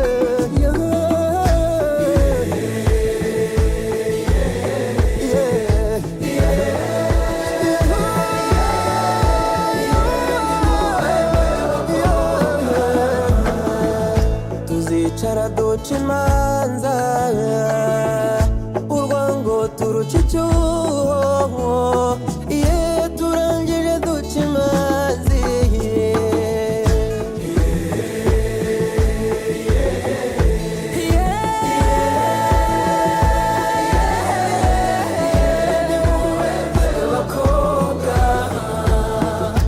imbaga y'inyabutatu itambine ziteka itambirije urukundo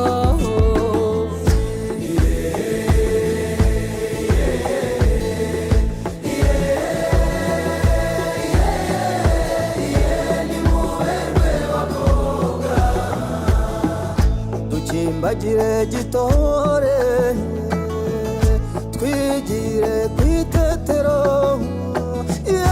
iteraniro ry'ingenzi murasakara neza aho iyo ni ibihangange yewe icyo ni igisagara cy'intore wampaye intego twiyemeje ni ukuzasigasira umuco ariko twanakwema kurwanya muzabareza igisagara cy'abahungu muzadutumikire muti ibyo ni ibihangange by'u Rwanda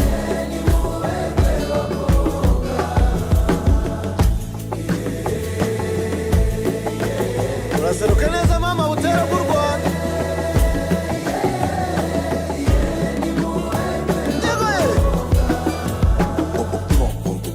ni mucyataga niho ni manzi uri muri nyamara kirenga ndangwa n'umudeni namwuzukuru w'umuvuma nambara nako ngo utagize ise rwaye ndakaho umwanzi wabishe ati we nibwimba bwigize umwanzi imbere w'isura murasana isura niko ye ukoze icyo umwami yagutumye wabiki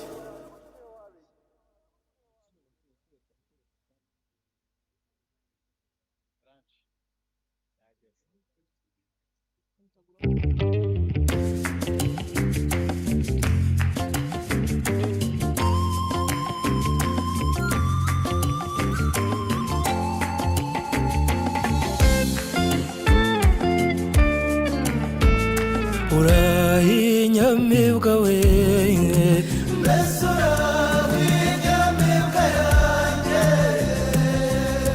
uraho cyane mama uraho nanjye ndaho uraho ruhivu rwo mu nda rwanda rumwe rwikuba ntirucike uraho cyane mama uraho nanjye aho gucika rukavumera igisabo cy'intumire uraho cyane mama uraho nanjye uraho se cyuzuzo kimwe cyuzuriza ababyeyi uraho cyane mama uraho nanjye kimwe cyuzuriza ababyeyi kigasagurira imiryango uraho cyane mama uraho nanjye uraho inyamibwa we mbese uraho inyamibwa yanjye uraho cyane mama uraho nanjye uraho maso y'intamire arusha inama kurora neza uraho cyane mama uraho nanjye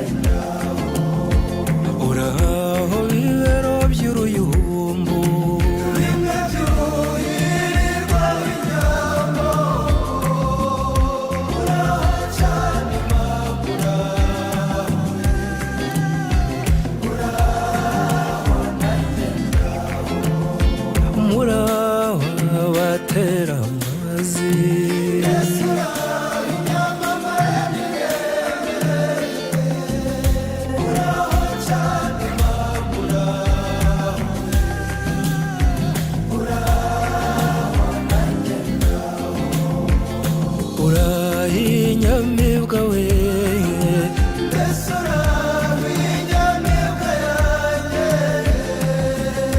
uraho cyane mama uraho nanjye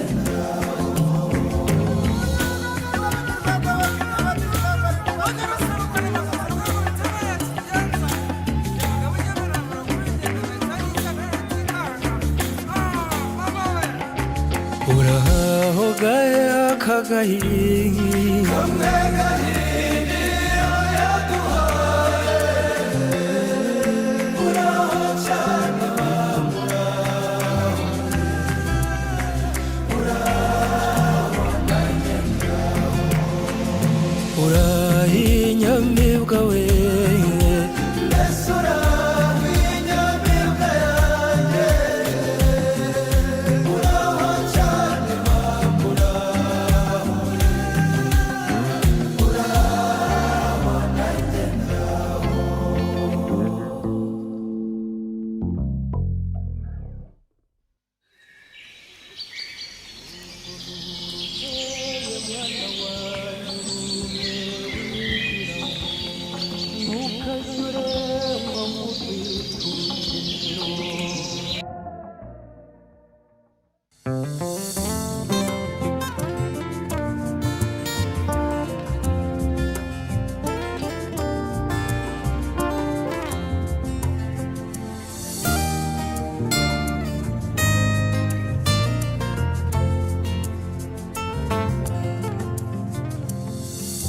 urugo nurukeye mwana wanjye urumve wigiraho ntukajye urengwa ngo urwite urukenero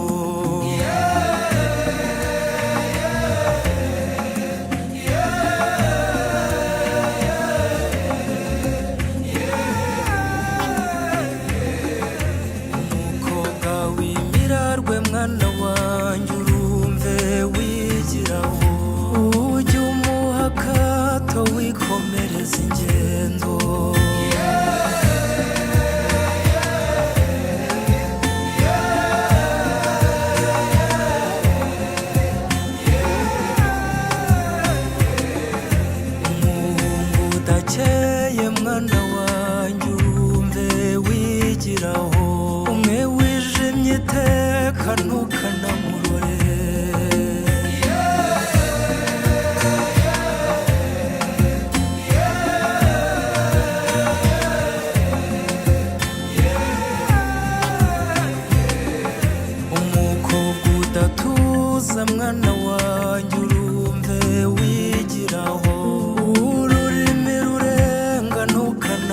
yakozwe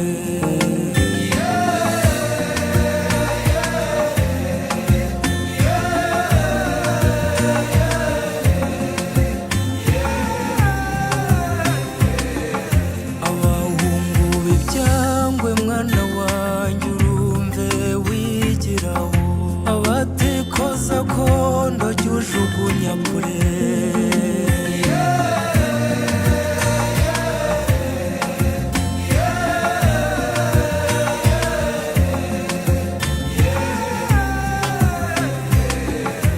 ngarukunda akayoga mwana wanjye urumve wigiraho yarusha inzara arenza ntumukome imbere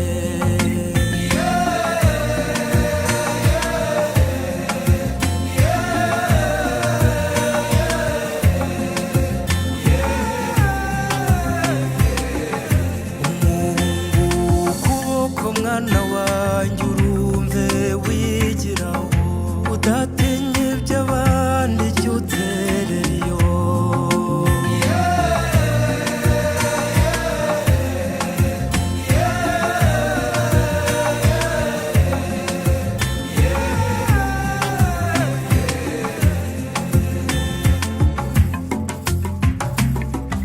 mukobwa udakora umweyo mwana wanjye urumve wigiraho uwo ntabwo arushinga ngo rugeremo isuku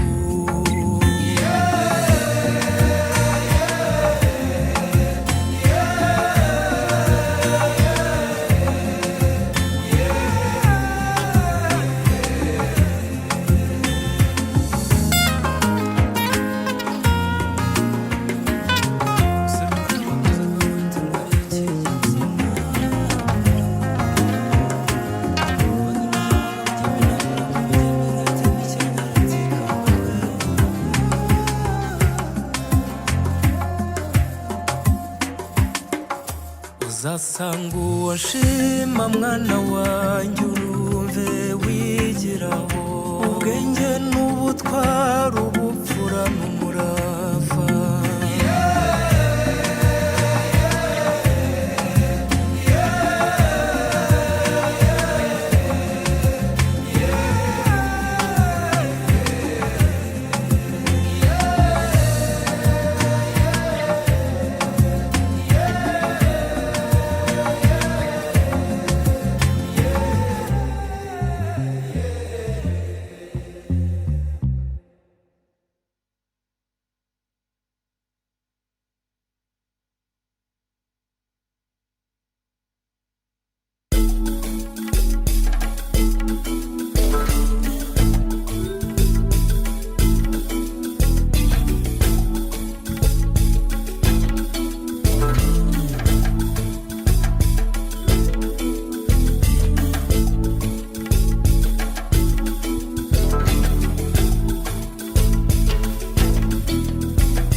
humurahumeka humura nshuti yanjye kandi humura nshuti nkunda ngaho rero mawe nzajya inama nawe noneho nzajya inama nziza n'abavandimwe n'inshuti nzajya inama nawe nzakukura ishyamba ngukure inyuma y'ishyamba ngushyire mu bakwiye maze nkwereke n'u Rwanda ngaho rero maho nzajya inama nanjye noneho nzajya inama nziza n'abavandimwe n'inshuti nzajya inama namwe reka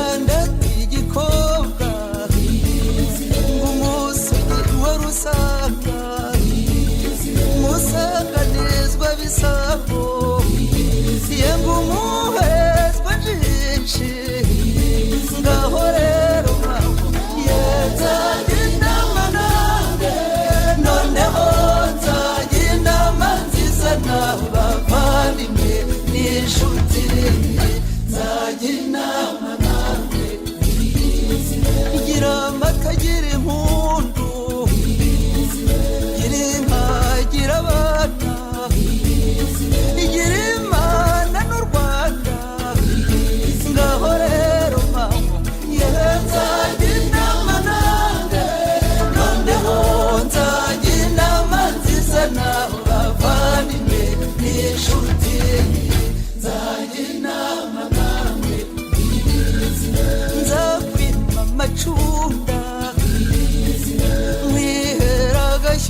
Emeline uwimfura Cecile Kayirebwa Berthe wacu shenge ayi wewe ayi mama umutware mico myiza koso gajurya ingabe yani namako wakayija namanya nawe tori gatera arihero beri bwimba bene ruberi mwese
ingendo n'ingingo byaremewe umugoboka rugamba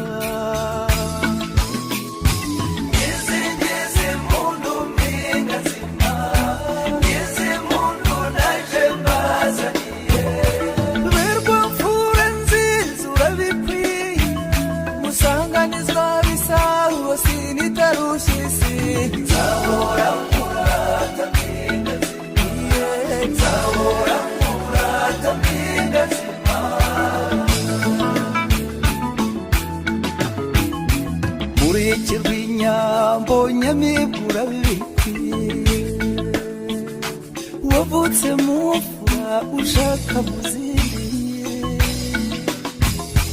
wibarutse cyomoro cyuma cy'umuhungu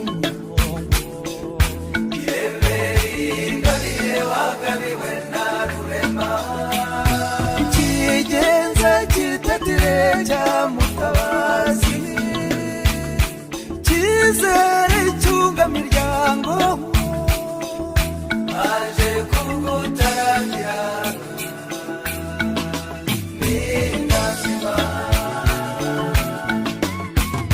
Ngeze mundu Minazima Ngeze mundu naje mbazaniye Berwa mfura nziza urabikwiye Musanganizwa bisaho sinitarushye Tabora murata minazima Tabora murata minazima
tujya inama tujya imigambi yo kubyina ikizungerezi ngabo rero iby'isi ni ikizungerezi kinarugamba nk'uko ikinwa mu miyo ngabo rero iby'isi ni ikizungerezi kinarugamba nk'uko ikinwa mu miyo uzamutashye wa musore munyakazi uzamutashye yasize umugeni mu nzu ntawamurenganya yo n'amashiringi ngabo rero kinarugamba nk'uko ikinwa mu miyo uzamutashye wa mugore mukankusi uzamutashye yasize umugabo mu nzu ntawamurenganya ubwo n'ubusamazi ngabo rero isi ni ikizungerezi kinarugamba nk'uko ikinwa mu miyo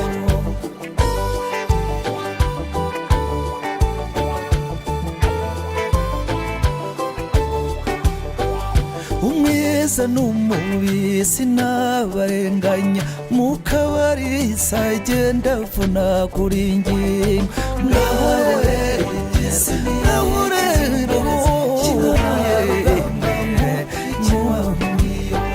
gukunda ni byiza gukundwa ni byiza na nyiragicari yakunze bucyana ngaho rero byose ni ikizungerezi kinarugamba nk'uko ikinwa mu miyo nasanze agakecuru kiyesura cyane ngo icyampa ikimero ngasubira ngashaka nasanze agasaza kiyesura cyane ngo icyampa ubusore ngasubira ngashaka ngaho rero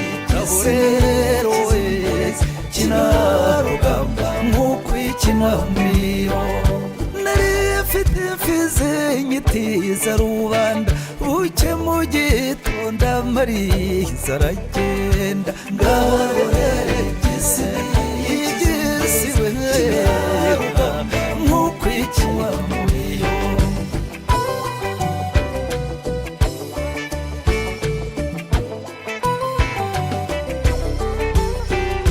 naragiteye kizenguruka musanze ku mugoroba gikerereza abagenzi ngaho rero igahuma kinarugamba nk'uko ikinwa mu miyo uzamutashye umuseke umwe n'ishyamba kinarugamba batindi bamwe n'ibanga ngaho rero igisi ni ikizungerezi kinarugamba nk'uko ikinwa mu miyo uzamutashye biganza bikabambariza uzamutashye amafoto y'amarirungu ngaho rero igisi ni ubyaye umukobwa bagira amahirwe umubyeyi w'u Rwanda akagire nyampinga ngaho iby'isi ni ikizungerezi rugamba nk'uko ikinwa mu miyo rw'ingenzi ntore rwagiriza bigarama ruganiza bishyanga niwe turirimba ngaho rero isi ni ikizungerezi kinarugamba ikinwa mu miyo bari mwicyogere mu bahungu shengeri jabiro intore yacu dukunda ngaho rero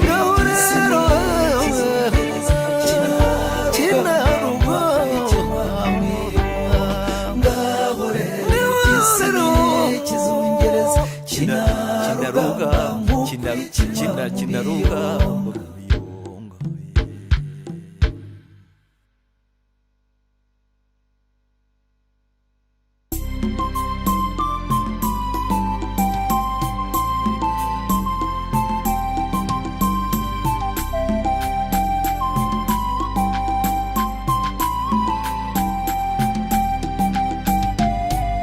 karamera udasumbwa ahaye ganza ganze tukwifurije ku kuganza mu bana b'u Rwanda niwe nta wundi ganza mugabo w'ikirere niruganiza ingamba ganza ganza kandi ninkundirwa kurusha abana b'u Rwanda niwe nta wundi ganza mugabo w'ikirere nta vangura amoko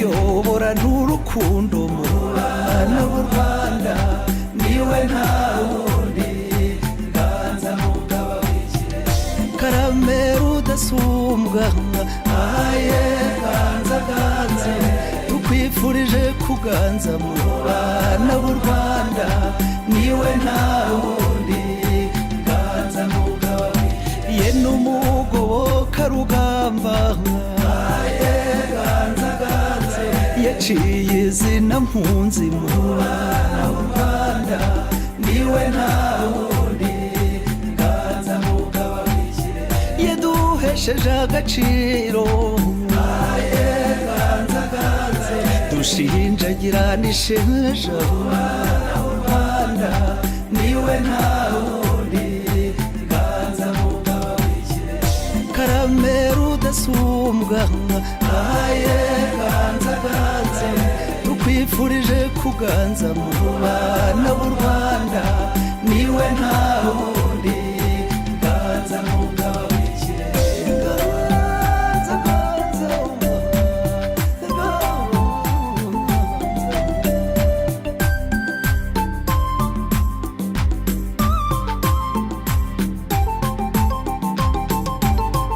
wono mugoboka rugamba rugemande ku 10 ndasa n'iry'ingabo mbere ari kunaniye arigura n'inkwaya abahizi bamukundira ibanze rucankamba ati nababera umugaba wa mbere abagabo nk'uko mbishaka nta mubisha duturukira baziko datamahoro n'impimbaro barwani nkabe inshuti y'amahoro n'umutekano n'indongozi itazimiza aye ganza ganze ihora ku mukondo wazo mu bana b'u Rwanda niwe nta wundi ganza mugabo w'ikirere muzaze murebe u Rwanda aye ganza ganze yararusize ararunogereza u bana b'u Rwanda niwe nta wundi ganza mugabo w'ikirere karamera udasumbwa aye ganza ganze tukwifurije kuganza mu bana b'u Rwanda niwe nta wundi ganza mugabo w'ikirere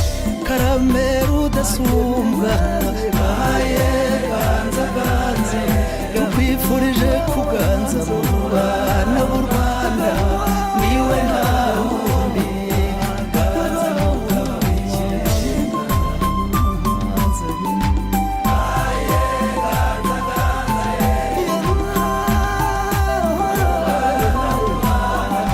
niwe nta wundi ganza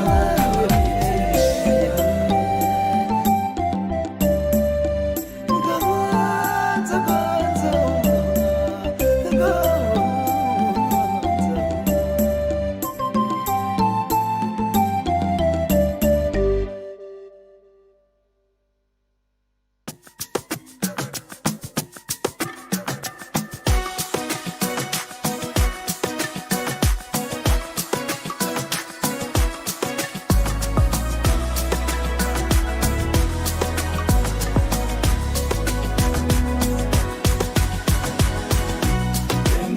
mvunyishe nyambiratsira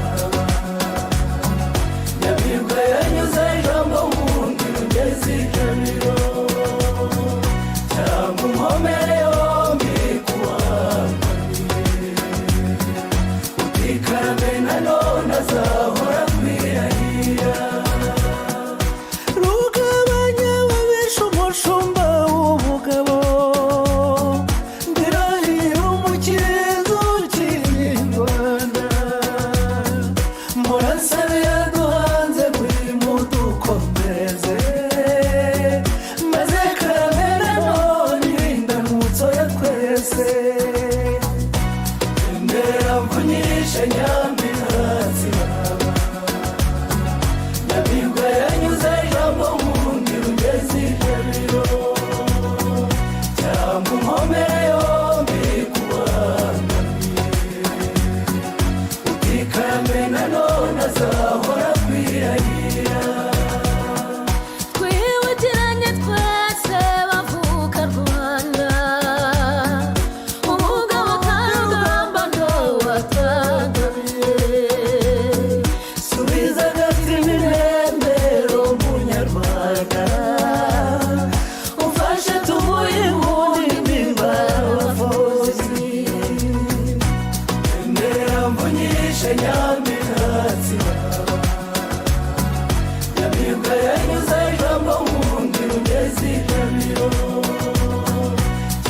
imyaka twamaze ishyanga ubu twese tuganje mu rwatubyaye kagarama yahiye n'inyangamutsindo niko katugaruye kw'izina umunyarwanda emera mvunyishe nyamiratsi nyamibwa yanyuze ijambo ngundi ngeze ijabiro cyangwa unkomere yombi kuwamaniye utikame nanone azahora kwirahira nyagabyinka mu gihugu ngo rwanye ubworo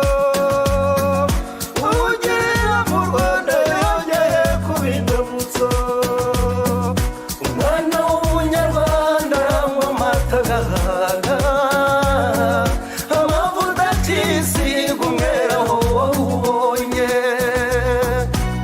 emera mvunyishe nyamiratsi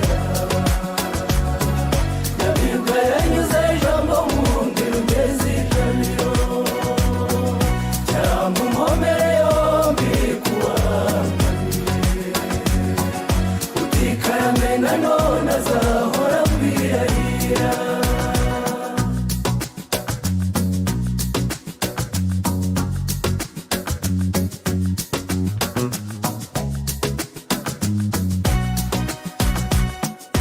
ndangurura ndirimba singiza uwangabiye sinanywa n'ink'ikirego umukinzi mbamuroga iyo tubona amahoro aganje mu Rwanda ibyo byatuma twese tumwirahira emera mvunyishe nyamiratsi nyamibwa yanyuze ijambo ngundi rugeze ijabiro cyangwa unkomere yombi kuwamaniye utikame nanone azahora kwirahira iyo ngabire y'Imana yahaye u Rwanda ibi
gatoya mugendera ukunomero uwo tomboriza gwaho nzafatu imparamba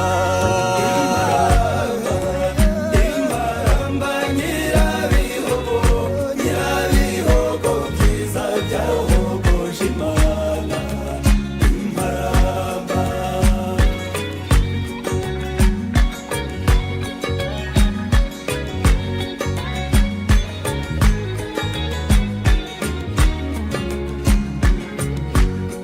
yemwe bakobwa iri sinaribonye aho inyangisha igishuru yama maze isazi karucanira amavinyo garuzi yo gwaho inkindi imparamba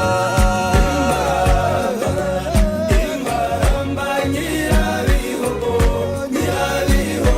byiza byahogoje imana imparamba ihariya hirya inyamasheke hari ibishyimbo by'ibikara hari n'ibihindi by'ibihogo bikora umuhunyu n'amamesa umugore wabiriye ntiyubakurwe n'umugabo wabiriye ntarinda urugo imparamba imparamba nyirabihogo byiza byahogoje imana imparamba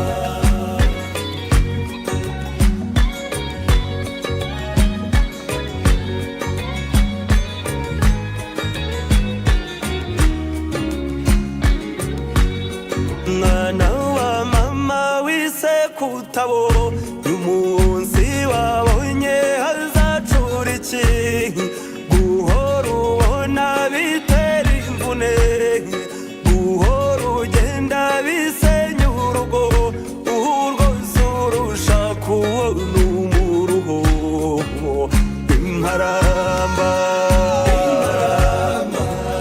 imparamba nyirabihogo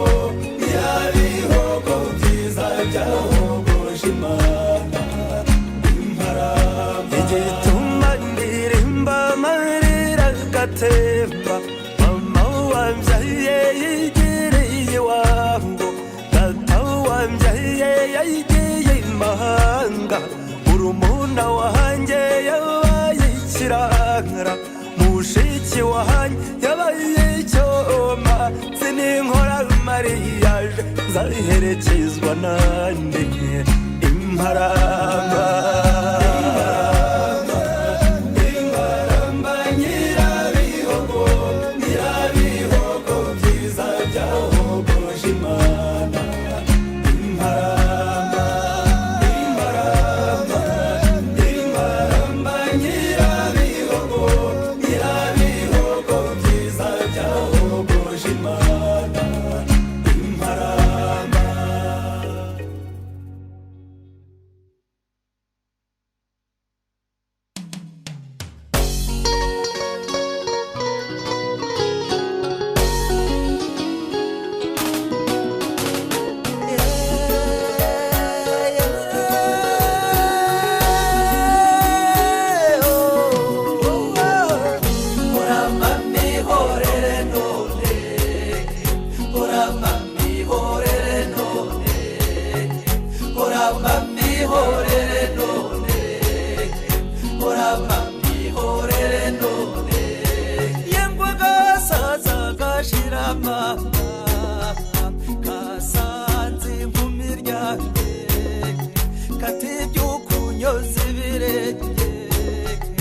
urakozwa na nyabarongo ayiwe nyabarongo umugezi utemba uramba mihorere none uramba mihorere none uramba mihorere none uramba mihorere none sinarinze uko inzara iryana nabibwiwe na nyina wundi nara ndaburara mu gitondo ndabusubira nizirika agashami mu nda ayiwe mbebazaho ziragatwara yego kwiringira kwibeshya kwiringira inkumi mu nzu ukibeshya uracyuye mu gitondo ikagutamaza ayiwe byari bikaguta mu nzu urama mihorere none urama mihorere none urama mihorere none urama mihorere none igihungu cy'icyomanzi kimwe kitagira iwabo cyabonye ubukwe butashye kijya kwambaza rya ngombe muransindira iki gitero ngo yiwe mu gitondo ndaguha intambo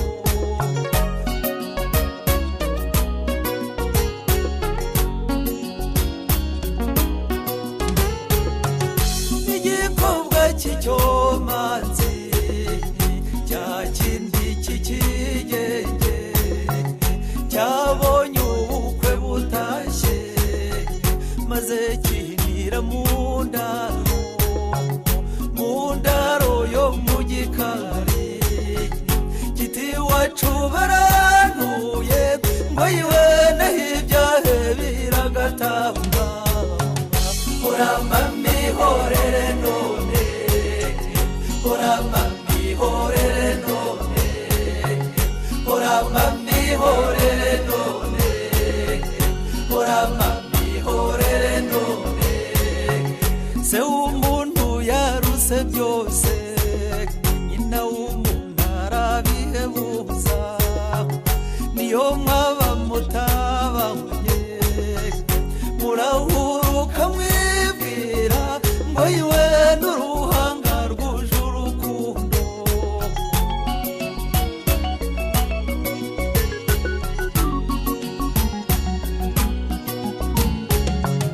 nyina wundi urya si umuntu ryaragatsindwa uraceceka ngurigunze waseka nguramuryanjya kagukwiza muri rubanda ngo yiwe ngo igihungu cy'icyomanzi urama mihorere none urama mihorere none urama mihorere none urama mihorere none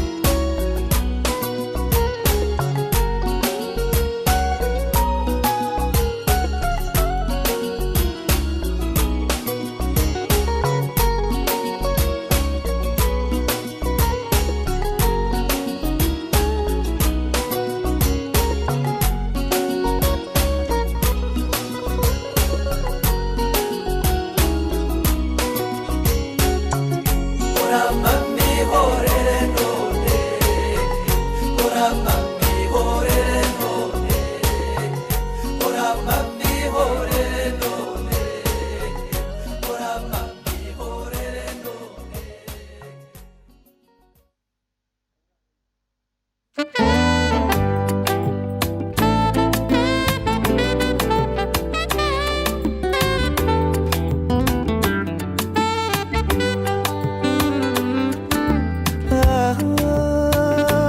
mama yolele yolele wagihuta igikoko kinini n'igisimba cyiza cyane kitarya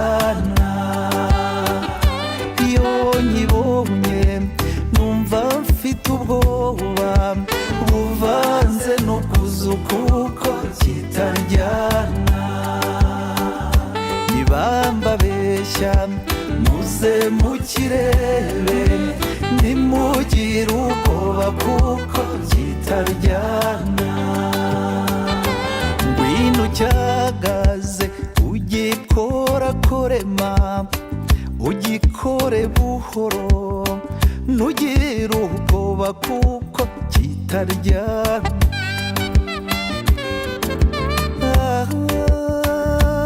mama yolele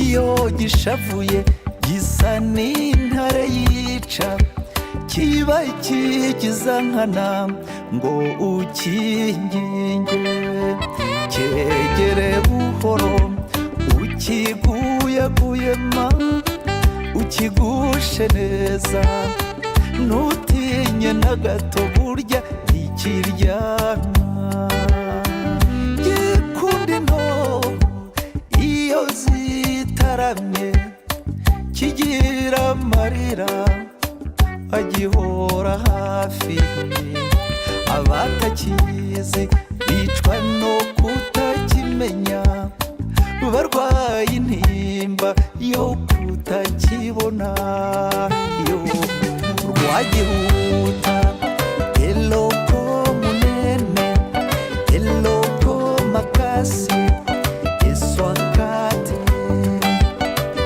soki omonie kobangaete simbaye malembe po eswakate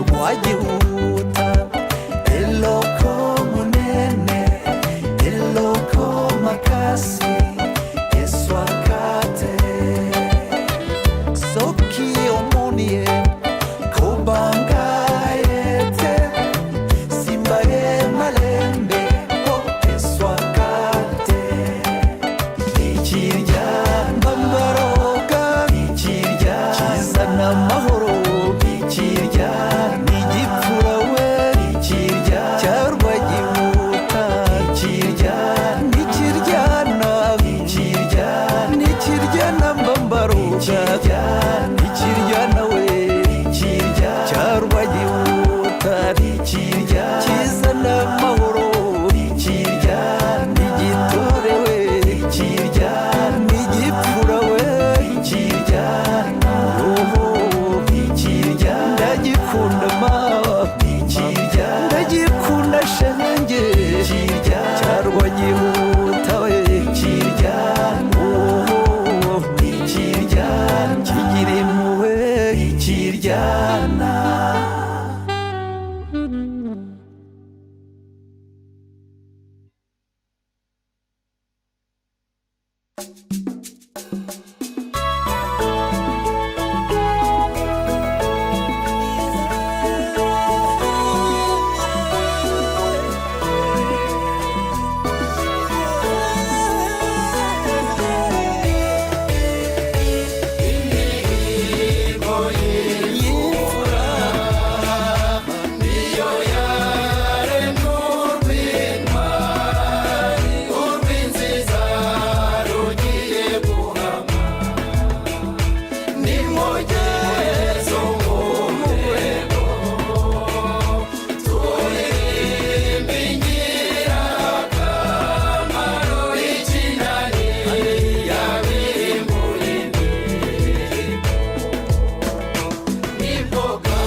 ati banyarwanda nimusinzire dore ya mabombe baduteraga twayasamiye mu bicu dore ubudasana inkotanyi turaganje ntawaduhangara turakomeye turacyari babandi barurasaniye barubohoye umutekano wacu nitwe tuwushinzwe nawe utugenera uko tuwurinda mwibuke kera mwaradutereranye none twamenye ubwenge amashyi ku nkotanyi inkotanyi turaganje ntawaduhangara turakomeye turacyari babandi barurasaniye barubohoye inkotanyi turaganje ntawaduhangara turakomeye turacyari babandi barurasaniye barubohoye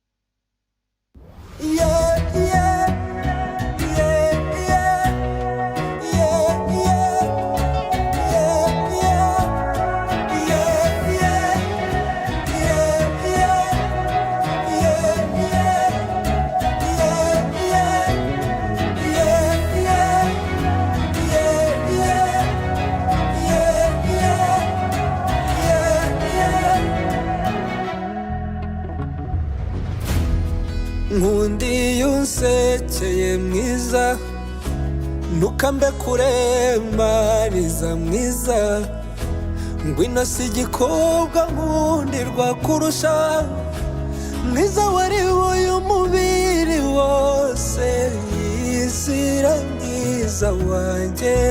mwiza wanjye urabaruta mata kwabasha inkanda yoga cyakambaru ubukome dore umwiza w'u Rwanda mama wantwaye umutima mama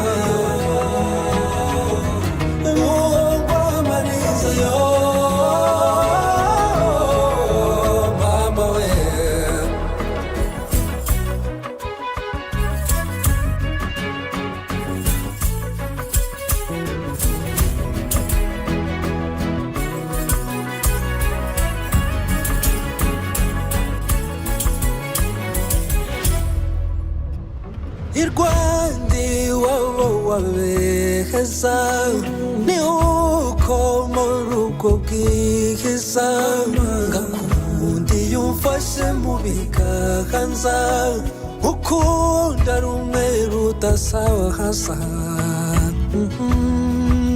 mwiza wanjye urabaruta mata kwabasha inkanda yoga cyakambaru ubukome dore umwiza mu Rwanda mama wantwaye umutima mama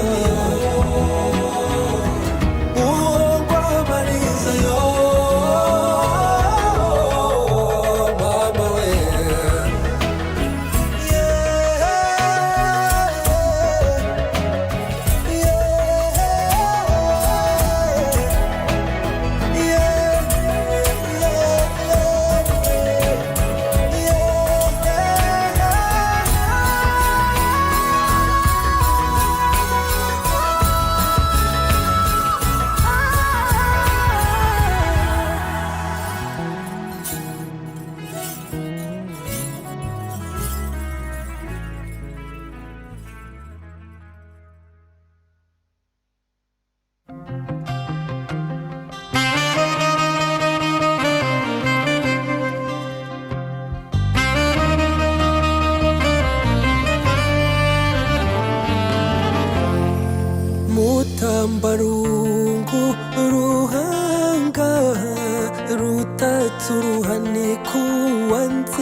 nagira amata namurabutswe kabiri agenda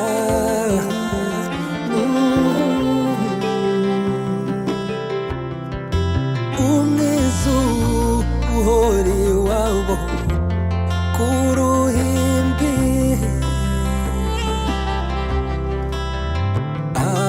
ahatatse ibyasi ajisha ibisabo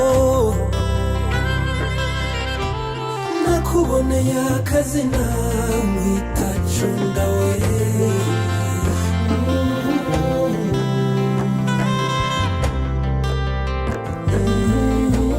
cunda mata we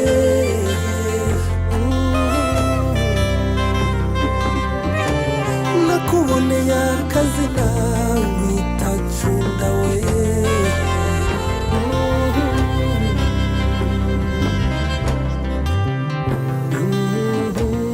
cunda mata we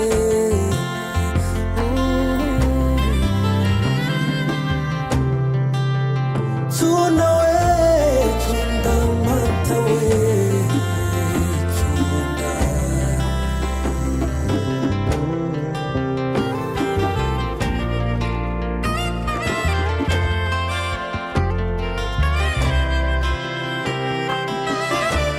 mucanira nyambo mubera ruhimbo wancintege ari uwo nakunze nguhonga imivugo muhondwa mbariza gusa ntakiruta urukundo ishaka bakuririmba wanyoye inka nakuboneye akazina wita cunda we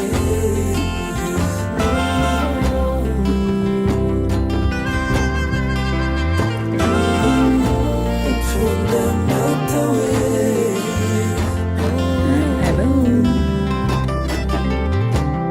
nakuboneye akazina wita cunda we Just checking if Hello, can you hear us?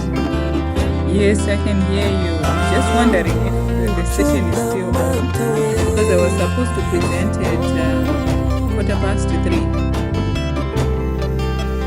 cunda we cunda mata we Okay.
Jya nkwinginge we igikobwa nguhendahende ishenge igikobwa ngushyire igorora we maze wigire hino nkwitumire we wacu urabatashye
ibirenge bizira umwanda we inseko zitagira icyahanze ye nitwo twana tw'abatanyuranya we nabo bigire hino biyumvire we mama urabatashye igikobwa jya mwiringiye we igikobwa muhendarende ishenge igikobwa mushyira igorora maze wigire hino mwitundire we wacu urabatashye urabatashye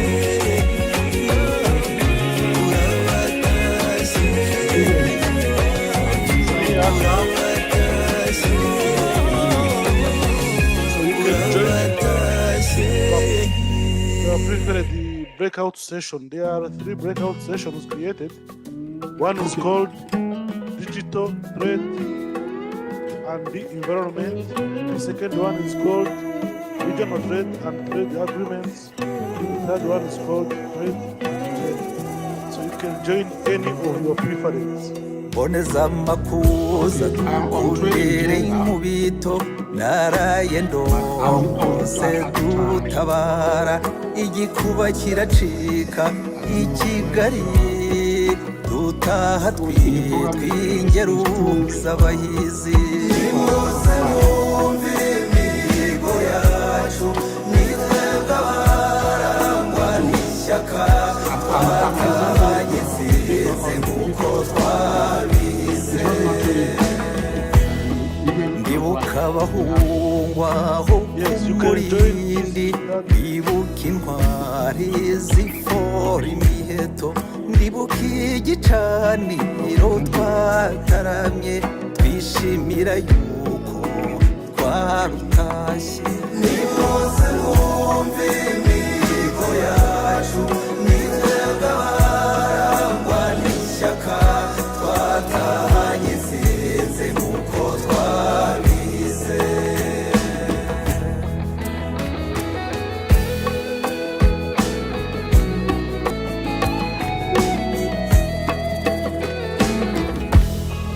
barimo rugamba ruganiza ingamba barimo umurasanyi w'isonga barimo minega rugwiza kurinda barimo umushabizi washize ubwoba nimuze mwumve imihigo yacu nitwebwe abarangwa n'ishyaka twatahanye nsize nk'uko twabize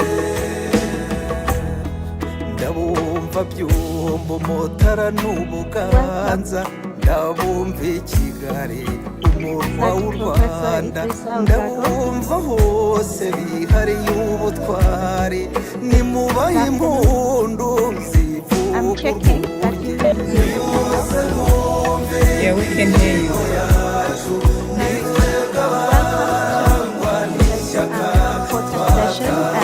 My name is Patricia Mapama. I am honored to chair of this session, and I am joined by two who will be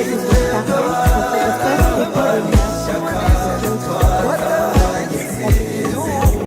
Who is a lecturer in the Department of Economics. I will give you a moment to introduce yourselves, but I thought it's important to lay the ground rules. Having welcomed you and having received your distinguished paper, you will be given 10 minutes to introduce and present your paper, and we shall allow for 20 minutes for question and answers, the Q&A session. My job will be to moderate this session and ensure that we communicate all the essential information on time. I hope this is clear.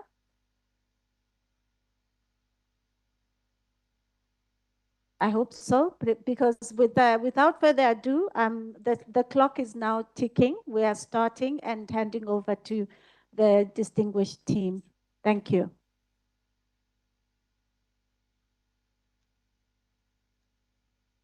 Hello? Hello? Yes, please. You are welcome to present on your paper, Does Trade Openness Reduce Women's Employment or Unemployment in Africa? Thank you. Okay, that's this has paper, so I would introduce. I would share it, and then start presenting it. Okay. Yes, just please note the time. You're welcome to make a presentation. It will help, I believe, with the communication, but be concise and mention the key points. Thank you. Okay, can you see my PowerPoint? My presentation? Yes, we can. Make it full screen. Oh yeah, I did that. So the paper is on trade, openness, and women unemployment in Africa. I will focus on the key points. Okay.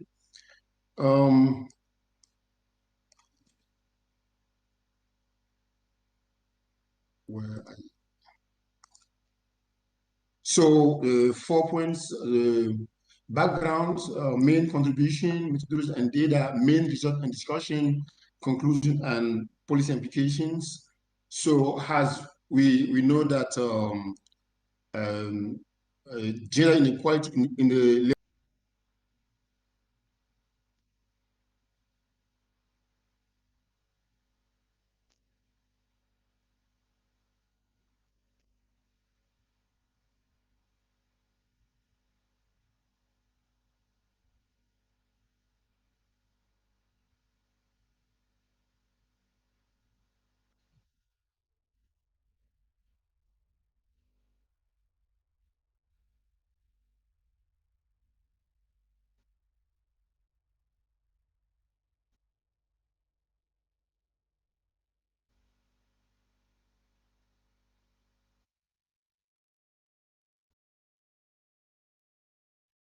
is also important to achieving not only the sustainable development goals of the UN, but also of the African Union Agenda 2023 in terms of inclusive economic development.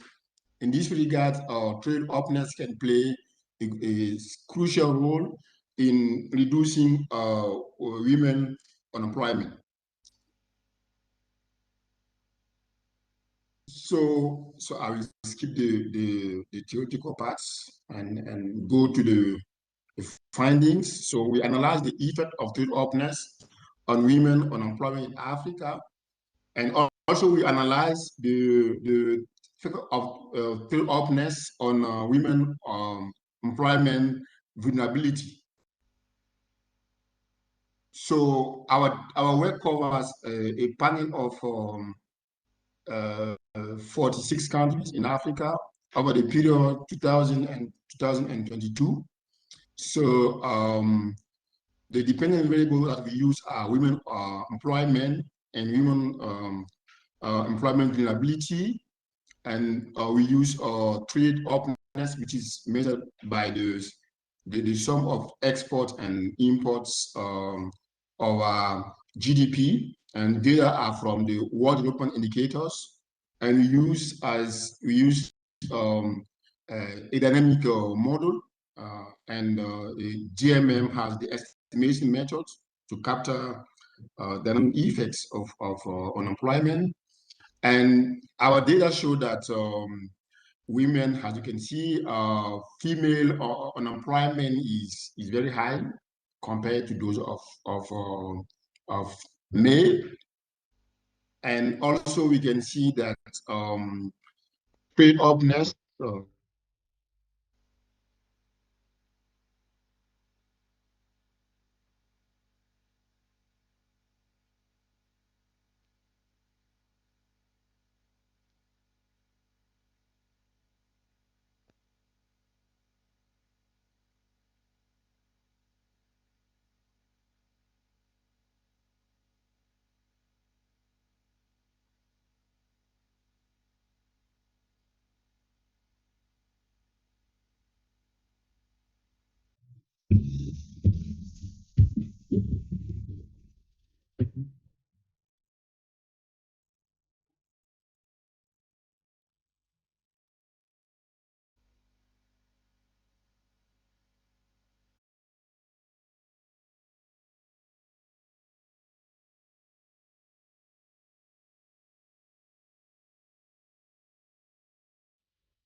That is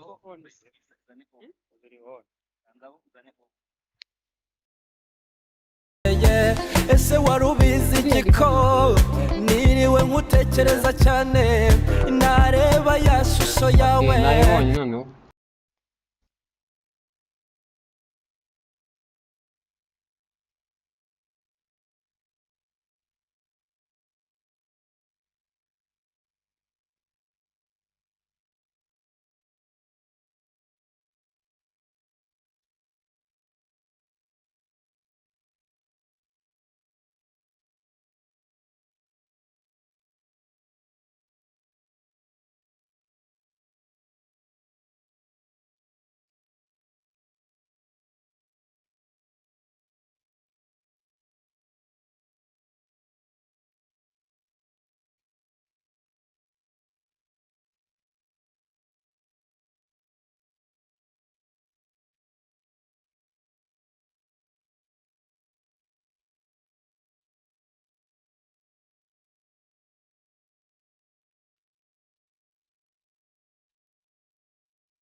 Hello,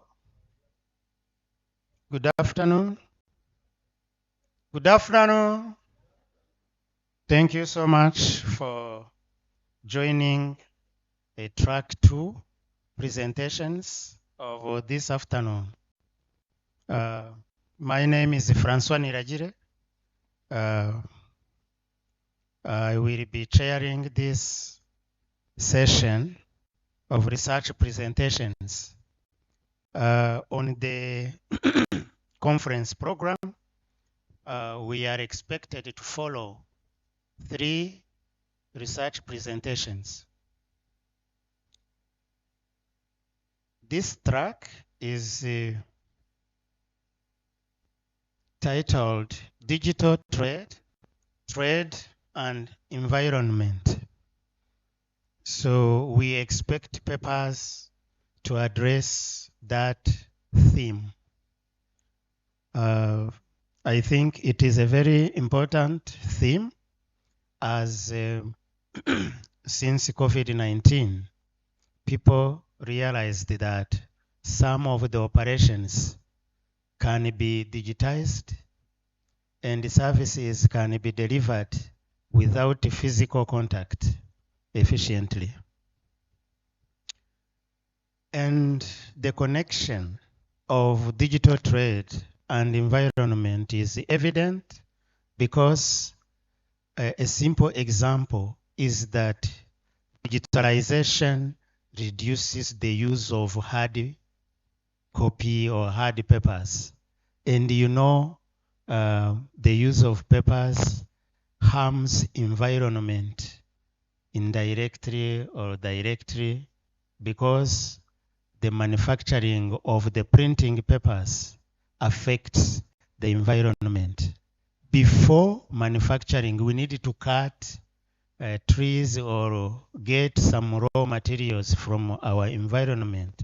But also, after paper use, the management of waste papers is also, if not done well, it harms the environment, including also the printing, inks, chemicals, and so on and so on.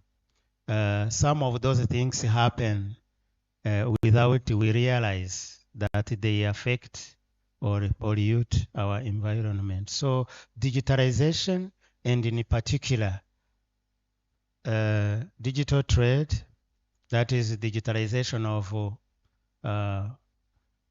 trade operations, including correspondences, payment, all those operations that are involved in trade. Once digitalized, then trade becomes more friendly to our environment. So without going into what I might not be able to explain very well, I would like to check whether our presenters are present.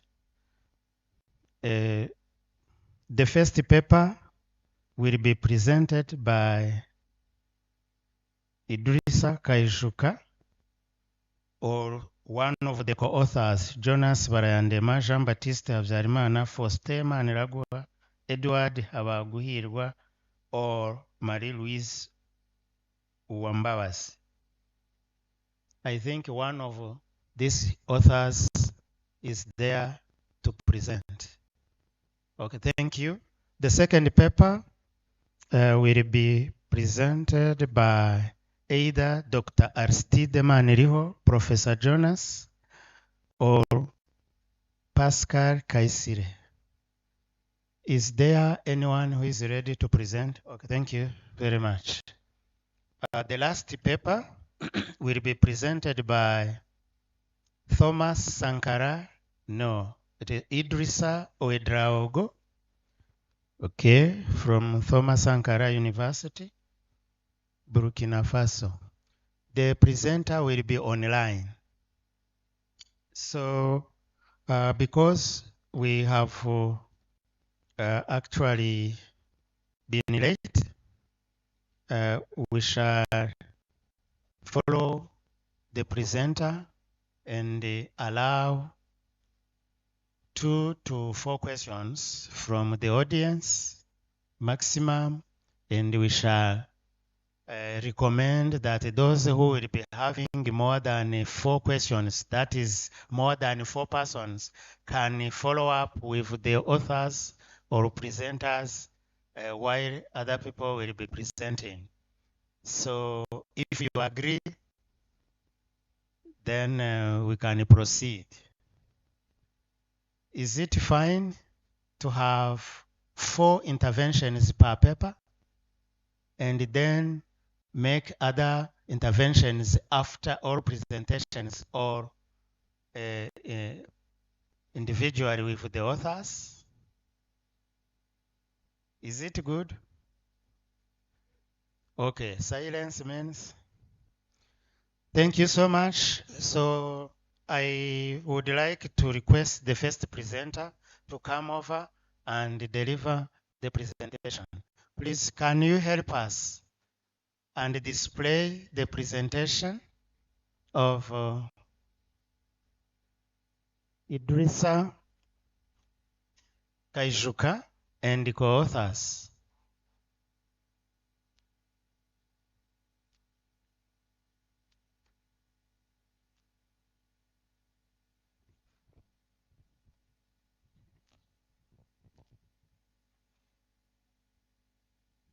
We want to see the presentation, please. No, it is Idrissa Kaijuka, not Idrissa Ouedraogo. Ouedraogo will come later to present here. He just presented a different paper in track 3 online. He has also another paper related to trade, digital trade, that he will present here. So he was the first presenter in track 3 and the last presenter in track 2. He has 2 different.